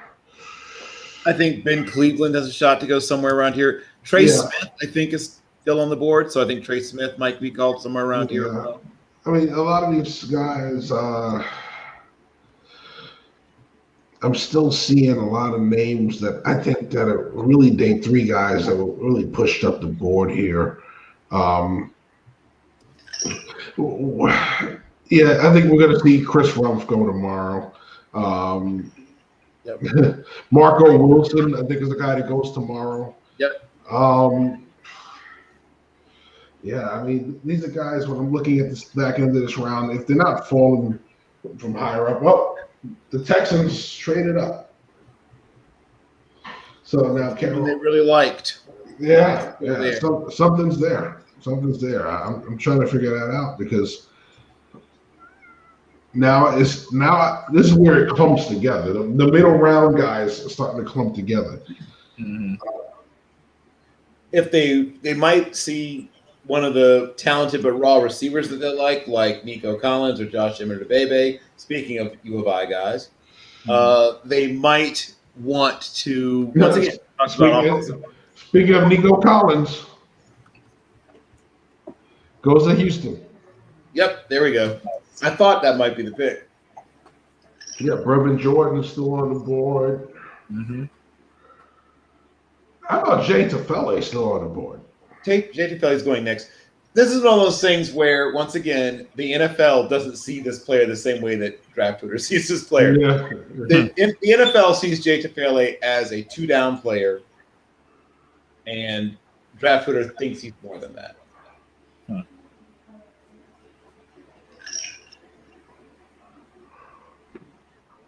Seeing Hunter Long go off. Cam McGrone still hasn't gone yet. Yeah. Once again, that's another one of those guys that Draft Twitter loves, and the NFL is like, Yeah. he's all right. I mean, do you remember Cam McGrone taking over a game? You know what I mean? Like, No. right. So he was a good player in college. He'd be an okay player in the NFL, but he's not the kind of guy that you take in the top 100 picks. He's a guy you take in the top 150 picks. Let's see. We already said Carter. We said okay. Yeah, really in the heart of it. Third round has really picked this over pretty good. I mean, which is what you want to have happen. Yes. You don't want to be that out of step with what's going on in the real draft, but this is really where you're going to find a lot of teams who, like I said, prize one particular quality, one particular trait, and they're going to see guys who have it, and they're going to go get them, even if they aren't, like I said, well-rounded, if they aren't complete players. So I won't be shocked if somebody rolls the dice on somebody who's just fast, but not a terribly good player, but fast, or a guy who's just a super powerhouse D-tackle but doesn't really do everything well. Like, I think we're going to see some, like I said, sort of one trick or 1.5 trick ponies go off the board.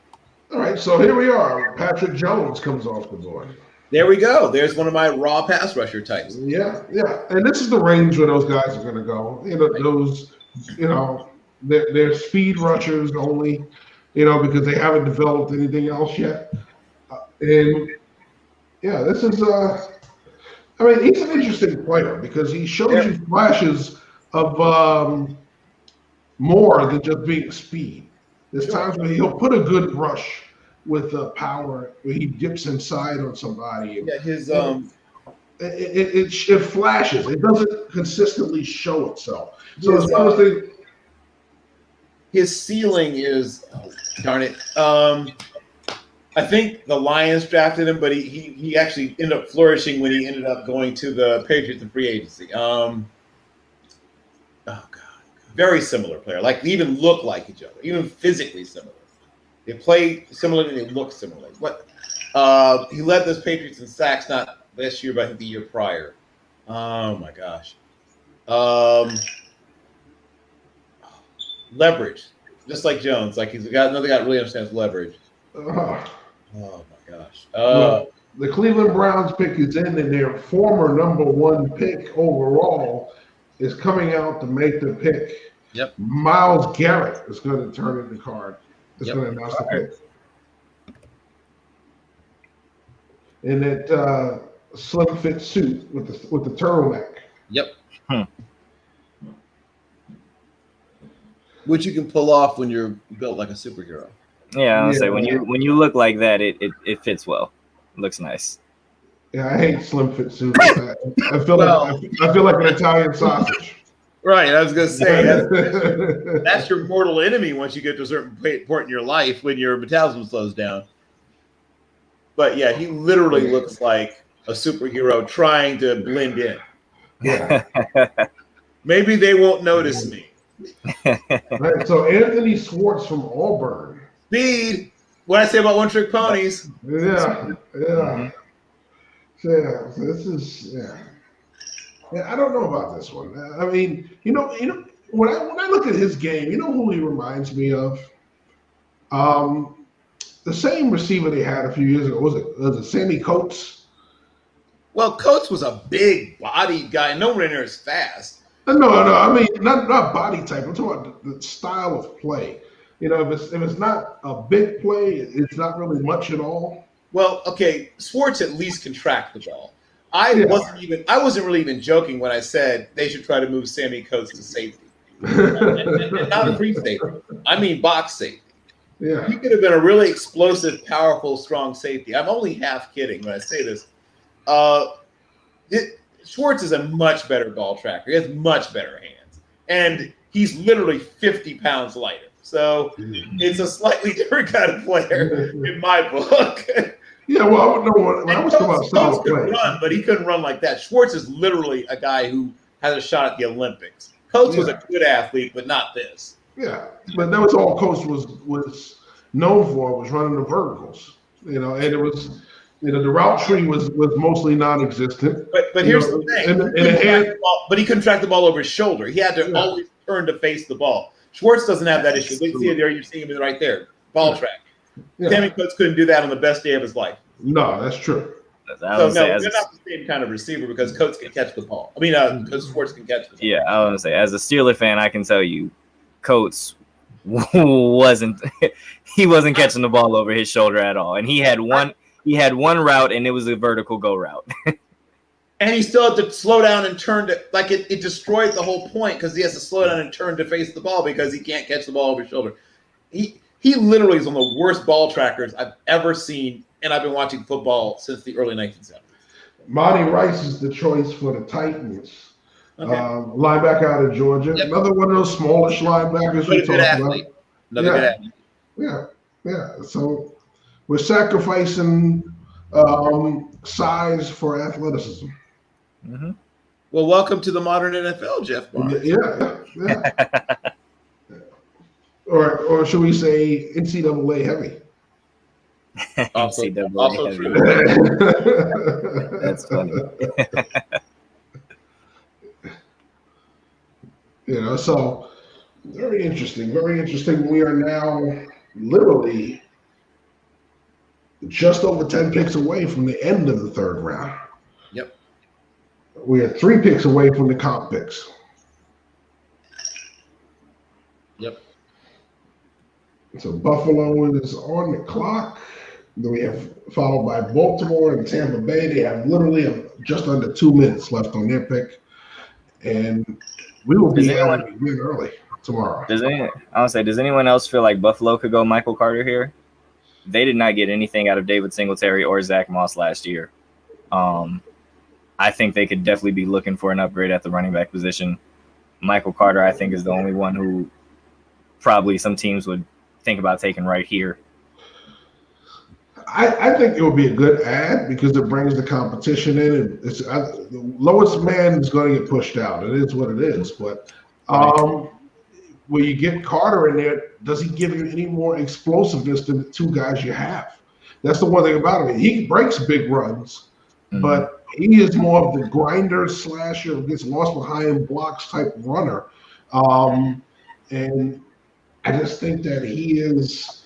I don't know if they wanted another one of those guys. I think if they just had Frank Gore. This is a young, healthy Frank Gore. Like when Frank Gore was young and healthy, which is a very long time ago, obviously.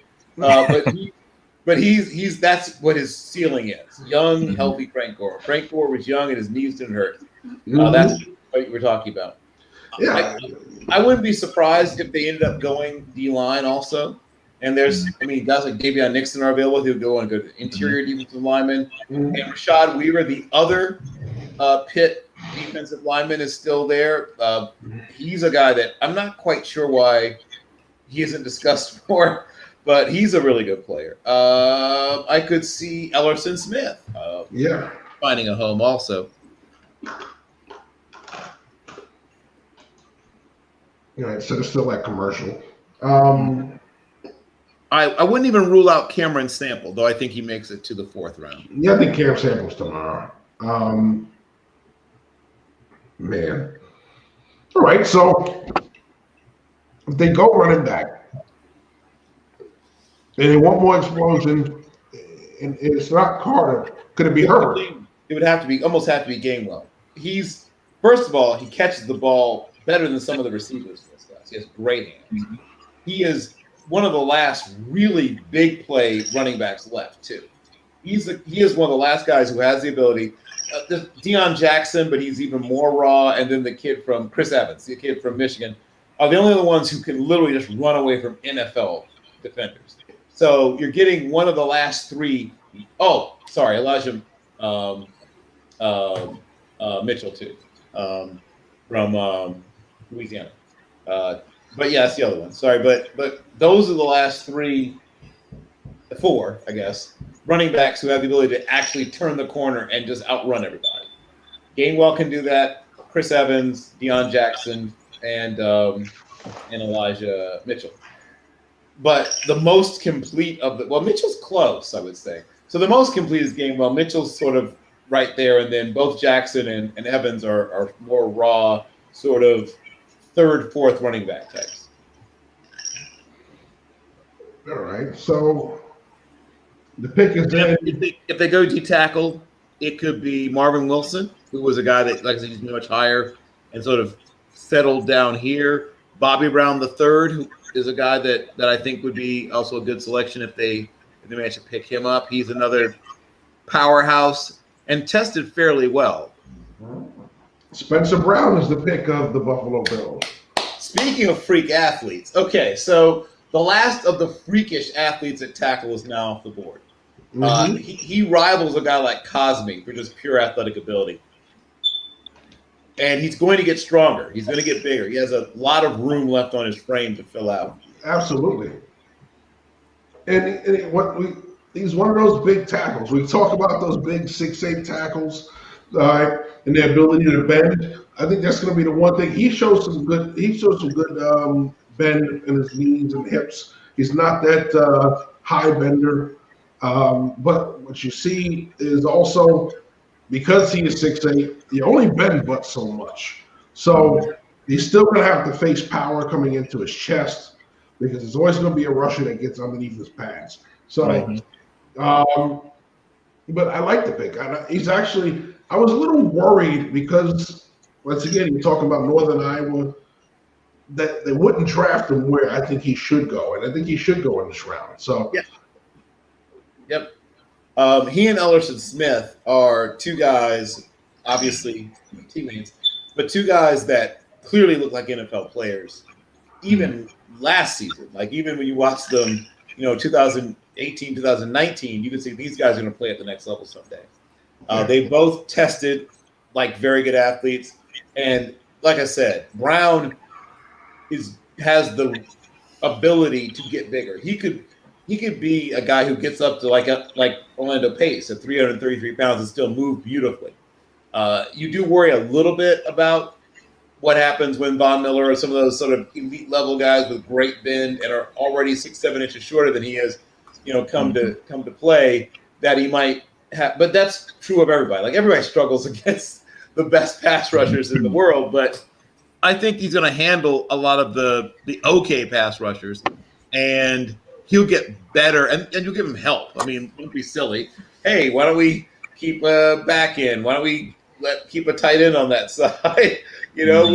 Why would we leave anybody, let alone a rookie who's 6'8", alone against a elite level Greek athlete, 6'1", 6'2"? I mean, Khalil Mack and Von Miller come to town. Let's give him some help. That should just be something you generally do anyway. Right. All right, so we're seeing Baltimore is on the clock. They've turned in their pick. This is their first pick since the first round, when they had the 2 first-round picks. And which Baltimore player is up here dancing on his way to the podium? That is Jacoby Jones. Oh, okay. Yeah. Okay, I remember him. Speaking of speed, a D2 sprint champion. He still looks like he could play too. But a Division II sprint champion and tremendous return man. Never quite became a full service wide receiver. We talked about once again the ability to track the ball, the ability to catch the ball cleanly in your hands, and not be distracted by defenders being close to you. If he had the ability to track the ball and catch it cleanly at a high level, he would have been a superstar. Yeah, Ben Cleveland is the pick of the Baltimore Ravens. So they add to the interior lineman Ben Cleveland, who has bounced around. Because at one point he was a Boise guy. Yep. Yeah, and so Isn't Ezra his big brother? Yes. Okay, yeah. Yes. I remember they played, I think maybe 1 year together. One year together, then he left for Georgia. So yeah. I mean, And like his brother, he is a stout, but fairly athletic. He's not. I mean, Ezra was a freak, and Ben's not that as an athlete, but he's a decent enough athlete. And once again, a guy that's going to help you probably a little more in the run game than the pass game. I think he's going to have some issues in the beginning with holding penalties because he tends to stop his feet on contact a lot. And I think that's one of the things he has to continue to run his feet to get that drive off. Bigger body defenders that move at the next level, that's going to be hard to hold on to and latch on.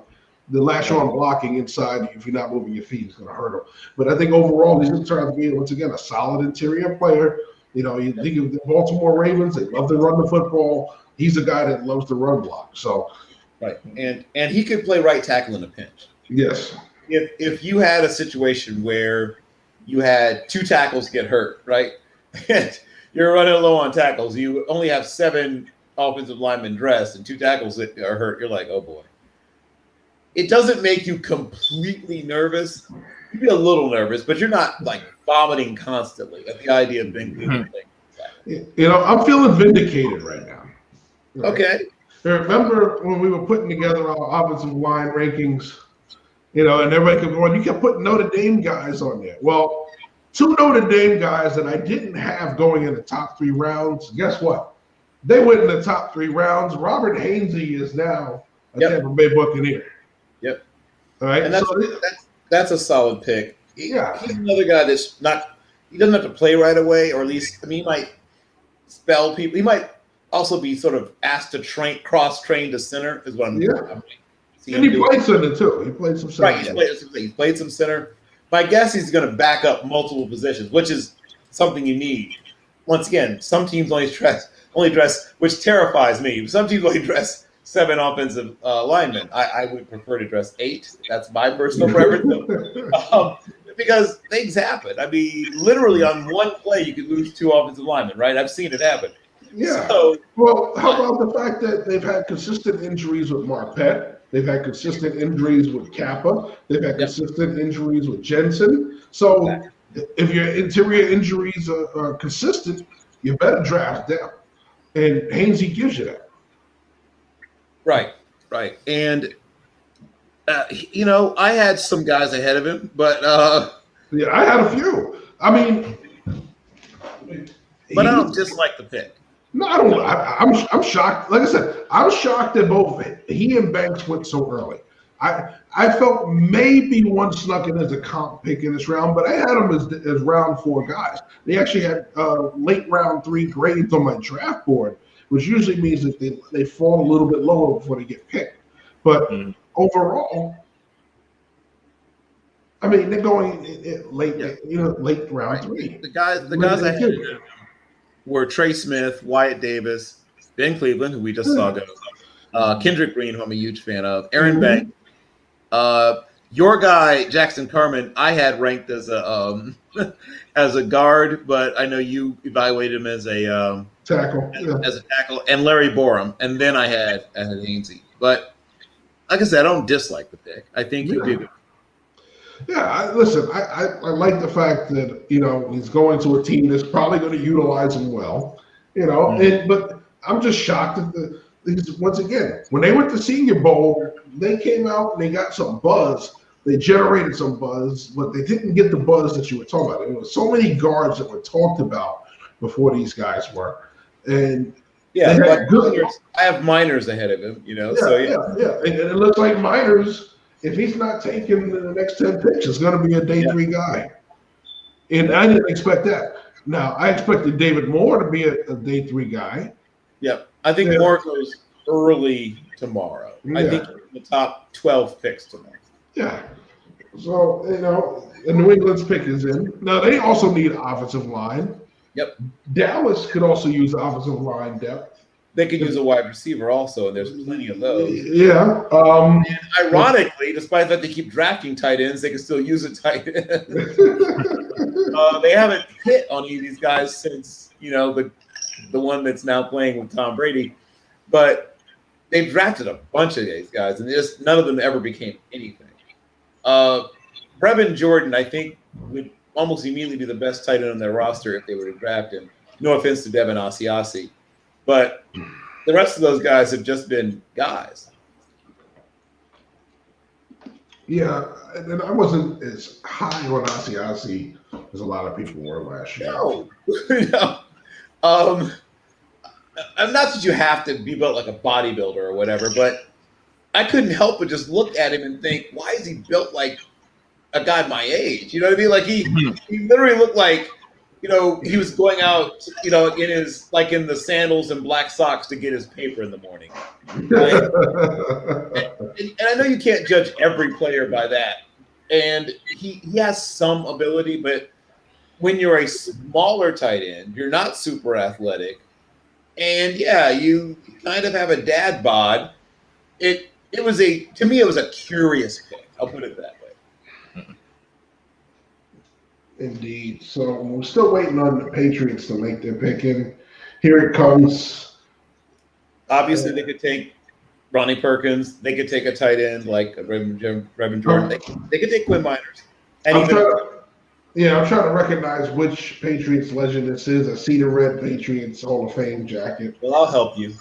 I know. Stanley Morgan. Oh, is that Sam? Stanley Morgan. Oh, Stanley Morgan. Speaking of people who should be in the Hall of Fame, not just the Patriots Hall of Fame. Yeah. I mean, if Patriots fans want to get upset about a wide receiver taking the Hall of Fame, don't make your case around Elman. That's just, that's ridiculous. But Stanley Morgan, playing when he did, and once again, no offense to the quarterbacks he played with, but playing with guys like Grogan and guys like Eaton. Yes, he put up ludicrous numbers for his era. He should be in the Hall. Eason, excuse me, not Eason. Yes, Eason, yes. Yeah. Tony Eason, right? Another one of those California quarterbacks who made his way to Illinois. So yeah, when Mike White was there, he recruited California heavy for quarterbacks. Ronnie Perkins, Oklahoma. There we go, called it. Yes. Might be Ronnie Perkins. And this is the Belichick pick for sure. It's a very Belichick pick. Yeah. So you're talking about that drop-in rush player. Yep. Right? So Elephant. yes. Right? The yes. elephant position. The position that, that Charles Haley and guys like that made famous. And Willie McGinnis. Yeah. He's going to be the next in that lineage. And I wouldn't be surprised if calls were being made to Willie McGinnis, like, Willie, when you get off the set from whatever, can you come over and work with this youngster? Mm-hmm. Indeed. So that puts the Chargers on the clock, followed by Denver, Dallas, and Tennessee. Mm-hmm. And I'm going to be hoarse by Monday.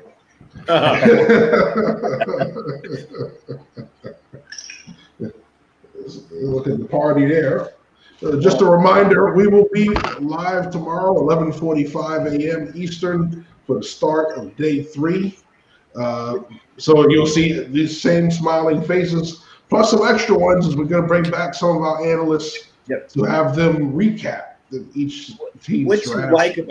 What you like about him is, like Frank Clark, he's a very efficient pass rusher. No wasted movement, no extra steps.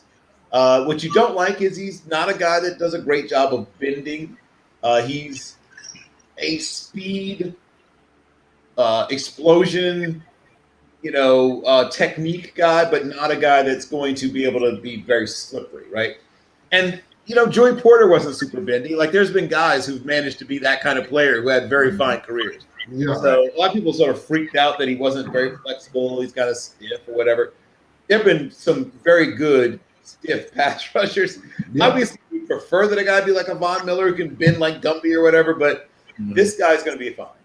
Now, this was the shock to me. The Chargers took Trey McKitty, tight end out of Georgia. There you go. I thought another tight end would go up the board. I was thinking Brevin Jordan, but okay. Yeah, this one's intriguing.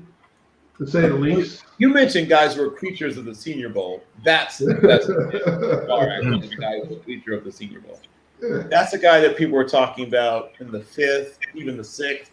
I think the Senior Bowl really helped him. And he's that bigger tight end that we talked about, 6'4" and a half, 240, 250, and does a decent job of getting into the seams.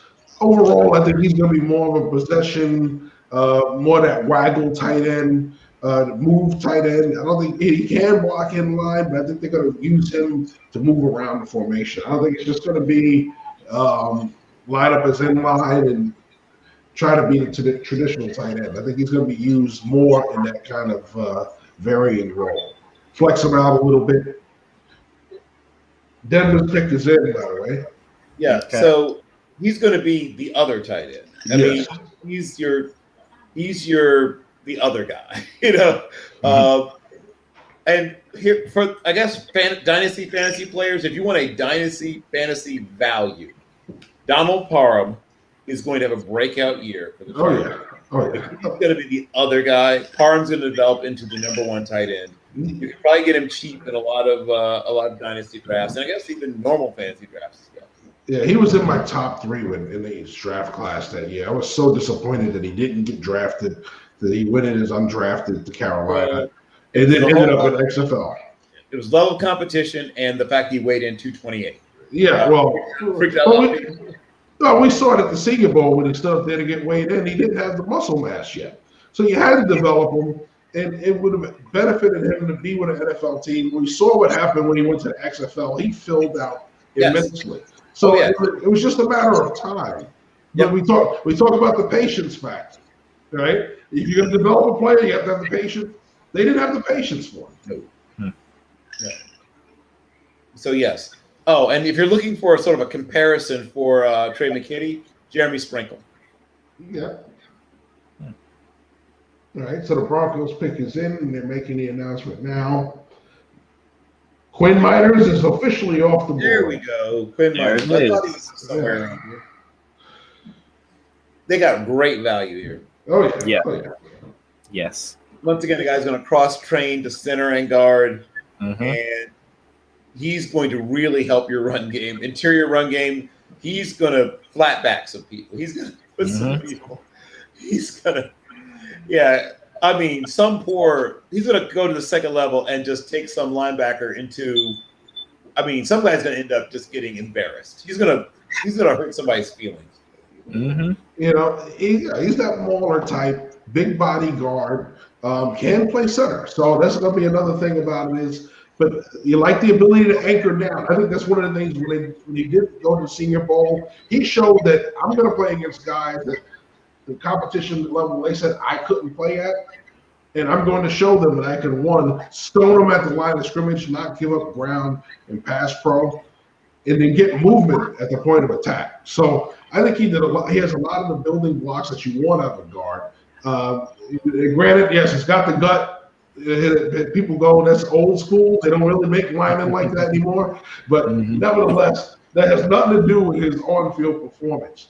You know, if we still have Richie Incognito with that kind of build, still playing a guard, and that's the comp. Yes, you nailed it. That's the comp. Richie Incognito is exactly the comparison.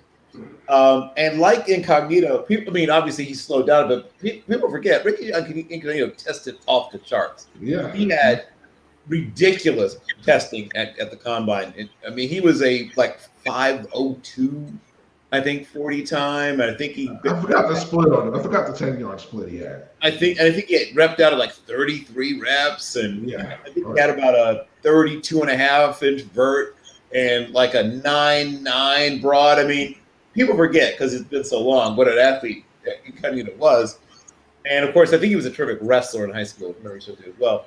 Miners is that kind of athlete. He is a really solid athlete, and once again, he really, really, really wants to block you, in a way that you won't want to be blocked. So they're about to announce the third Dallas pick of the third round. So it's Dallas Tennessee, Detroit, San Fran, the Rams, Baltimore, and then Denver in a trade from New Orleans. Closes out the third round.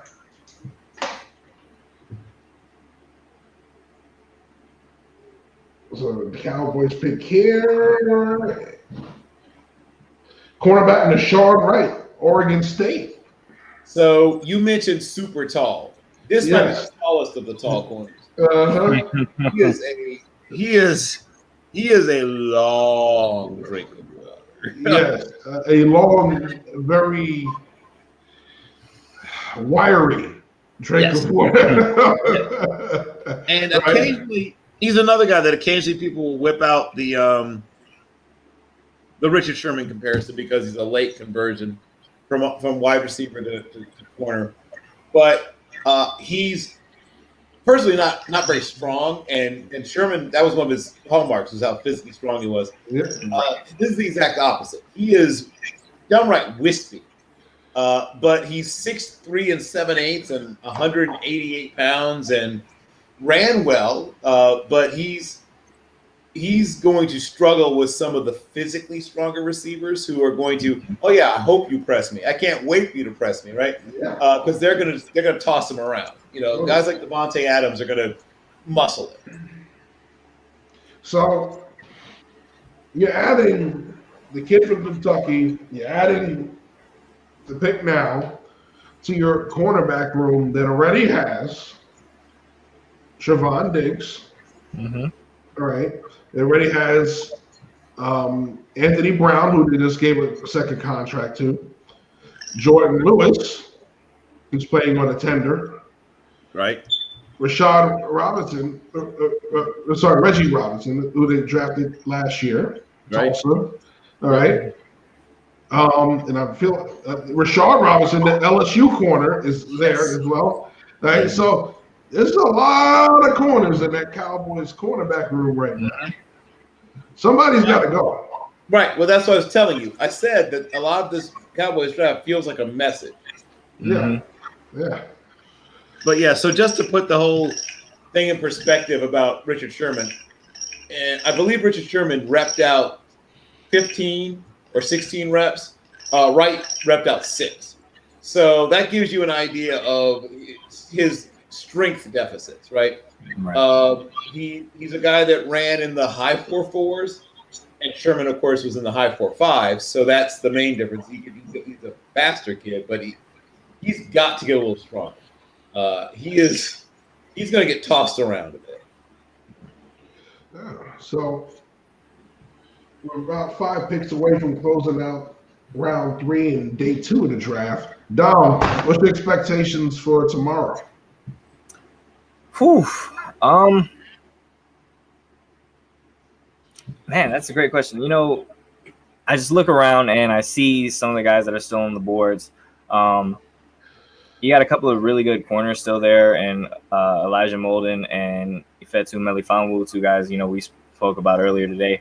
I expect we'll hear their names called fairly soon. I think we will start to see the running backs finally have a real run in these next couple rounds.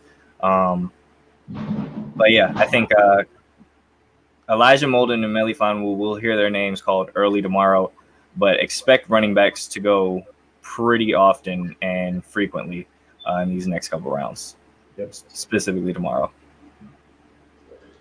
Yeah. The other positions where I'm anticipating runs include defensive tackle. Yeah. Guys like Bobby Brown III are going to hear their names called. Marvin Wilson, who at one point was being projected to be a first-round pick. There's a guy's names to be called day 3.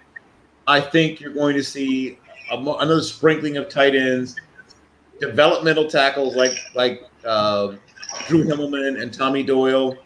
You're going to see the last of the quarterbacks like Jamie Newman, maybe even Ian Book, but more likely undrafted. But yeah, you'll see the last couple of quarterbacks. You'll see a punter and a place kicker, probably Jesse Borregialis and Max Duffy. Probably will get their names called at some point. Well, you don't have to wait on Elijah Molden anymore. He is going to Tennessee. Well, there we go. There you go. That's strong value right there. That's really strong value. Oh yeah. He's going to come in with a chip on his shoulder. He's going to be ticked. Pick a term. He's a guy that thinks of himself as a first-round talent. Ask him. He's not shy about telling you that he thinks he's very, very good. And he is. But he's a slot corner. But that's not a bad thing to be nowadays. No. If you're looking for sort of who he is, Buster Screen. If you're looking for sort of who he is, people keep bringing up guys like Tyrann Mathieu, and that's not fair. No. He's not even quite Buda Baker. Like that's pump the brakes. He's closer to Buster Screen, people, but that's fine. That's a fine NFL player, and you got him about where you should get it. I think the Titans did a good job of improving their secondary. Getting Caleb Farley in the first round, now getting Elijah Molden here in the third round. That secondary. You've got your boundary corner and you've got your slot corner. Yeah, and if you look at it, coming in, even with how it becomes healthy, Farley's an immediate upgrade over Dory Jackson. So you've already upgraded the position. And the Lions pick is about to be announced. Do the Lions take a defensive lineman? And Alafanu comes off the board. Now we got to run on corners. Oh, yes, that's actually makes sense. And that fits their way of playing corner. And now, so Jeff Okudah has, a partner. A running mate, yeah. And it doesn't completely wipe away the stain or the pain or whatever of losing Darius Slay, who was better than either of these guys, but it helps. Absolutely. And it's funny. When you think about it, this is the second Melifonwu to come into the NFL. His older brother, Obi, got drafted by the Raiders a few years back. Didn't work out. He's not as big as Obi, but big enough. Yeah, I think when you look at him, I think he's a little more crafted than his older brother was. His older brother was a guy that they played all over the secondary, and they threw him in and said best four going to play, and he played wherever they told him to, and he never really showed that he did something really well. I think this kid does certain things really well. His brother got overdrafted, first of all. Yeah. A lot of people, think that pushing a player up the board helps. I mean, it helps their pockets, but it often hurts their careers. Yeah. And a lot of guys I could name without thinking too hard, they would have been better off going a round or 2 rounds later because they wouldn't have been thrown out there. Because if you take a guy really early, it's like, okay, go out there and make it happen. Go out there and make it look good, right? And if you take a guy later, you don't have to toss him out there. He gets to learn. He gets to be acclimated. Though you're not suddenly saying, we're going to suddenly start firing things at you and you figure it out. The other things that I think would have helped Melifonwu, I know everyone likes to come out early nowadays, but not everybody needs to come out early. We have another corner off the board, Ambry Thomas, Michigan. Ambry Thomas. So this is a guy that I like. I like him about a round later, but I like him. He's more athletic than you think he would be. He didn't look all that athletic, but when you go back and really watch, you can tell he's got athletic ability. He wasn't always used terribly well, and he also didn't seem to always trust what he was seeing. Yeah. And I don't know if that's coaching. I don't know if that's just self-confidence. But and then you have to, obviously, he was an opt-out. And then so you have to go back, obviously, 2019. That's another thing that, but when he trusts what he saw, and you saw what they found with the examples of it, and he just goes, he can be really a dangerous. I mean, funny to say this, he's more like Asante Samuel than Asante Samuel Jr. is. Because first of all, he's a really good athlete in a way that the junior isn't. Closer to the father in terms of that. and as you're seeing, he has you in the return game as well. He's one of the better pure athletes amongst the corners in the class, but a combination of seeming to lose a little confidence at times, and a combination of, obviously not having played this year, I think sort of pushed him out of people's minds a little bit.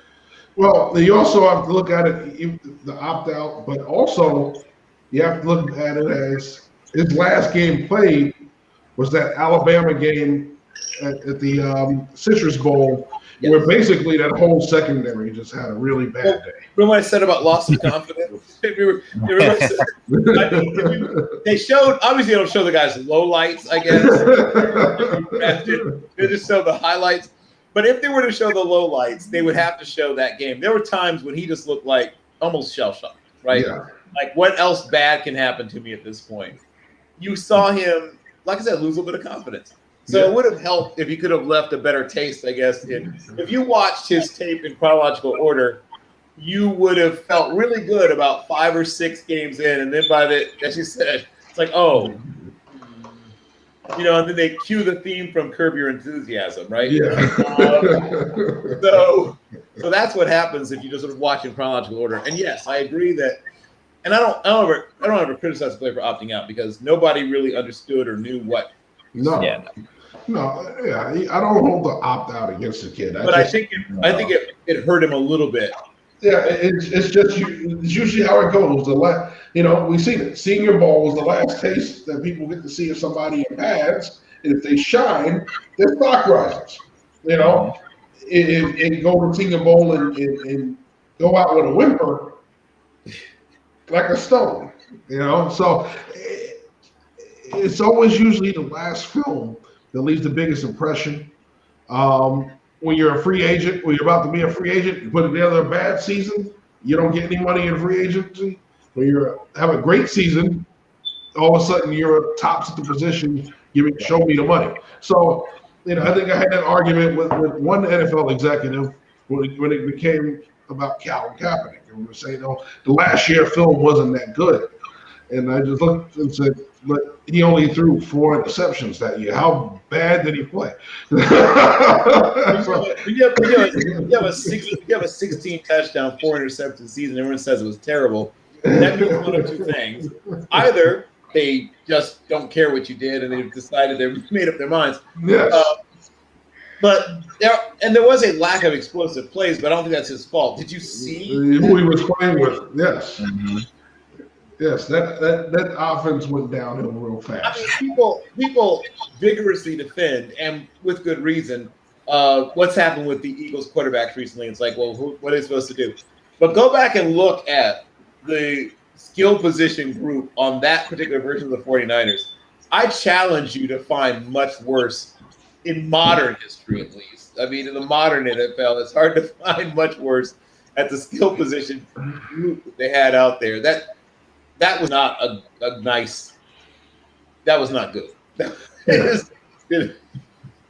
So the Rams pick is in. I forgot to mention when Dallas took the last corner from Oregon State. Last chance you start. Yes, amongst other things. Yes. Yep. But yeah, I mean, when a guy, he was 183 pounds at his pro day. I know people like to drop a little weight to run faster, but bro, you should be an exception. Slap on an extra couple of pounds, But yeah, is Jack Skellington the character's name I'm thinking of from? There's your comp, right? Your comp is Jack Skellington. He is one of the thinnest. People were talking about. Ernest Jones, the linebacker. Okay. Yes, and it's shocking. Jones goes before Cox. Mm-hmm. I wouldn't say it's shocking. Here's what I would say. I think they're similar players, frankly. Yeah. And Jones is stouter at the point of attack. Yeah. I think Cox is a little better in coverage. So it comes down to it's flavors, right? Yeah. Some people like Butter Pecan. Some people hate Butter Pecan, right? If you're looking for a guy that's a little more stout, a little more powerful, though they're very similar. size and even athletic testing, a lot of similarities across the board, really.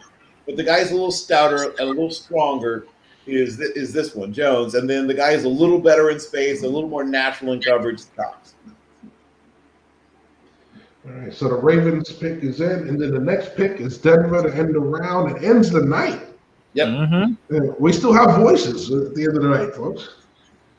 So it's been an interesting night for the Rams. Tutu Atwell and Chris Jones. They're either going to look like geniuses or idiots. There'll be no. All right, they're telling the Ravens fan to get out the way. I think you're definitely taking the fan thing too far, folks. Yep. Yeah, just a little bit. All right, so the Ravens pick is in, and it is Brandon Stevens, another corner. I'm telling you to run the corners right now. A former running back, right? Another late conversion. Was a running back, transfers to SMU, moves over to become a corner. Still super raw, but I like the kid a lot. I thought he'd be available another round and a half later, to be perfectly honest. But I'm not mad at the pick, and he probably doesn't have to be thrown out there right away. Yeah. So the good news is he probably gets a chance to grow into, what he might be one day. But he's a big, fast corner. Yeah. Like big. Look at that, 221 pounds. The last 221-pound corner I saw was a guy named Patrick Peterson. He's not that. No, I would have just, and they're showing his running back tape. He was actually a pretty good running back, right? There he is. Yeah. And Josh Rosen is quarterback.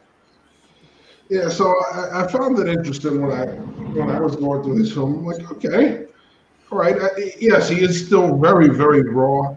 Yes. I think the fact that he's 6 foot helps because he still plays very similar to a guy my height. So I think what you're gonna have to see is the jump ball ability improve. Yep. Well, he's still learning the position. That's the thing I really noticed is that he's still learning the position. Yeah. It's one thing when a guy converts from wide receiver, right? He's coming over from running back. Yeah. Running backs can't track the football. Don't get me wrong. There are running backs out there who have beautiful ability to do that, but you can tell that he's a real work in progress. This is you said patience. This is a patience pick. Yes. They need to have the ability to say, hey, we're okay if you spend a year on practice squad. We won't get mad. Well, we are ending the night with Baron Browning, Ohio State. Yep. Going to Denver. Well, and once again, I saw people trying to push him into the first, which I thought was nuts. No. But people were trying. They tried. There was some of that going on. This makes way more sense. Once again, a guy who's kind of a tweener. Maybe he's a Sam linebacker who puts his hand in the dirt on special, package situations. You can stand him up. He's a guy that the Patriots would like, right? One of those guys that does a little bit of this and a little bit of that. Yeah. But once again, to quote my friend Dom, a master of none. Like, he's not great at anything, but he's good at a bunch of things. I see flashes thinking of him going to Denver. It makes a little more sense to me as he flashes of Danny Trevathan. So, though he's nowhere close to Trevathan in space, but yeah, no. Trevathan, he can drop. Don't get me wrong. I'm not saying he can't cover at all, but Trevathan is one of the better coverage linebackers in the last year. Yeah, but he's also very aggressive coming downhill. He's also one of those players that finds a way when he gets to the backfield, he finishes. Backs don't sneak away from him. And I think that's where Browning comes in. When I see that, they get into Fangio defense where he's going to be asked to be very aggressive. That's where I see the Trevathan. Mm-hmm. Yeah, I mean, there are guys that I would liken him to. Trevathan is probably a little further away. I'm thinking of guys who are more purely downhill. Yeah. Once again, he's made some plays in coverage. I don't think he can't do it. But I mean, I'm going to go, I guess I'm just going to go super old school because that's who I am. But he's closer to Carl Banks to me than he is to a guy like him. In that he's really best going straight forward, right? Yeah. And it's not like it's a terrible thing to have him drop back or in space, whatever. It's fine, but I really feel like there's better uses for his talent. Well, speaking of going forward, it's time for us to leave for the night and get ready to recoup and come back to you with 4 more rounds of draft coverage tomorrow. Once again, we will have some of our analysts popping in, giving us their thoughts on their team's drafts, as well as what they're seeing in the fan reactions to everything so far. So, Jeff Barnes, Bill Carroll, Dom Chorosky saying good night. Thanks for watching and sticking out this long. We'll see you tomorrow. Have a good evening, everyone. Thanks for And watching. nobody caught me eating.